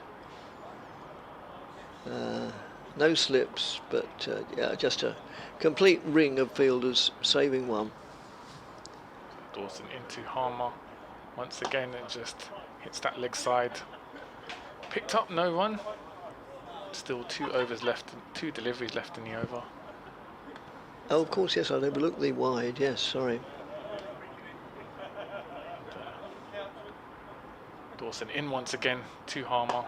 Just plays that campers for a quick single. Oof. Well, a better throw, and Porter would probably have been struggling at the batsman's end, but yeah, with all due respect to Yusuf, it wasn't the best of throws, and therefore it made the job a little bit, quite a bit easier. So Porter now only has to play out 1 delivery of this over. And steps back a bit. He's not going to be rushed. Good for him. Dawson into Porter, and sensibly blocked by Porter to see out the over. Loud applause from the Essex faithful when that ends the over. Essex 229 for 9. They only trail by 6, and as you said, even though they still trail psychologically, they've done a lot of damage here in Hampshire. As you said, the deficit could have easily been 70 at one point. Yeah. They've clawed it back, and momentum with Essex at the moment. So Harmer is 1 big hit away from a half century, supported by Porter, who's played very sensibly. Yes, I'd got my arithmetic slightly wrong, I must admit. Now 157, 72 runs ago, the 8th wicket fell. Yes, I think I said 80 something. But, maths was never my strong point. Returning to ball at the Graham Gooch end with the new ball, Kyle Abbott. With the new ball, as you may have heard in the public address system, announced by the Essex scorer Paul Parkinson, who himself played a very good level of club cricket in Kent. I think it was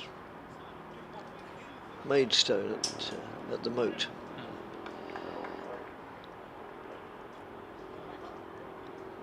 So yes, Kyle Abbott with the new ball.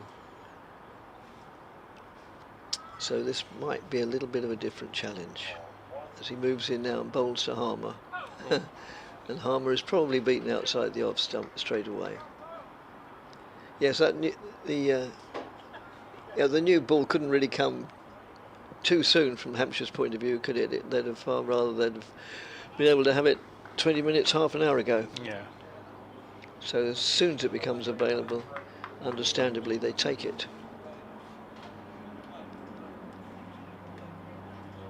As Abbott, a wonderful servant of Hampshire, moves in now and bowls, and Harmer pushes that out for a potential single, but a declined single. They eschew the opportunity as the sun beats relentlessly. It's a warm day.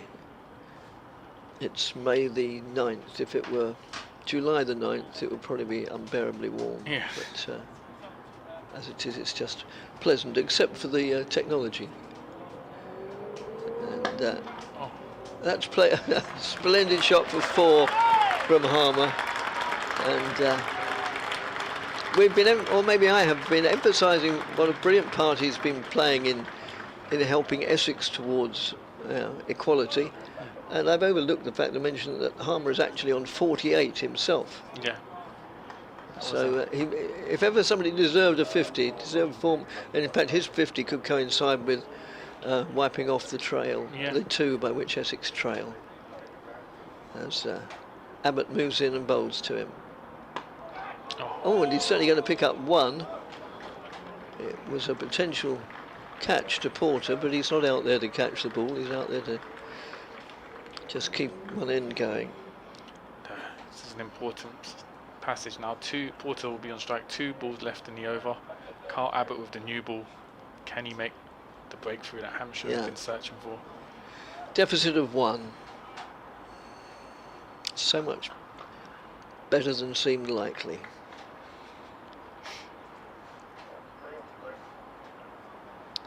I've been, I don't know exactly how many years I've been watching Essex, and if I did know, I probably wouldn't admit it.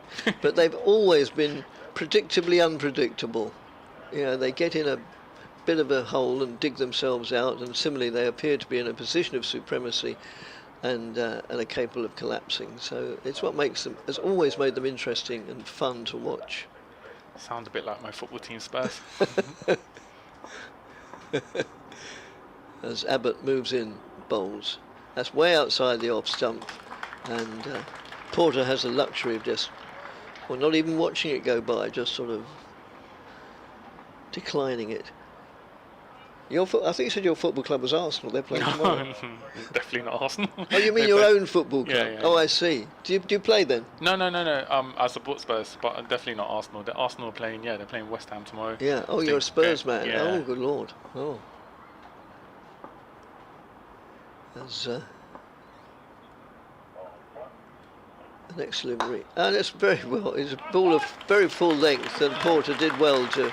He didn't just block it, but he drove it with authority straight to mid-off. So the end of the over is reached, and Porter. Well, yes, I didn't mean to say Porter. I meant to say Harmer, but to a lesser extent, Porter will get a big hand when he comes in. Yeah. But Harmer especially, will get a tremendous ovation, because the Essex crowd at county championship games are very knowledgeable. As I think the crowds at all 18 grounds are for county championship matches in particular. They know their cricket and are often vastly underrated by the clubs and those in power. Well, Harmer's only 6 away from the highest scored this innings for Essex. Liam Mulder with 54. Yes, what a good point. Yes. Well, if Yusuf bowls an appropriate delivery, it could be with one hit. Straight into this commentary box. Yusuf, of course, thought he had him earlier, however it was given as a no ball. Yes. Yes, when Dawson called it at mid-on. Not the best performance so far this innings from Yusuf, gone wicketless for 70. Yes, off 19. Yusuf into Harmer. Oh, we're playing a miss, just past the edge of the bat. And that was a good delivery from Yusuf. Yeah, there is a slip now that they've taken the new ball, so it's only 7 deliveries old.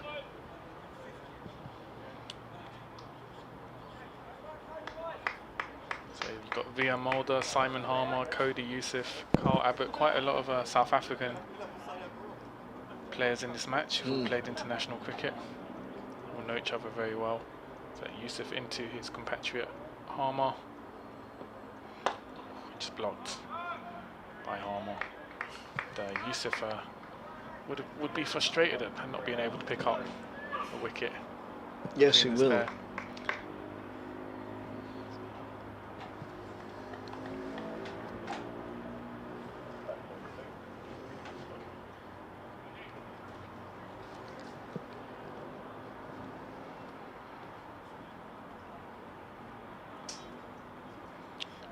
Yusuf in once again to Harmer, just played leg side, declines the run, doesn't want to bring on Porter on strike this early in the over. No, that was the 3rd delivery of the over, so, or have they already clicked it up? No, there it goes, 3 overs, 3 deliveries. Can this pair keep going till tea? That would probably be their short-term target. Yeah, which is only 4.5 overs away. Yeah.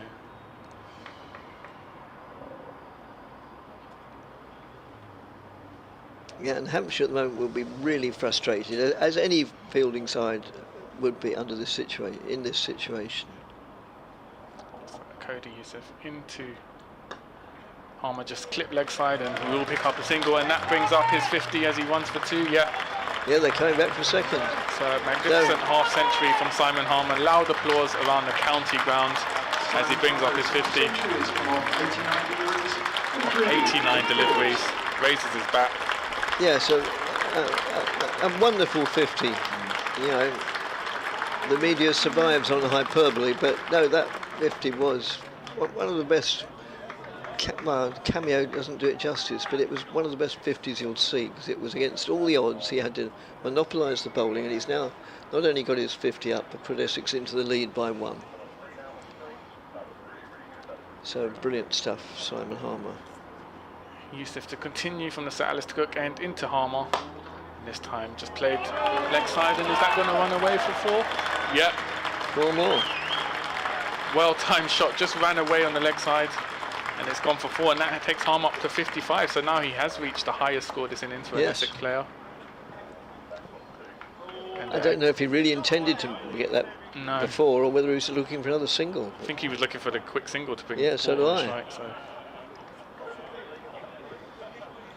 Another bit of a conflab between the bowler and who's 31, or there are a few changes. Oh no, it's Nick Gubbins.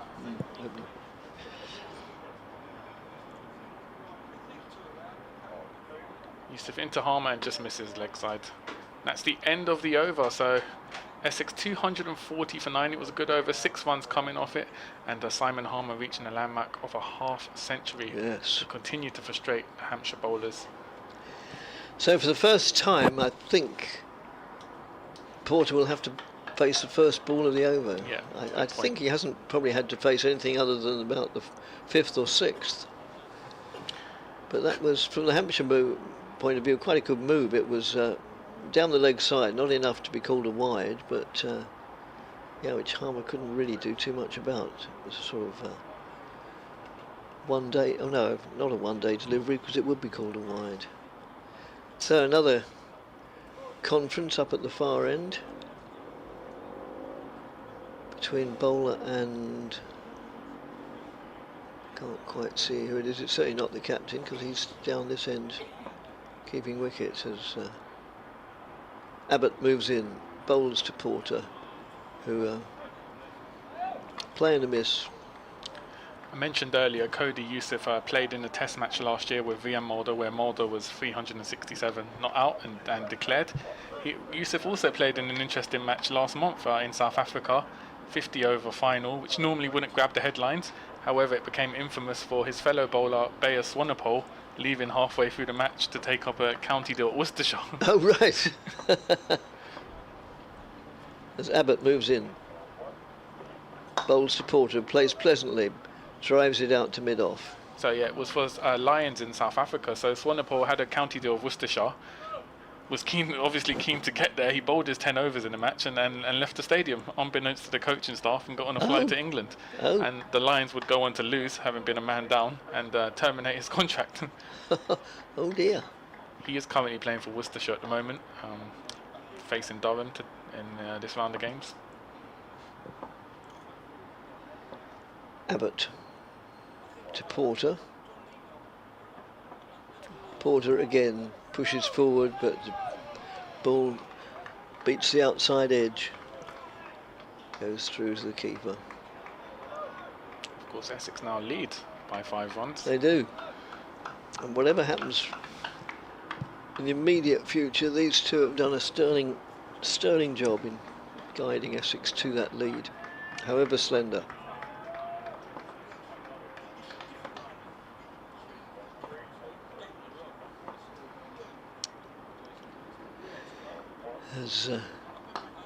Has just nudged away. That probably won't want to take a single now because that's 4 deliveries gone. I just realised, of course, there's 3 overs and 1 delivery to go to tea. But since there's 9 down, they'll, if they're still there in 3 overs and 1 delivery time, they stay out there, don't they, until the 10th wicket falls. Unless that's another regulation that's changed, but I don't think so. Usually takes me to about the middle of August to get my head wrapped around the newer regulations. As Abbott moves in and bowls. That's again a pleasant shot straight to mid-off. So Porter could well play out a maiden. If he does, he'll, in relative terms, be a bit of a hero. Under these circumstances, a number 11 facing one of the best bowlers on the county circuit with a ball that's only 2 or 3 overs old. But there's still 1 delivery to survive at this over before that happens. Oh, and again, 3rd time out in the over, it's playing a miss. So a very good over from Abbott, but wicketless. And Harmer will obviously be down the business end for the next over, and they're having a long discussion now, the 2 batsmen. Harmer might be saying, I don't know whether we should, do you think we should carry on adopting these tactics, or shall I just go for it a bit? So it's going to be Cody Youssef to continue. And of course, another important effect of this partnership is you're keeping the Hampshire players out in the sun even longer. Yep. Adding to their fatigue, particularly the openers who will have to come out at some point. And, yes, the afternoon sun. So Nick Gubbins and Toby, Albert. So it's going to be Simon Harmer on strike, Cody Youssef coming in, and just nudge leg side, no run. No, you make a very good point there, because yes, okay, so these are trained athletes, but nevertheless, running around in the fairly warm sun for best part of 2¼ hours in the afternoon, it's bound to have a draining effect, however fit you are. Youssef into Harmer again. Ooh, playing a Well, miss. Essex are still batting in their first innings here, Wilder. They are 240 for 9, which And I means think they especially have with it being a last wicket partnership, that adds to the frustration because Very, psychologically, yeah, very much so. Hampshire players will feel they should be back in the pavilion. Of course they should. Jamie Porter, the number 11, who's on All but two of them who should be out there Exactly. batting. keeping strike most of the time. Hampshire have had their chances. They dropped Harmer on 13 in the slips when the score was 181. Yusuf in once again from the Sir Alistair Cook end into Simon Harmer on strike, and Harmer just plays that offside, no run taken, picked up at cover. After that, Harmer was caught at mid-on but offered no ball, so they've had their chances. Harmer was 30. So going back to this morning, you presumably hadn't commentated with Graham Gooch before, or had you? No, first time I've ever met him. So He's got such a fund of stories, and it always amazes me. Maybe if I had been that good a batsman, I'd remember the full details of almost every innings and every ground I've been to. But it's almost encyclopedic. So Yusuf into Simon Harmer again, and just glance leg side and pick up a single to bring Porter on strike. Yeah, no, remarkable ability to recall Yes. performances from 30, 40 years ago.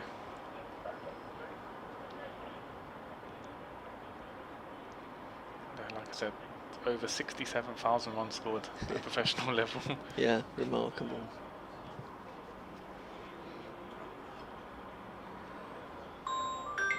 Oh dear. Sorry about that. Oh, Tony Smith. So Yusuf to continue from the Sir Alistair Cook end. Jamie Porter on strike. Faced 23 deliveries, scored 4 runs. So played very cautiously and allowed Harmer to score more freely. Yusuf into Porter, just glanced leg side and he'll pick up a single for that. Is it going to run away for 4? And it does, it runs away for 4.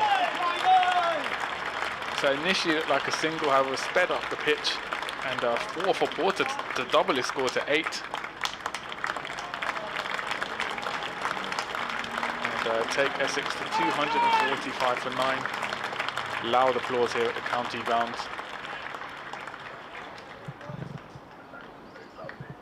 So Porter with a boundary now. Yes, and the lead into double figures, lead of 10.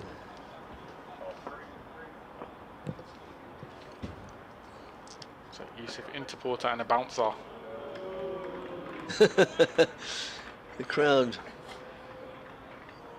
murmur as the bouncer goes by. Well, it's perfectly legitimate delivery, even at a number 11 nowadays. There was a time it wasn't. It was very much frowned upon.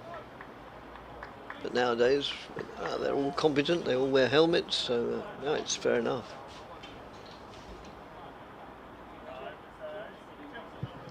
So 245 for 9, which represents, and I never thought I'd say this, a lead on first innings for Essex of 10, which in a relatively low scoring game, it could be useful.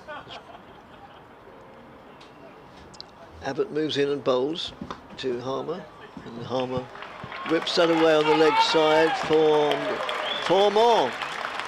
Just backward of square. There was a fielder at square, deep square, there was a fielder at long leg, and it bisected the two. Takes Harmer to 60.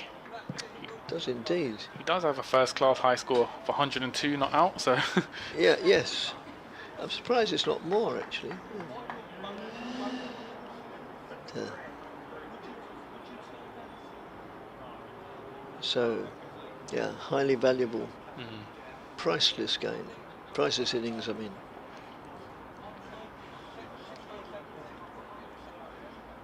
In again now. Bowls. Down the leg side, not taken cleanly by Brown. But he got enough behind it to stop it going through for byes. 249 for 9, lead of 14. Harmer 60, Porter 8. Essex going well, remarkably well. yeah. And the crowd are loving it, as you can well understand.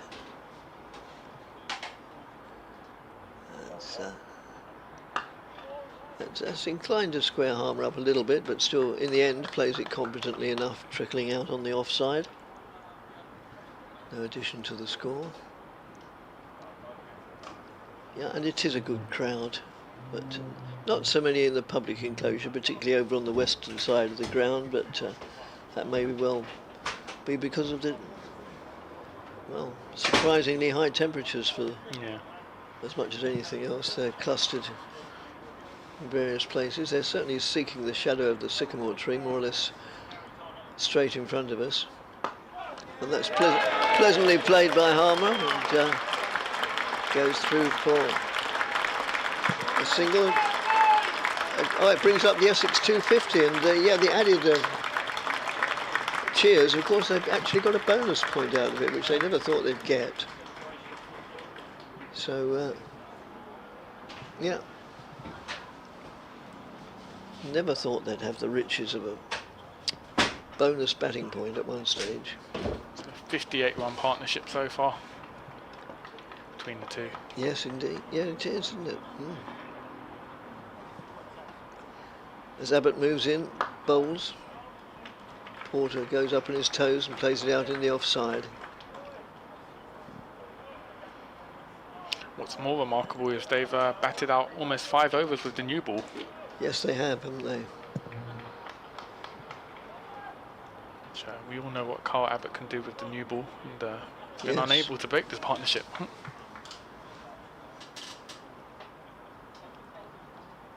course, after this sterling effort by Porter, when one of these two is out, 20 minutes later he's then got a bowl. So he'll welcome the tea break. Oh, that's a good delivery and well played. It was a ball of Yorker length, but Porter dug it out very competently and confidently. End of the over. 250 for 9, a lead of 15. And since the last wicket fell, not the last wicket, but the penultimate wicket so far, at 157, they've added 93 runs.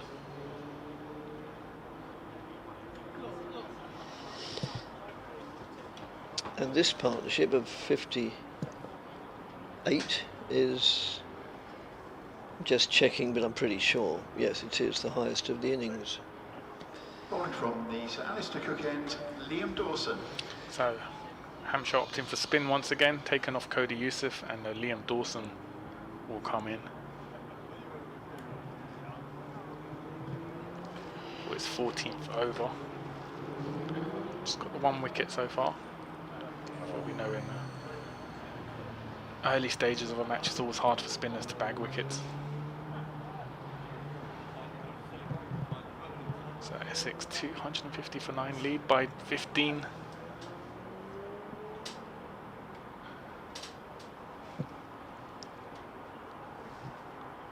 They've got a lot of men on the boundary for Harmer. Now bringing some in, Dawson making a few changes.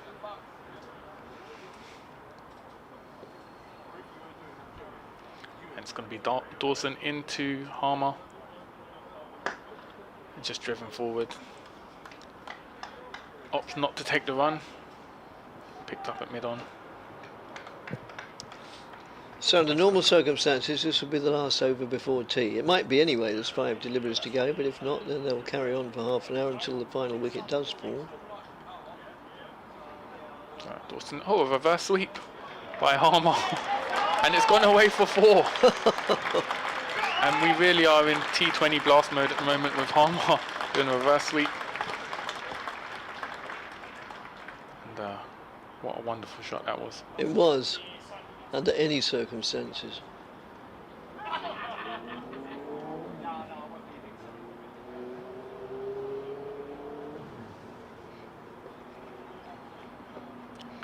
Dawson in once again to Harmer. This time just blocks it.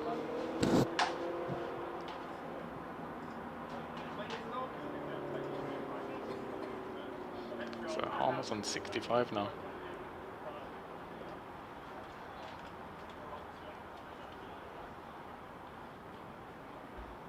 Dawson in. Oh, and a heave. Where's that gone? From Harmer. Yeah. And that's run away for 4. So it just went deep, and a heat from Harmer, and he's taken 10 off the over so far. Still 2 to go in the over. 69. I wonder if Harmer's mind started to entertain thoughts of a century here as he's 69. Possibly not. What's entering my mind is that I've outstayed my welcome. I kept thinking the last wicket would fall, but it hasn't done.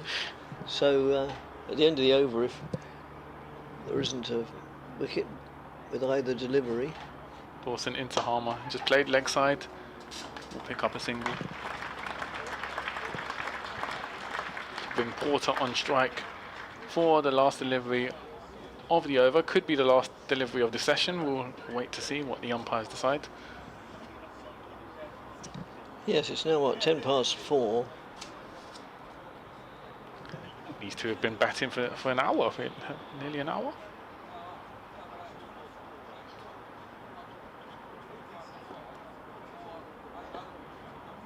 As Dawson into Porter, final delivery of the over. And just nudged defensively by Porter to end the over. Essex 259 for 9. Kevin, do you want to see if you can come and take the last wicket?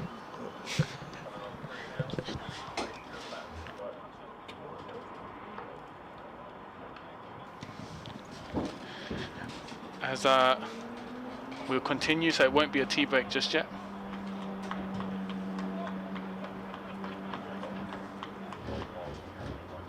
With 32 overs remaining and Essex 9 wickets down, play can now continue for half an hour or further 8 overs. So there we go, confirmation that we will play for up to half an hour extra before we take a tea break, as this is the last wicket partnership. As Carl Abbott into Harmer, and Harmer just defensively hits that, just goes leg side, no run taken.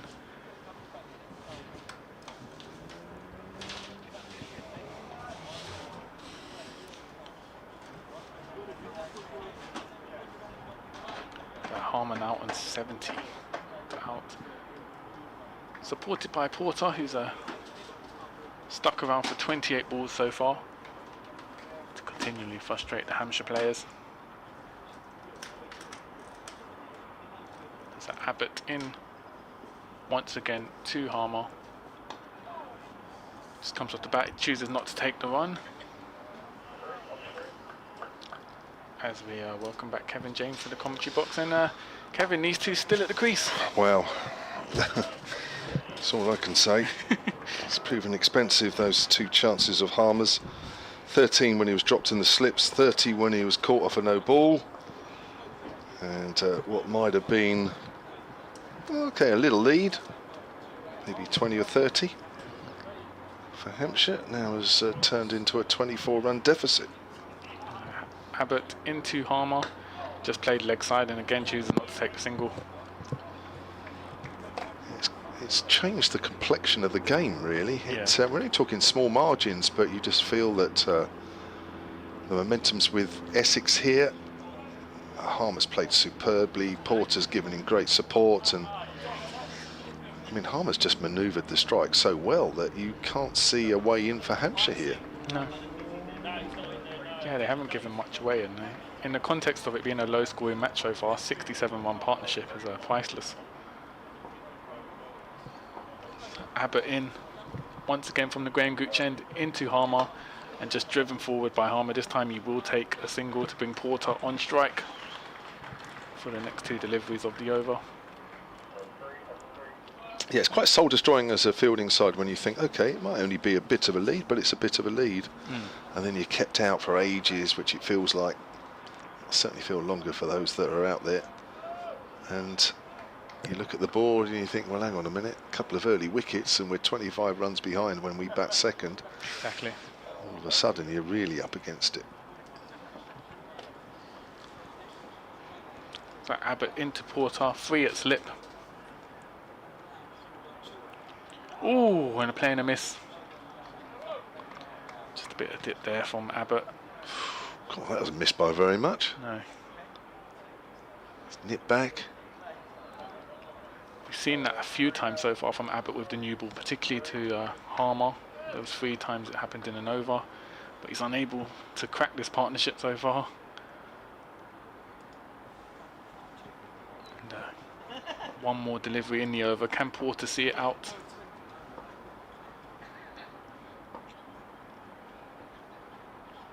Abbott into Harmer once again.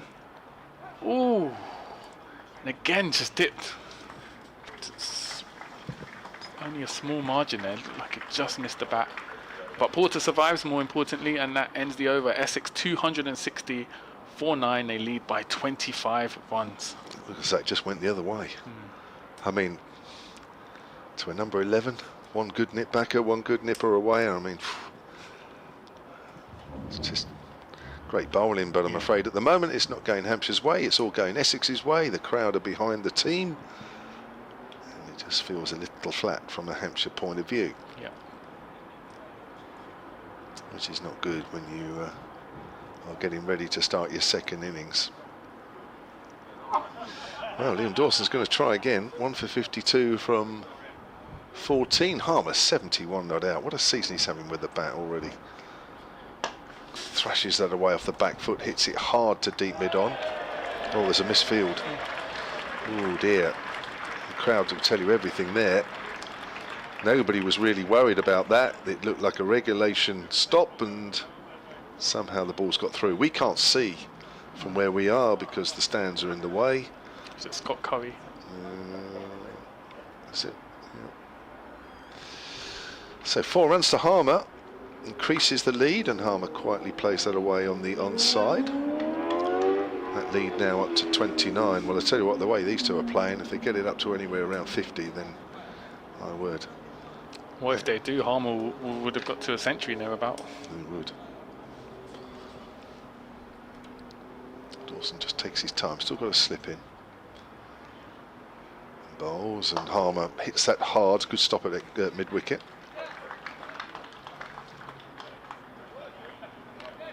.264 for 9, having been 192 for 9. And Shane Snater was out, caught behind off Fuller for 16. Here's Dawson again. Harmer off the back foot, works it out on the offside, and being the 4th ball of the over, decides he's going to take a single. And moves on to 76. At 265 for 9 means these two have now put on 68, 73, is it? Yeah. Yeah, 73. What a time. The 9th wicket went down, they were behind by 43.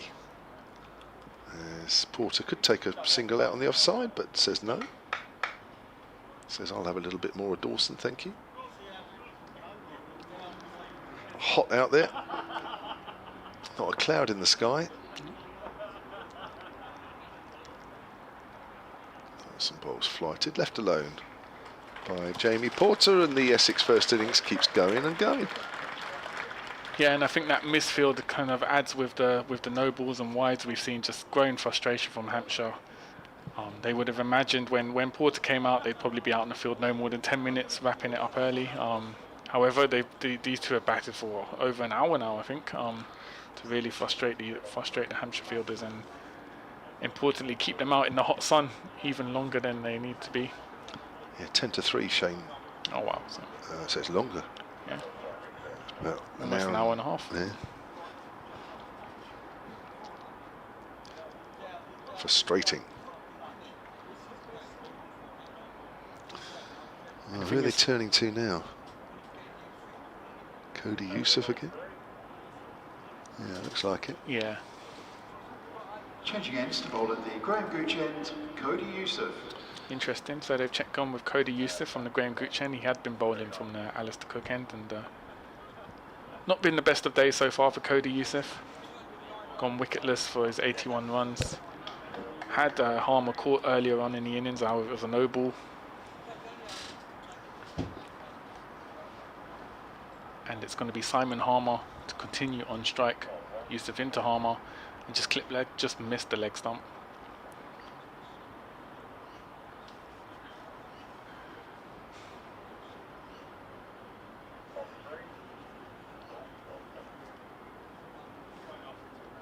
And Essex lead by 30, so the context of the match. It's a small lead, however, it could be invaluable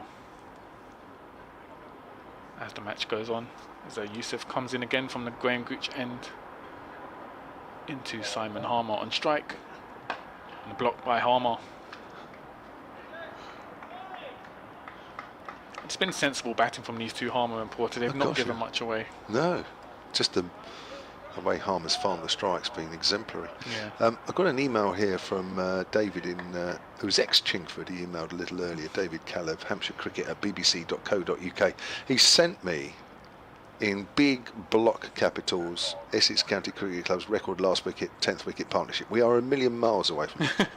So Yusuf into Harmer and just blocked on the leg side.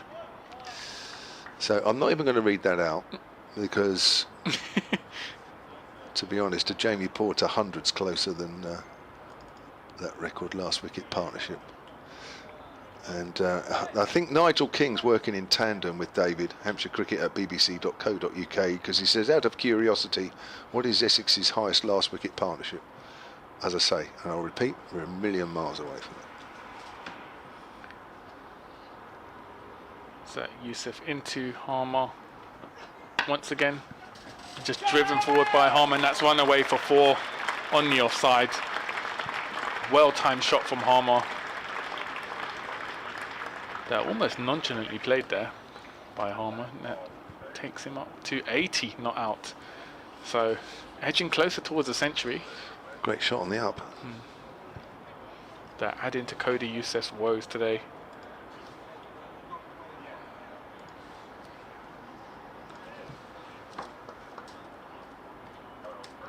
You can see the frustrated body language from the Hampshire fielders, just their heads have dropped a bit here.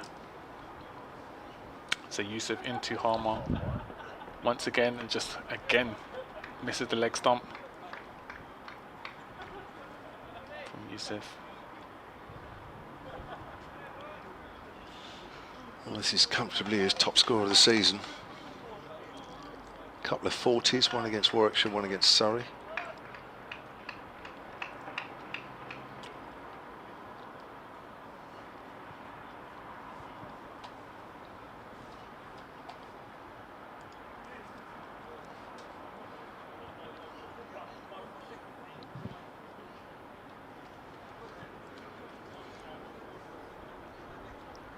So Yusuf in to Harmer. Oh, LBW, I think it came off the bat. Half-hearted appeal. And that ends the over. Essex 269 for 9. Simon Harmer still there for 80 not out, supported by Jamie Porter, who remains on 8. And if Harmer was to get a century, it'd be his 3rd in first-class cricket. Has a high score of 102 not out. And so it could be a landmark game for the spinner with the bat.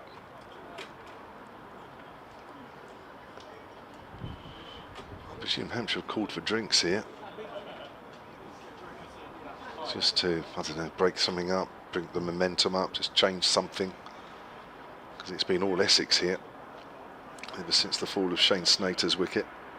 Looks like Fuller is warming up, so you could see him coming on from the Southeast Cook end. It's a 77-run partnership between these two. 35-run partnership between Harmer and Snater. They really have got Essex ahead of this game in the first innings when it looked like there would be a deficit. Looks like the drinks break is coming towards an end. 4 wickets for James Fuller in this Essex first innings. Couple for Curry, couple for Abbott, 1 for Liam Dawson. Hey? Commentators weekend. That was Simon Hinks, the Max manager, walking past the effects microphone, which I probably don't think he realised. I was going to tell him, but I thought, no. A change of bowling at the Sir Alistair Fortunately, he Cook kept end, moving. James Fuller. So Fuller it is back, looking for 5 wickets here and looking to wrap up the Essex innings, but Essex have the momentum. They lead by 34. Simon Harmer leading the way. Harmer's highest first-class score of 102 not out came in the 2018 season for Essex against Surrey at the Oval. Well, that's in danger the way things are going. Yeah.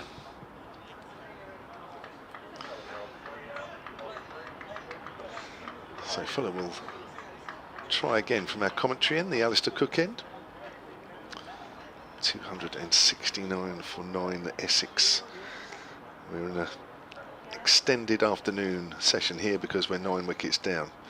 Here's Fuller, right arm over, bowls to Harmer. Harmer cuts that away through point, much to the delight of the crowd once more. And that's game for 4. The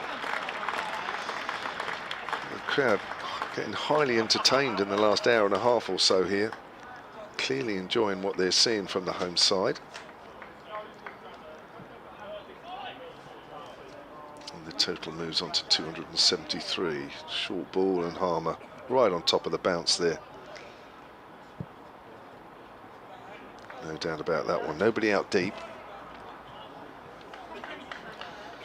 273 for 9 means the lead is now up to 38. Seemingly no way through for Hampshire at the moment as Fuller bowls again and Harmer's comfortably in behind that one. Well, there's no mistakes out there from the batters. Sometimes you can rely on a batter to make a mistake, but there's none forthcoming. Harmer's got it totally under control. He's helped Porter along to 12. He hasn't had to face too much of the bowling, and what he has faced, he hasn't looked too troubled. 2 slips for Fuller as he's into Harmer. Harmer again just pushing that ball up towards mid-on where Dawson fields. What would you do here, Santoki? As a bowling side, as a fielding unit? As you said, that Harmer and Porter haven't given much away, and I would have gone with Fuller just because he's taken 4 wickets so far, so he's the man with momentum. I would have gone with Fuller, which they have done, but again, he's not been able to. Porter scored a boundary with him, and not much has been given away. So Fuller's in again, runs away from us, and bowls. Harmer's playing a missing. Anything you'd spotted, you'd change to Hampshire's kind of. I think it's really tough. I just think when batters are playing like this and not really giving you anything to get excited about, it's very hard. I mean, Hampshire haven't helped themselves, there's no doubt about that. Harmer dropped in the slips on 13 and caught at mid-on off a no ball, so that certainly hasn't helped. But I think just the way Harmer has played this, I think he's made it very difficult from a fielding side's point of view. As Fuller comes in and bowls, and Harmer whips that away on the onside. I mean, normally with a final wicket partnership, you'd bring on spin in the hopes that the tail enders would launch it in the air and you catch them out that way. But Harmer and Porter haven't fallen for that with Dawson. Their boundaries have come across the ground. So yeah, there's no obvious solution to kind of how you'd kind of break this partnership. It's just been well played by Harmer and Porter. Certainly is. In comes Fuller again then. Oh, he's bowled him, yes, that is the wicket. That's the 5th wicket for James Fuller. That ends Jamie Porter's innings of 12. And Essex have been bowled out for 273. And the home side have a lead of 38. And a standing ovation for Simon Harmer as he walks off 80 not out. Magnificent innings in the context of this match. And Hampshire will be more than relieved to end the innings, and I think we're going to go to a tea break. We will certainly be going to a tea break. Well, a big hand. Most of the people around the ground are actually standing as they applaud the 2 batters off. 5 for 43 for James Fuller on his return to the side. So Simon Harmer left 80 not out, comfortably his top score of the season. So a lead of 38, and I was just going to quickly calculate that last wicket partnership, which was 81, wasn't it? 81, yeah. Now, interestingly enough, I'd just been sent an email. Now, I know one or two Essex fans were getting really optimistic about the overall Essex last wicket partnership, but what I can tell you, if I can get this to work, because it's very sunny out there and I can't see where all my stuff is. Here we are. Let's try and see if I can find this. Right, so the it's not that one. Hang on, I got sent an email. Where is it? Maybe I'm looking at the wrong email. Because Dave Allen, Hampshire's former honorary archivist, sent me an email because they were very close to the record partnership for Essex against Hampshire, and it was 84. Thank you, Tigger Miles, who also sent that to me. So it wasn't a million miles away. You're right, Tigger, for Essex against Hampshire, but the all-time Essex record, believe me, it was over 200, so don't worry about that. That's why I said we were a million miles away. So that last wicket partnership was 81, and they were just 3 short of the all-time 10th wicket partnership against Hampshire. So we will take a break with Essex, definitely with the ascendancy after that wonderful last wicket partnership. 273 all out. They lead by 38, and when we're back in just under 20 minutes time, we will bring you the start of the Hampshire second innings.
5 for 43 he finished with, having bowled Jamie Porter the last wicket for 12. That was 273 all out.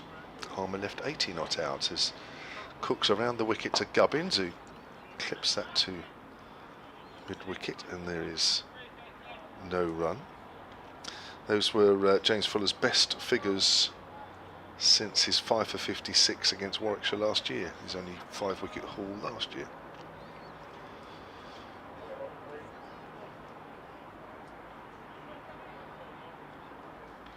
Sunshine is still out. It's still a good evening here in Chelmsford. We'll play all of those 26 and a bit overs, no doubt about that. As Cook turns, bowls around the wicket. Cummins clips that away past the diving fielder. That'll be 4. The two got excited. I'm not sure how much the ball was actually in the air during its travels.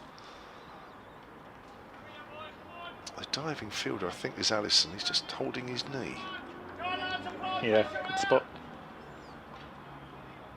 I think he's all right. Yeah, he's just stretching it out a little bit. So Hampshire have knocked 4 of those off. There's Cooks in again to Gubbins. Gubbins is forward. Well, it's just interesting to see how much this new ball will or won't do. Yeah. Wicket is looking brighter all the time. The heavy roller was on between innings, but I must admit, and I hold my hands up, I didn't actually look to see if it was actually on the wicket or the one next to it. So apologies about that. Here's Cook again and bowls. Gubbins is forward, goes out into the covers.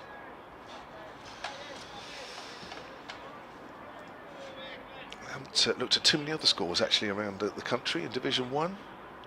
Glamorgan 206 for 9 against Somerset, who were 354 all out. So Glamorgan trail by 148 with 1 wicket remaining.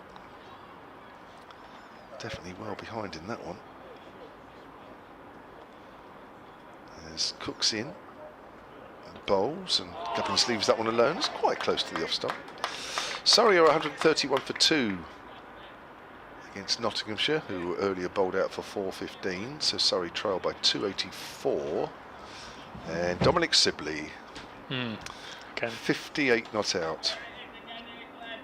Dominic Sibley.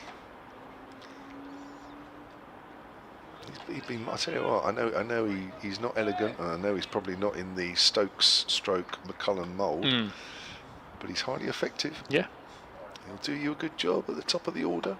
Gubbins works that away behind square on the leg side for a single. Sussex 328 for 5, playing Leicestershire, who are bowled out for 328. So scores there are level, and Sussex have 5 wickets in hand in the first innings. John Simpson is 62 not out. What a player he is with the bat, as well as his keeping. And Warwickshire are 168 for 2 in their second innings against Yorkshire, who have yet to bat in their second innings. Warwickshire lead by 163 with 8 wickets remaining. And Dan Mosley is 30 not out. So it's going to be Jamie Porter to continue from the Sir Alistair Cook end. It will be Nick Gubbins on strike. Gubbins with a high score this season of 83 against Somerset.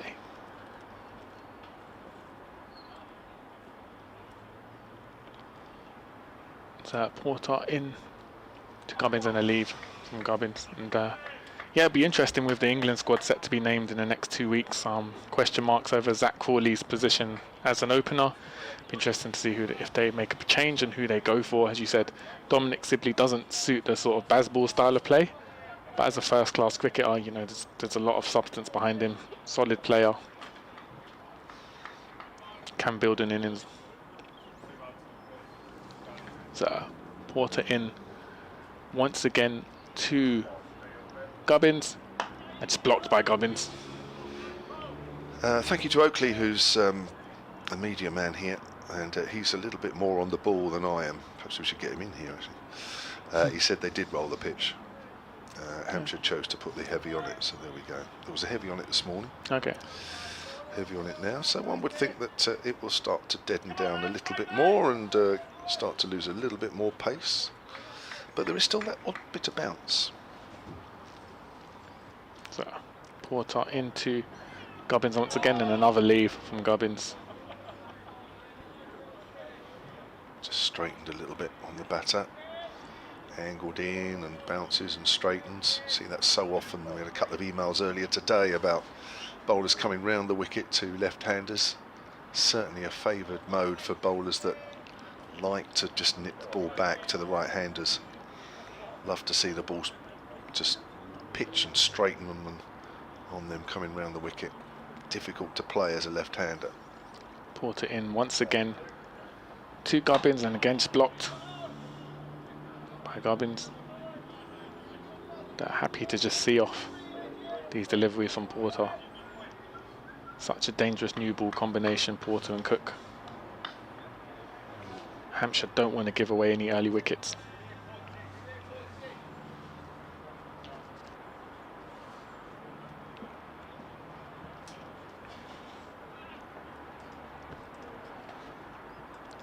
Porter in once again to Gubbins on strike, and again just blocked by Gubbins. And that's 5 dot balls now from Porter.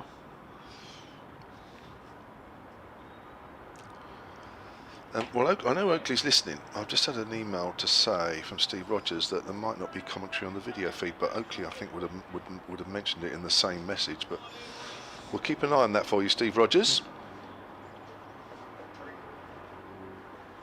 Final delivery of the over. Porter into Gubbins, just played on the leg side, but no run taken, picked up at mid-on, and that's the end of the over. 3 overs gone, Hampshire 5 without loss. Hampshire Cricket at bbc.co.uk is the email we're using today.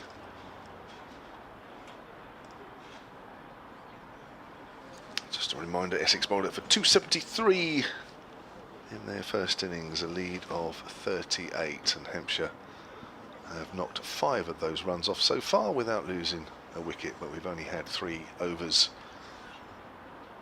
and another 25 overs remaining today. Cook will bowl over the wicket to the right-hander Toby Albert, who in the first innings was dropped off Jamie Porter in the slips when he was on 6, but it didn't cost Essex anything because he was LBW to Sam Cook. A little while later, plays and misses outside the off stump there. Albert will say that he kept the bat and pad close, the bat close to the pad, but I think initially, as the ball went past, bat was just a little bit further away. Not much. Probe in line from Sam Cook once more.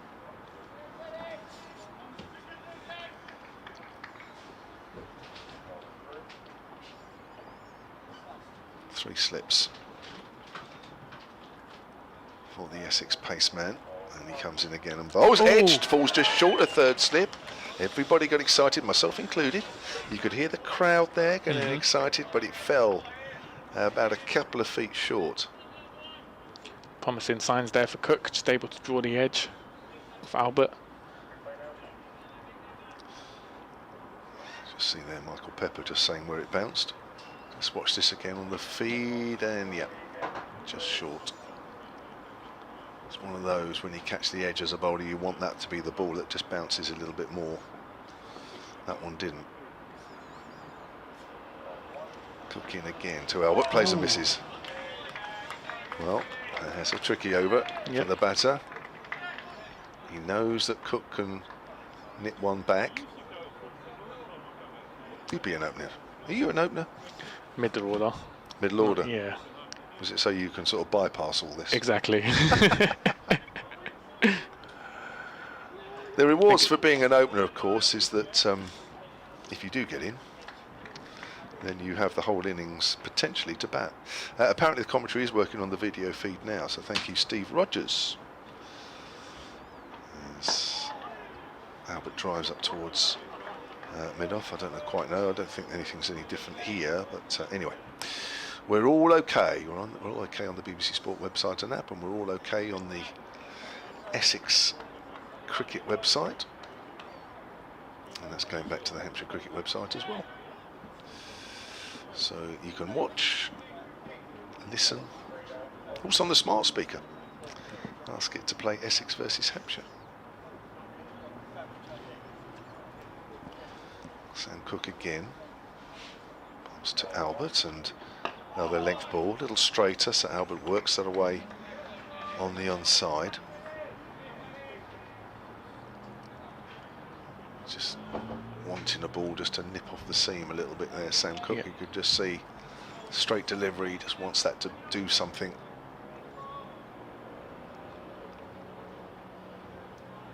You got any runs this year then? Well, you haven't started, have you? It's a bit early in the season for club cricket, isn't it? What's your club? So I was at... It's Cook. Bowled, and Albert pushes forward. Not a single there as it goes out to point, fielded by Jamie Porter. 5 without loss with 4 overs gone. So I haven't played in last season because obviously I had a child. Looking to get back with Old Ruts in Merton, Wimbledon. So I think they start in about 2 weeks. Okay. Time I'll be there. But yeah, grew up playing cricket, not in an official club, but on Streatham Common with the Guyanese community. Is how I kind of grew up playing cricket rather than coming through the club system. Didn't find it, well, I guess it's a topic that comes up quite often. Didn't really play cricket at school. I went to a state school in South London. Cricket, unfortunately, wasn't played there too much, which I think is still a problem in 2026. As Porter into Gubbins, just blocked out by Gubbins. Yeah, I don't know much about that sort of situation, but I think a few years ago wasn't there more emphasis on the clubs picking up players rather than the the schools doing their bit? Well, it goes back to kind of what you were saying about tape ball in the Caribbean being accessible. Cricket's quite expensive to play. With state schools, obviously lack of funding at the moment, it's always going to be hard to kind of set up cricket systems. Maybe we should try some tape ball. As Porter into Gubbins. So just blocked out. Just explain tape ball a little bit, because I mean, when I first heard that we were going to play this game in Guyana with a tape ball, I just thought, oh, somebody's got a roll of tape and wrapped it around their fingers or something and try and made it into a shape of the ball. But it's a little bit better than that, isn't it? Yeah, it is. So yeah, it's kind of, with the lack of cricket balls, it's kind of what you use. A lot of times it's with a tennis ball. I don't know what type of ball was used when you played with the tape ball, but well, it just looked like a tape. Yeah. Funny that. That Porter into Gubbins again and just blocked. So quite often from when I've seen it, it's just a tennis ball rolled up with loads of tape, but it creates uneven bounce, which is why a lot of times you see spinners say they've honed their craft playing tape ball, and also as a batter, it allows you to predict the uneven bounce once you start practicing with it. So I mean, it's not ideal to develop yourself as a professional cricketer, but if you have to make do with it, there are some sort of skills it does allow you to develop. As Porter into Gubbins. Because it has been an issue in the past, hasn't it, really? How, cricket gear is so expensive. Yeah. And I'm not sure anybody's really come up with a way around that. I mean, clubs do have sort of kit bags, or they used to. I don't know if that's still the case. Just watching this again from Porter. Quite straight, that one. Has to get a bat on that, does Gubbins. So Porter into Gubbins and just played leg side. No one taken. Good stop. Snater, yeah.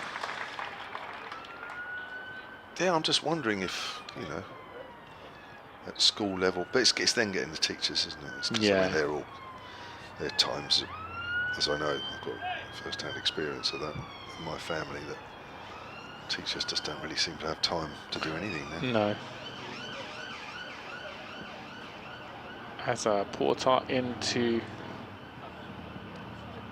Gubbins, just blocked and picked, no one taken. And that's 5 overs gone, and Hampshire 5 without loss. Yeah, so as a former teacher myself, I can say Right. yeah. I taught English at secondary school for about 2 years, English lit. Yeah, it's a demanding job. I mean, a lot of people still have the assumption that you come in at 9 a.m, you finish at 3 p.m.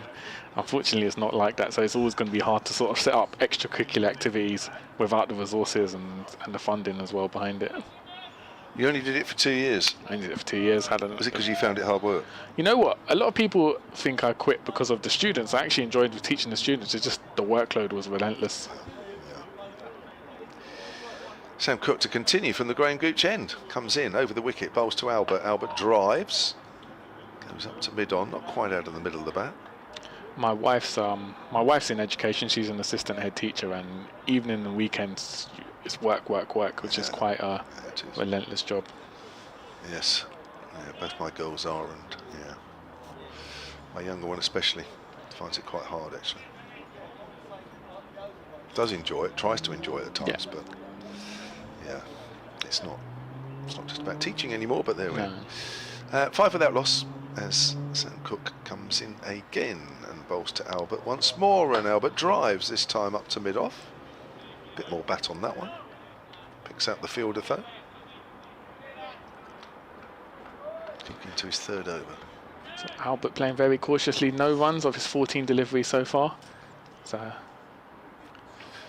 think Hampshire just trying to play patiently here. Having fallen into a deficit, they can't risk losing early wickets. Playing his 3rd match in a row, Toby Albert. Joe Weatherly was given the job for a couple of games and it didn't quite work out. Toby Albert brought in to partner Nick Gubbins. Here's Cook, bowls. Albert plays that late, works that to backward a point. Porter throws at the keeper's end, misses the stumps. Gubbins safely home. And Albert is off the mark with his 15th delivery faced.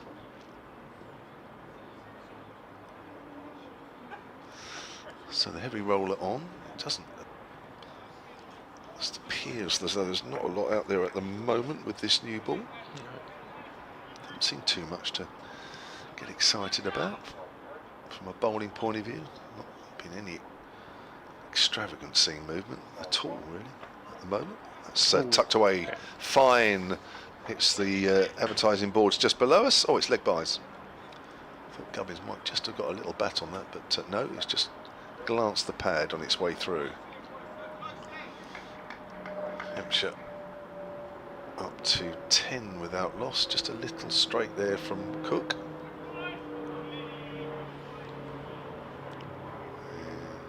And actually the ball did actually move a little bit off the seam, actually, just fractionally. But took it down the leg side. Comes Cook again, bowls. A little bit more outside off stump this time, so Gubbins able to leave that one. Not a lot of pace on that going through to keeper Michael Pepper.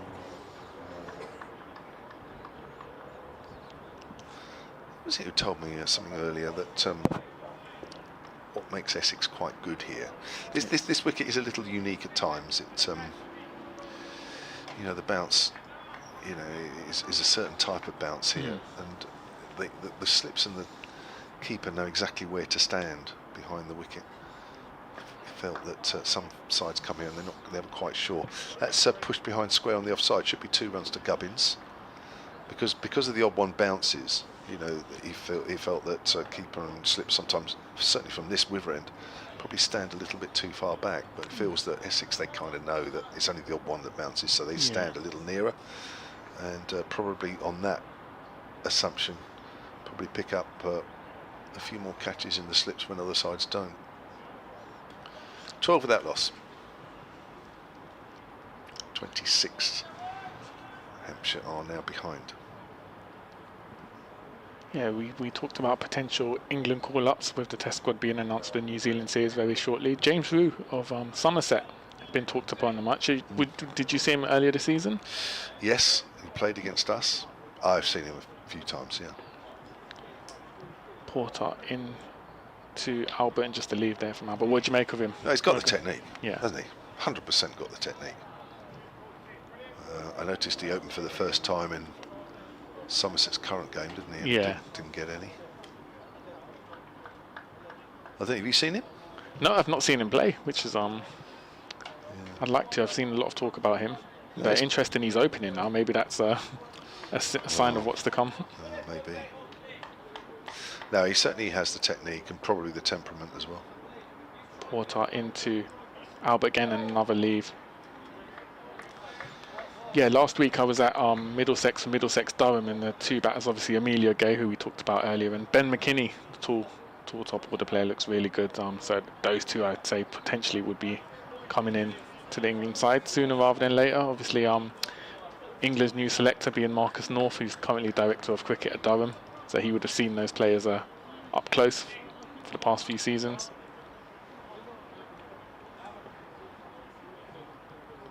So Porter into Albert and just blocked again by Albert. And a very cautious start here from Toby Albert. Doesn't want to give his wicket away. Faced 18 deliveries, just taken a 1 single so far. Must be exciting for those players to think they've got a chance, those youngsters. Not quite sure which one it is. Yeah. Indeed, if any of them do.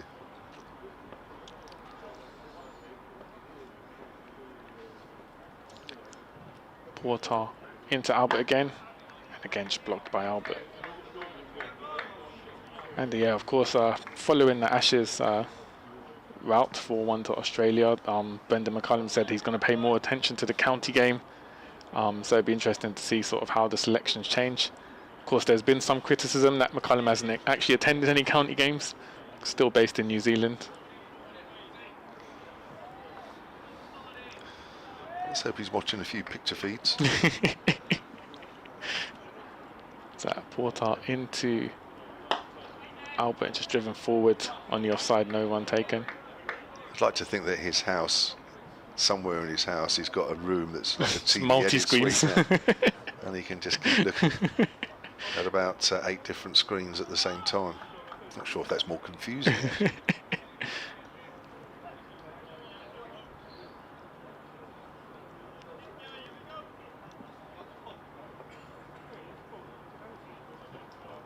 So Porter into Albert again and just blocked by Albert to end the over. Hampshire 12 without loss after 7 overs.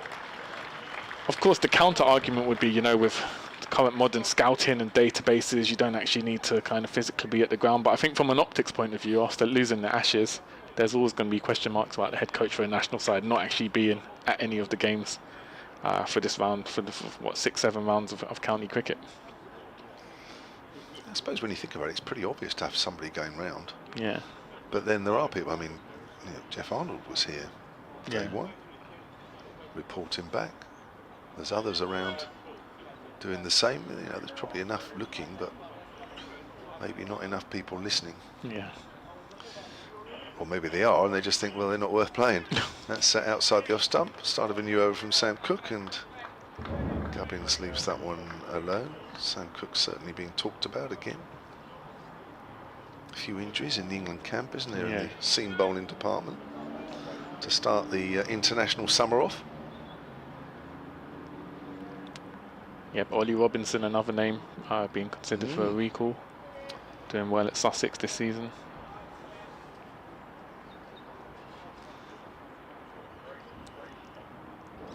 The bat as well. Yes, Cook bowls. Gubbins just gets turned around there a little bit. It looks like he was trying to push that up towards mid-on, and the ball ending up towards mid-off. Just readjusted right at the last moment. And of course, Mark Wood has said he's hoping for one last crack at international cricket this summer. 36 years old. Be plagued by injuries, but he's hoping for another Test cap this summer. Cook again from that far end. Again, that ball's just straightened but a little wide initially, so Gubbins leaves that one alone. Score remains on 12 without loss. There are 26 runs now between these two teams. Essex with the slight positive hand, but it's being chipped away here by these two openers. Plenty of work to do. Just over 20 overs left in the day as Gubbins pushes forward. Goes out into the covers. So what's your next game? You're here tomorrow, Santoki, aren't you? Yep, here tomorrow, and then next week at Middlesex, Derbyshire. Oh, you like Middlesex. London based, so I'm predominantly. Of course, it's ideal for you, isn't it? Yeah. Oval or Middlesex. That's got to be your place, isn't it? I suppose Chelmsford's the next best if that's exactly not an option. Here's Cook again, bowls, and Gubbins gets a straighter one, just tucks it away into the gap square on the leg side. Good firm call of no before taking or thinking about taking the second run. Still a lot of time in this match, so no reason for Hampshire here, the openers, to take any risks. Sensible batting at the moment as they just try to cut down on that deficit. Yeah, doesn't seem to be any demons in the pitch. Not that there has been, but doesn't seem to be anything that. Not like yesterday morning. There was a bit of green tinge, and the ball wasn't nipping around a bit in that first hour and a half. So nothing like that at the moment. Cook bowls. Having said that, he's edged that behind, and there we are. There is the first wicket of the second innings, and Toby Albert looks at that pitch, and there's that one that bounces a little bit more. Had to play at it. Sam Cook's got the breakthrough. Hampshire 13 for 1. So there we go, the commentator's curse, just when we were talking about cautious batting from Hampshire and seeing off the new ball, 1 wicket falls. He's playing at it because he's not sure if that's one that nips back a little bit. Yeah. Could argue that. Well, it's a good line. It's, you know, if you are just getting the odd one to nip, then it is a good line when you're testing the batter all the time. But that ball's just held its line and it just bounced a fraction. Yeah. First wicket down, and Hampshire are still behind.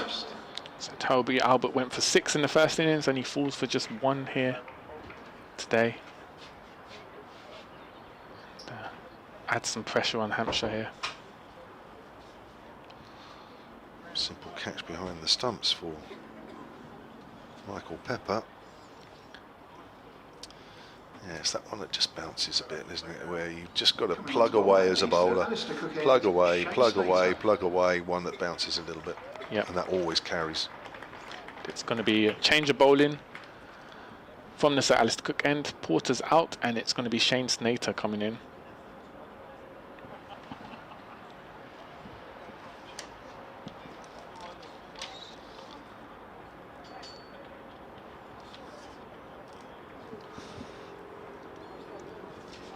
Snater in the first innings. Got Gubbins. I think that was his only wicket, wasn't it? Yeah.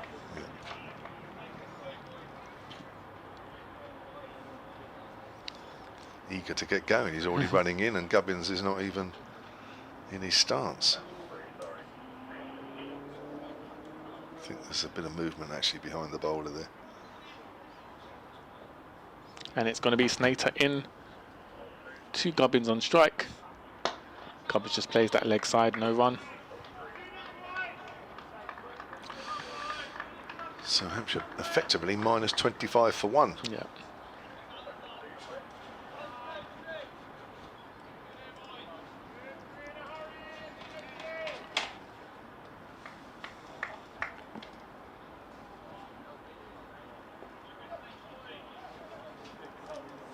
Snater in. Once again to Gubbins, and again just blocked.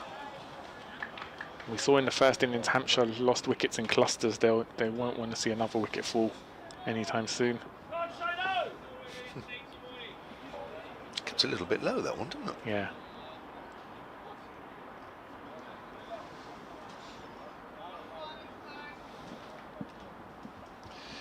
Well, what a sort of 19.4 overs are coming up here. Wow. Snater into Gubbins once again. Blocked by Gubbins. Essex get another 2 or 3 tonight. Oof. Yep. That really will put Hampshire on the back foot if Hampshire can get through even one down tonight. Bit of a lead. Game on. Yep, definitely.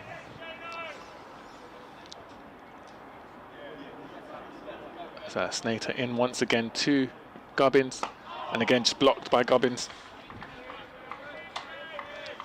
Just bowls such a good length on here, Shane Snater. He's a little bit slower than the others, but he bowls just a good length. It's sort of inviting the batters to drive. He just gets that little bit of shape.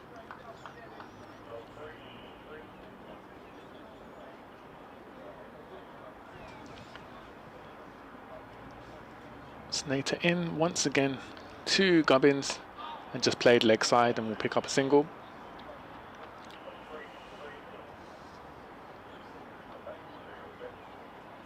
First run conceded this over from Snater. Yeah, 2 straight that one.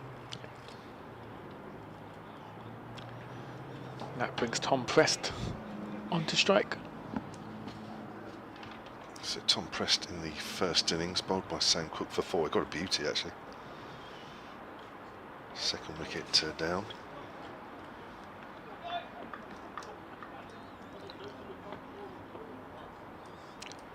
Snater into Prest. Oof.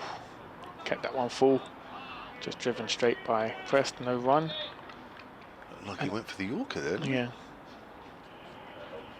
And that ends the over. Hampshire 14 for 1, 9 overs gone. Still trailed by 24 runs. And it's been a roller coaster of emotions for the Essex home fans in attendance, from despair at seeing Essex wickets fall to redemption through Simon Harmer's valiant 80 not out, and then an early wicket. Here they'll be looking for more before the close of play. Yeah, William Mulder's 54 as well, we mustn't forget. Yeah.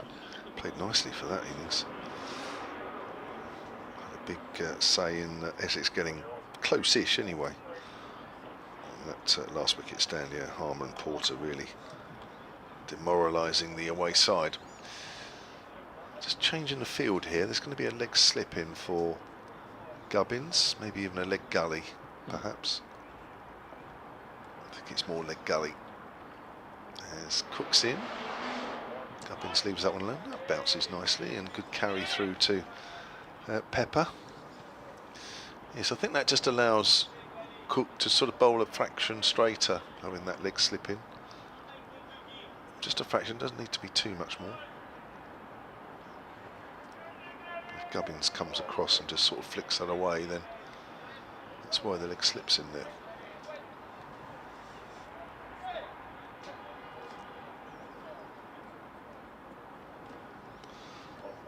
Cook in again to Gubbins. Gubbins on the back foot.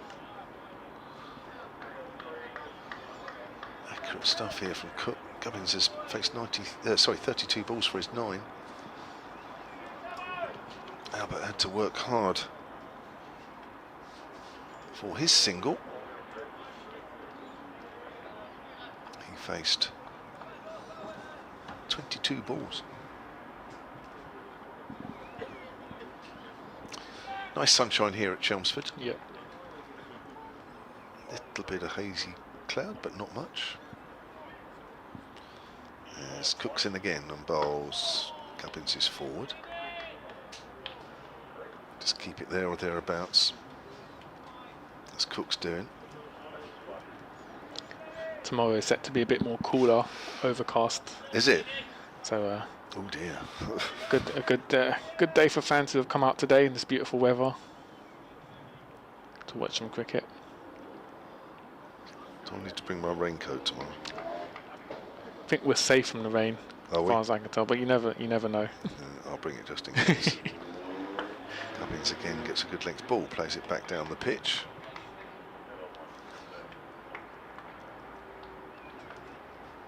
I think Monday's set fair, isn't it? Yeah. Well, if there is a bit of overheads tomorrow, interesting to see how that affects things a little bit.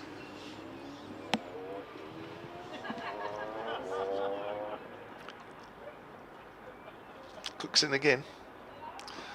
Gubbins again on the back foot. Plays it out square On the leg side, Cook's giving him absolutely nothing here. No angles to work with. Nothing to drive.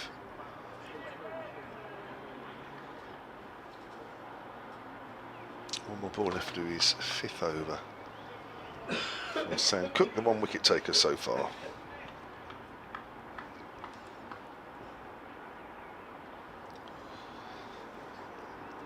And again to Gubbins. Gubbins just plays that away towards mid-wicket. Good probing over there from Sam Cook. Wasn't a lot of help in the pitch for him in that one, but he got it in the right areas, gave the ball a chance. Gubbins was equal to it. 14 for 1. Still 18 overs remaining in today's play, so it's a relatively long way to go. Essex will be hoping to get 1 or 2 more wickets before the close of play. Hampshire will be looking to end the day in a strong position with Tom Prest and Nick Gubbins on strike. And it's going to be Shane Snater to continue from the Sir Alistair Cook end.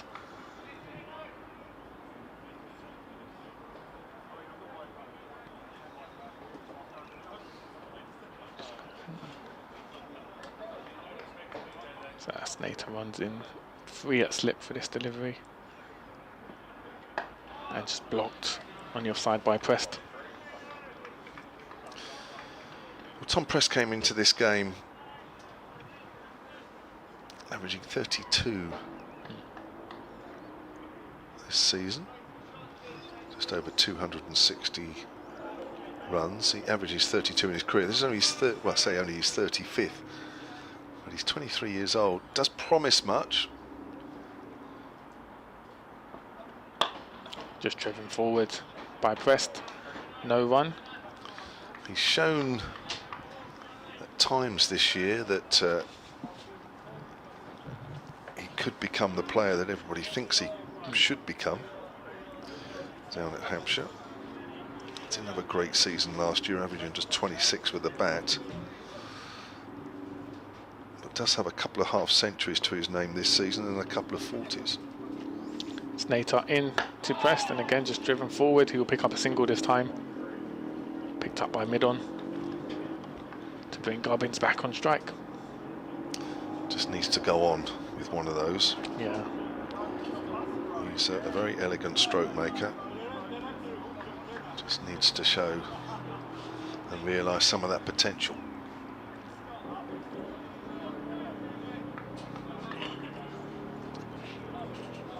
Snater in to Gubbins, just blocked by Gubbins.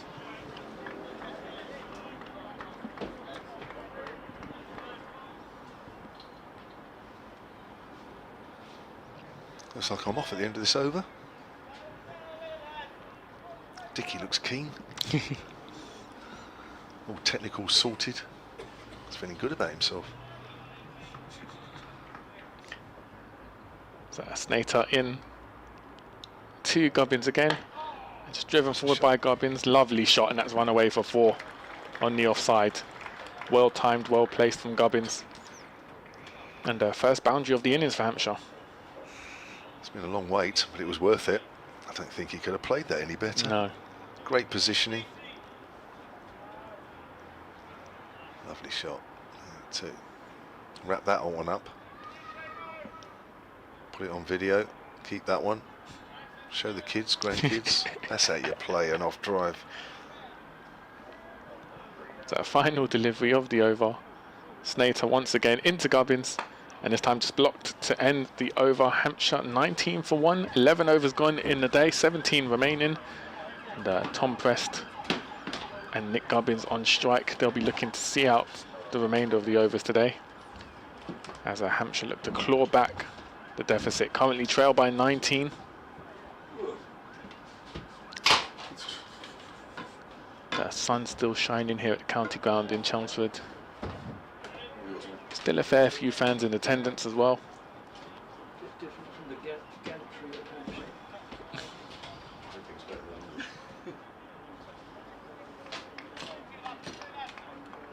As we welcome back Dick Davis to the commentary booth.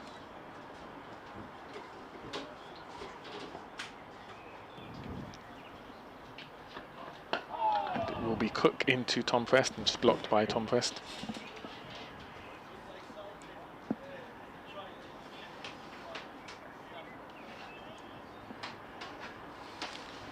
Welcome back, Dick. How are you? Yeah, fine, thanks, Santaki. I still can hardly believe the events of the last couple of hours. Really, it's I've seen some remarkable things. Maybe I have, being realistic, probably seen even more remarkable things, than that last wicket stand. But it was up there among them. So Cook into Prest again, and just played forward by Prest. No run taken. And that last wicket partnership has really changed the game, the complexion of the game here. Well, I think so, yes. So, and still they trail by 19, and they've lost a wicket, so they're minus 19 for one.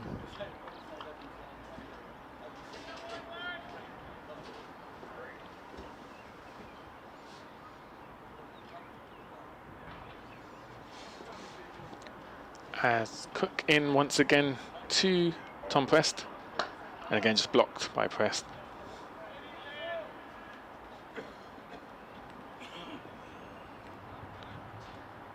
We saw a lovely drive from Gubbins in the last over for 4. Generally these two have started very cautiously, happy to see off the first few overs. Well, yes, that's their first aim, isn't it? And from Hampshire's point of view, with another 16 overs to go, a little over an hour, they'll be keen not to lose another one. So Cook into Prest once again. Ooh, and it's gone, it's taken, he's got the edge. Prest goes for 1, excellent delivery from Cook. And Hampshire, just as we were talking about them seeing off the rest of the day, have lost another wicket. 19 for 2. Commentators' curse strikes again, Dick. Well, with my Essex hat on, I wouldn't call that a curse, I'd call it a blessing, but yeah, I know what you mean. So, both dismissals look identical on the scoreboard. Caught Pepper bowled Cook 1. On the scorecard, rather. Michael Pepper off the bowling of Sam Cook for 1. So, yes, their purple patch continues. Yep. So,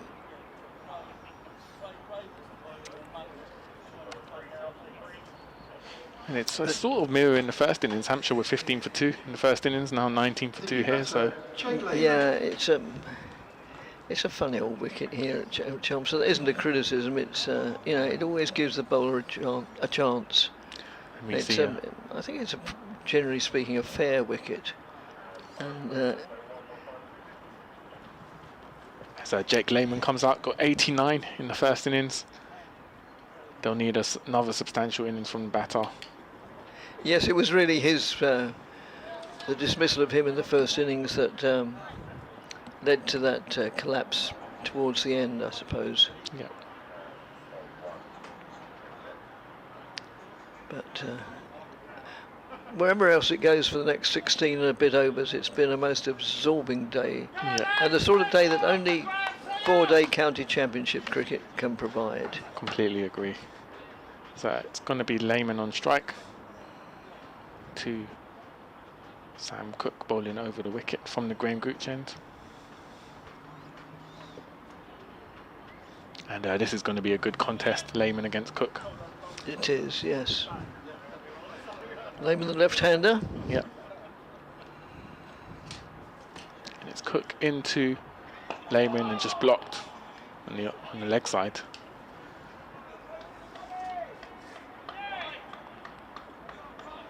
And still, understandably, a good crowd here. They're not going to leave this unless they've got a prior commitment on a Saturday night, because it's riveting stuff. And also great weather, perfect weather to watch cricket on a Saturday. Yes. Yes, what better way to spend a sunny Saturday spring day. Final delivery of the over. Cook into Lehman, and again just blocked by Lehman to see off the over. So 12 overs gone. Wicket maiden from Cook. Managed to take another wicket and takes Hampshire 19 for 2. And advantage firmly with Essex at this point in time, Dick. Well, yes, minus 19 for 2 is a handy position to be in, certainly with, and the two genuine top order batsmen, number 2 and 3. It's not as if one of them was a night watchman. So I'm just wondering, are we going to see Harmer come into the attack already? Yes, it looks as if we are. Simon Harmer. Oh well, in only the 13th over. Well, sometimes when it's your day, Yeah. it's certainly been his afternoon.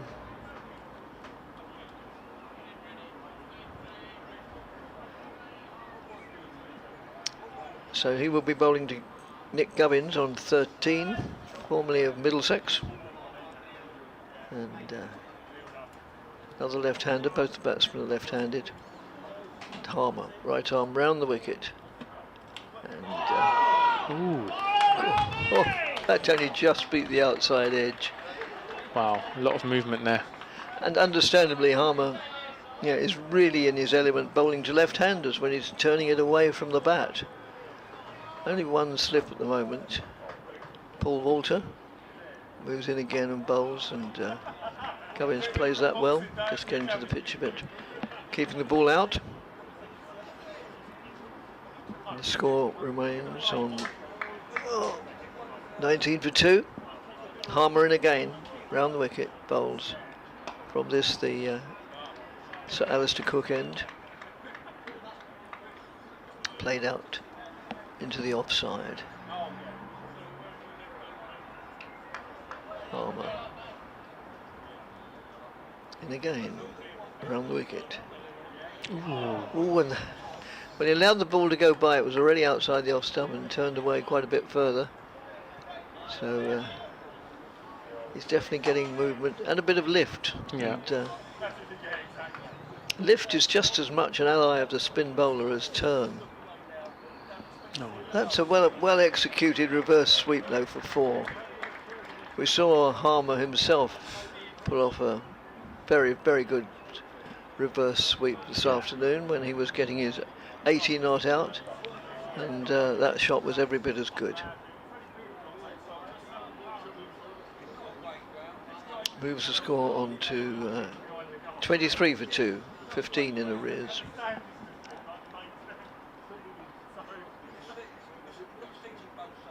And it's just played out in the offside. The end of the over, a testing over for all but one delivery, which was dispatched. I think we saw enough movement in that over from Harmer to justify bringing him in early. I think so. He's going to cause some problems for the remainder of this day. Which is encouraging, but of course Essex will still have to bat again. When it might give even more encouragement, but with all due respect to Liam Dawson, maybe he's not quite in the same class as Simon Harmer, although he's very, very wily practitioner. Cook comes in from the Gooch end, Graham Gooch end, into Jake Lehman on strike. Oh, and just driven, lofted shot there. And that's run away on the offside. Is it going to run away for 4? Yeah. Well timed from Lehman. It was very well timed. Very little effort, just got in the right place and laid back to ball with perfect synchronisation or timing. 27 for 2. Lehman off the mark with that boundary. Nick Gubbins on for 17. So about an hour's play remaining. So we'll do quite a bit of overtime tonight. Let's Cook into Lehman again. Oh, and just squared leg side and picks up a single. He seemed to, just looking at the replay, he seemed to have to reach for that a little bit in the last minute. That brings Gubbins on strike, who we saw play a wonderful reverse sweep in the last over. He did indeed. Not sure if he'll try that against Cook. We'll wait and see. So Cook in from the Graham Gooch end. 2 Gubbins on strike and a leave. Oh, well, they didn't miss the off peg by too much, just looking at the replay. Well, I still didn't really see how much because it was obscured by the batsman himself, but I think that was probably closer than the batsman had anticipated, but he's still there. to tell the tale and to face another delivery.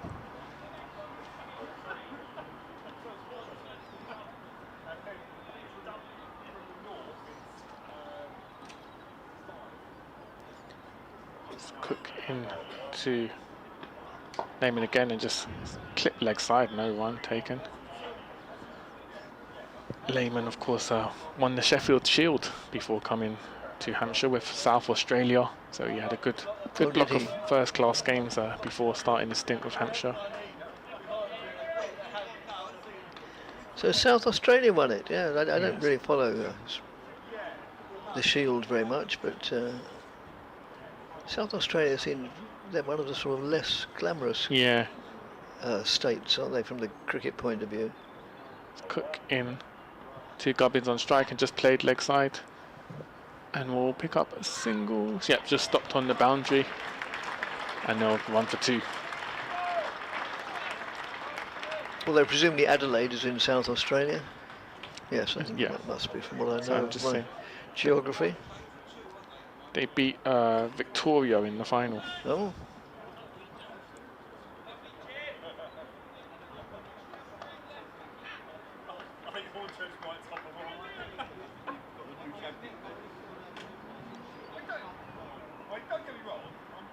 So Cook into Gubbins once again and just driven forward, no run taken. And that ends the over. 14 overs gone in the innings. Hampshire 30 for 2. Jake Lehman and Nick Gubbins on strike.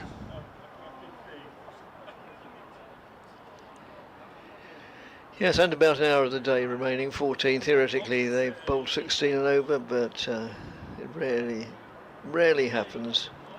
And Porter just limbering up again as if he's been given the nod that he's going to have another go, another fling. But for the moment, understandably, it's still going to be Simon Harmer. From this end, the Sir Alistair Cook end.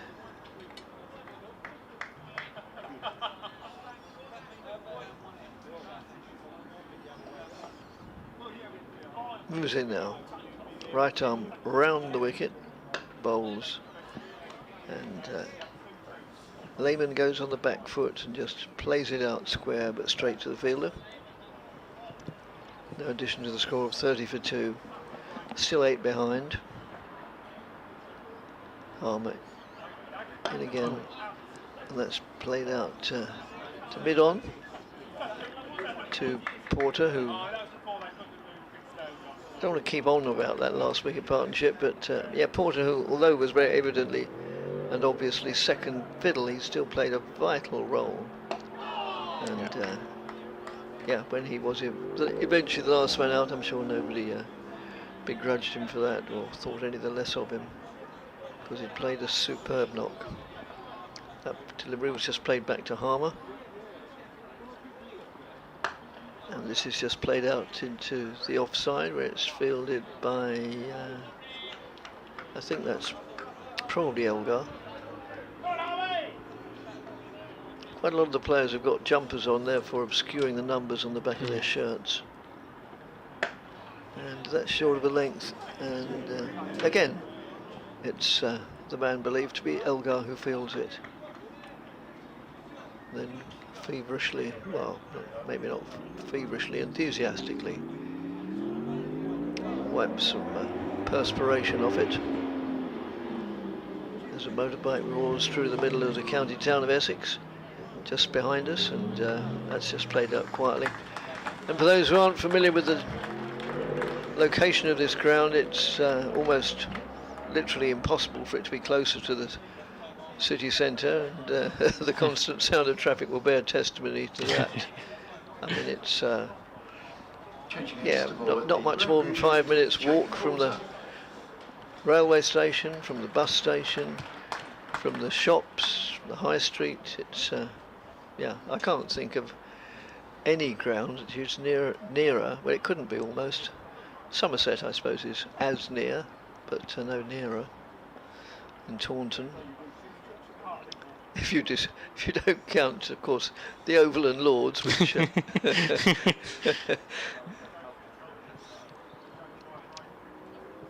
So yes, and a lot of people take advantage of the transport facilities and its location, obviously, and come by public transport. A day like this, you might need a couple of pints just to keep up the liquid levels. So it's change bowler from the Graham Gooch end. It's going to be Porter coming in for Cook, and it will be Nick Gubbins on strike. Ooh. Oh, a punched through the offside. Yeah, and that should run away for 4. Yeah, well. Yeah, fast outfield, and it's gone for 4. Excellently timed shot from Gubbins. Yes. I think that's his 3rd boundary so far of the innings. He's timed his shots really well when he has pulled them off. Yes, he has indeed.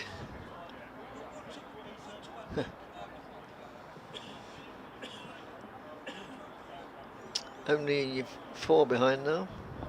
That's fairly academic at this stage, but useful. Porter into Gubbins again, and a leave this time from Gubbins. Are you back here tomorrow, Dick? Yes, I am. Oh, yeah, great. But not the final day. Well, you're probably not here the final day. No, tomorrow. Well, it's a slight advantage to Essex, but still a finely balanced contest. It could still go either way. Of course it is. It only needs a couple of people to get big innings, and that's it. That turns the game around.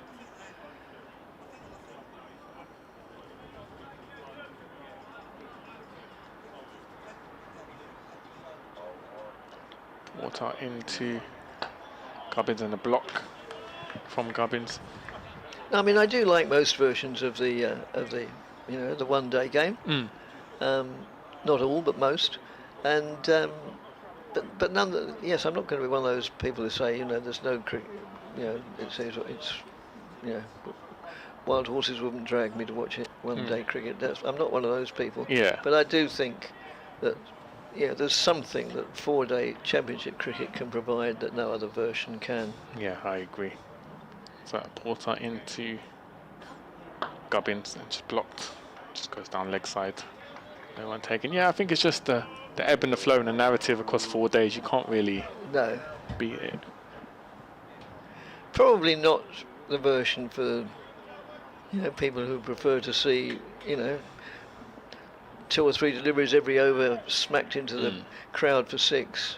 After a while, I find that becomes a bit tedious. But this version for me. So Porter into Gubbins, and just blocked by Gubbins once again.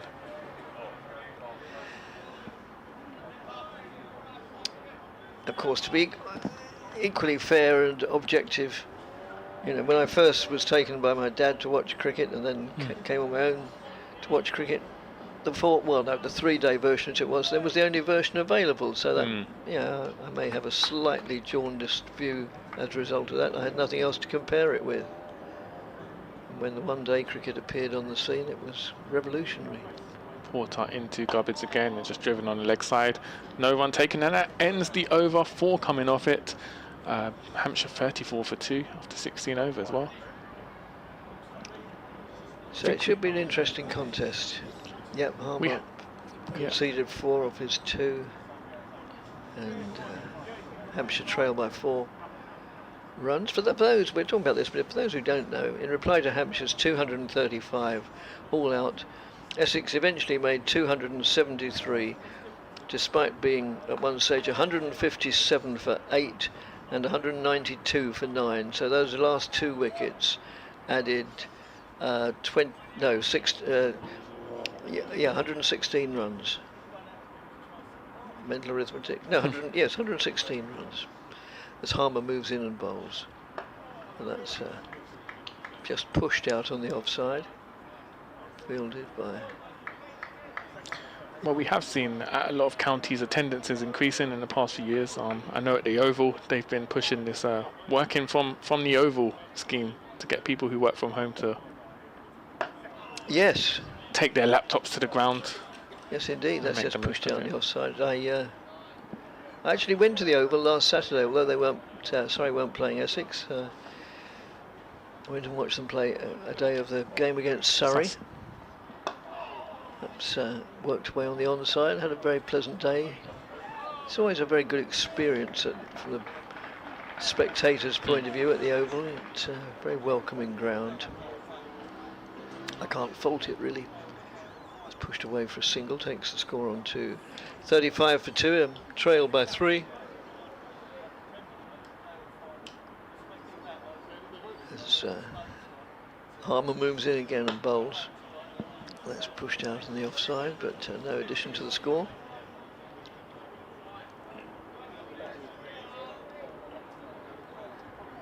Yeah, like you said, with the Oval, the advantage of being right next to the tube station, you can't get any closer. No.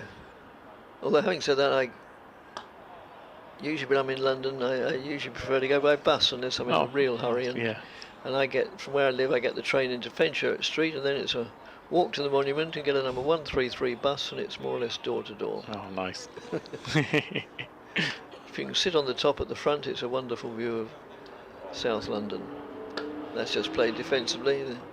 Push back to the man that's just feeling it silly mid off, very close to the bat in there. End of the over, and in going in a 38 in arrears. The visitors, Hampshire, are now 35 for 2, needing 3 more for equality, or parity rather. So it's all set up for a very good couple of days. I think this will go the distance. Okay. I mean, there'll be times when, you know, that we've seen games in that situation. You think it's going to go the distance, and suddenly something spectacular happens, and it's all over. But I don't think this one's going to. So it's going to be Porter to continue from the Graham Gooch end to Jake Lehman on strike. Just blocked by Lehman. And, Lehman signed by Hampshire on a 2-year deal. Has a British passport, so qualifies as a local player rather than an overseas player. Yes. And looks to be a really good signing for the county.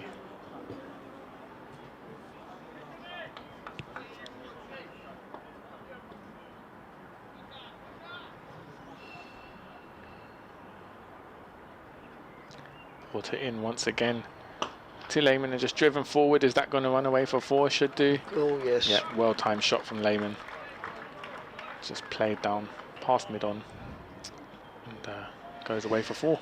Yeah, they're famously or notoriously, depending which way you look at it, short boundaries here at Chelmsford, particularly at each end. They're a normal size from side to side, but yeah, north to south, straight each way is yeah, not much more than a good push.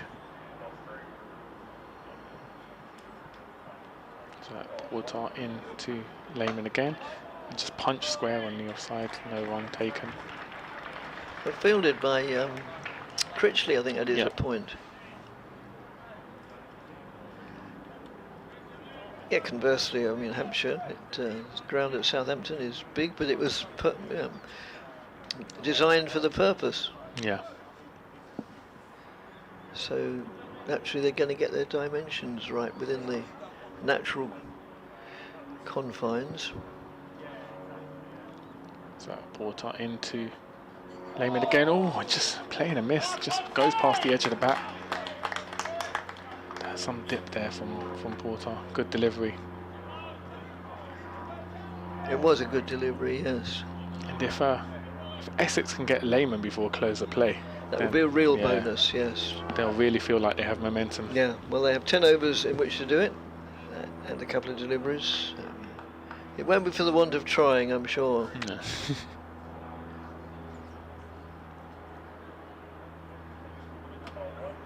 Porter in once again to Lehman, and this time just hit leg side and no run. So you live in southwest London, don't you? Yeah. Lifelong southwest London. So yeah, so Surrey really would be your. Yeah, definitely. Oh right, yeah, no doubt about that. Right. That was a good job. I said nice things about that.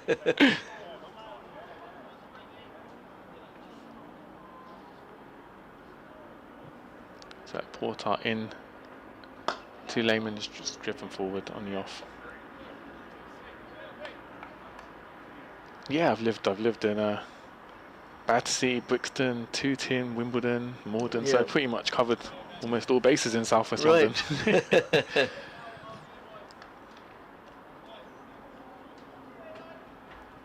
So Harmer, unsurprisingly, going to continue from this end. They've got a bit more variety. Essex have more variety in their side than Essex, in as much as they've still got the spin bowling option of Matt Critley, and also the skipper Tom Wesley turns his arm over from time to time in the spin department, and that's just pushed out on the offside. Harmer, 523 first-class wickets for Essex, which is remarkable. It is. One of the great overseas signings, I think, in county cricket. Oh, yes. Yes, I can't think of any better that Essex have ever had. When he came, as often happens with overseas players, people were saying, who's this bloke that's coming then? What does he do? Where's he from? Well, they soon found out. That's just pushed out on the offside.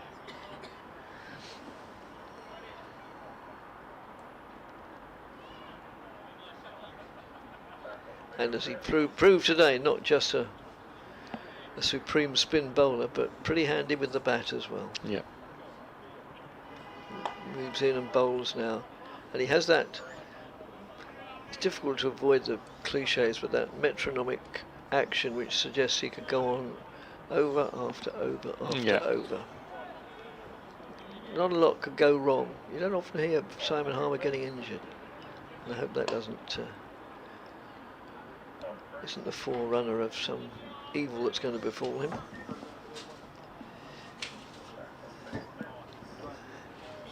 Turns now, and he gets on with it as well. Yeah.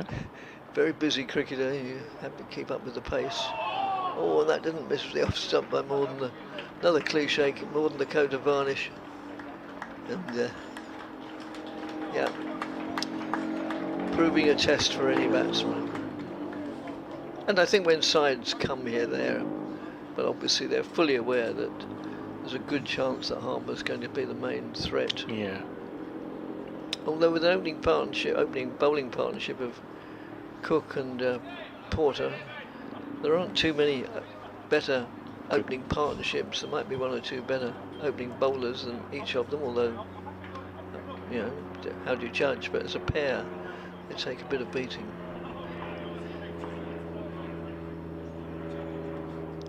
So Porter in to Lehman. Oh, and the LBW shout. Just looks like it was outside. Yeah. From this angle. It's an optimistic appeal from the Yes. bowler. Yeah, Sam Cook's a product of Chelmsford Cricket Club, just down the road in Chelmer Park. One of the better sides in Essex, as you would expect. He wouldn't play for a side that's not up there amongst the half dozen best, but probably a bit better than half dozen, 3 or 4. Club cricket season opens for the Essex League today. Most of the other leagues have started already, but Porter into Lehman and just blocked. And it's interesting. We've mentioned a few times Harmer's given an interview to a national newspaper this week. He talked about in county cricket how only 2 or 3 counties have a spin coach, which he says is the problem with trying to develop spinners at a county level. It's hard to do it. Yeah. But then, when you think about it, you never hear from spin coaches or anything. No, you don't. It's kind of. Well, Essex don't have one. To the best of my would they need one with Harmer in the Porter into Gubbins and just blocked by Gubbins.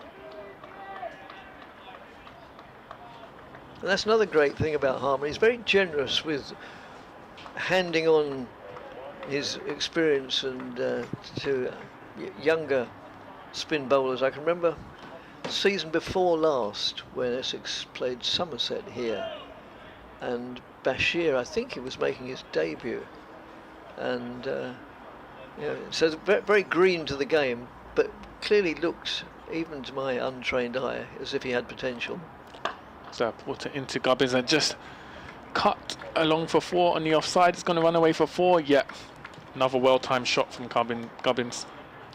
And at the end of, I don't know whether it was the first day or the second day, but it was certainly during the game, not at the very end of the game, but at the end of one of the days, Harmer, I remember so clearly, Harmer and Bashir spent a good half hour or more just sitting on a couple of seats outside the pavilion, and Harmer was just sort of passing on some of his knowledge, so he's very generous with his experience. So Porter in to Gubbins again. Just played on the offside, and they'll scamper for a quick single, run out opportunity, and he's well, he hit the stumps, he hit the all right. stumps. But yeah, and also give him his due. The umpire got in a very good position, a very good position. He couldn't have got in a better position, and yeah, he said it was not out, so I don't think anybody can argue with that. That was a risky single by Gubbins. Yes, there. it was. In the context of how cautious he's been so far, perhaps Yes. it's just maybe potential fatigue towards the end of the day. Well, yes. So a final delivery of the over.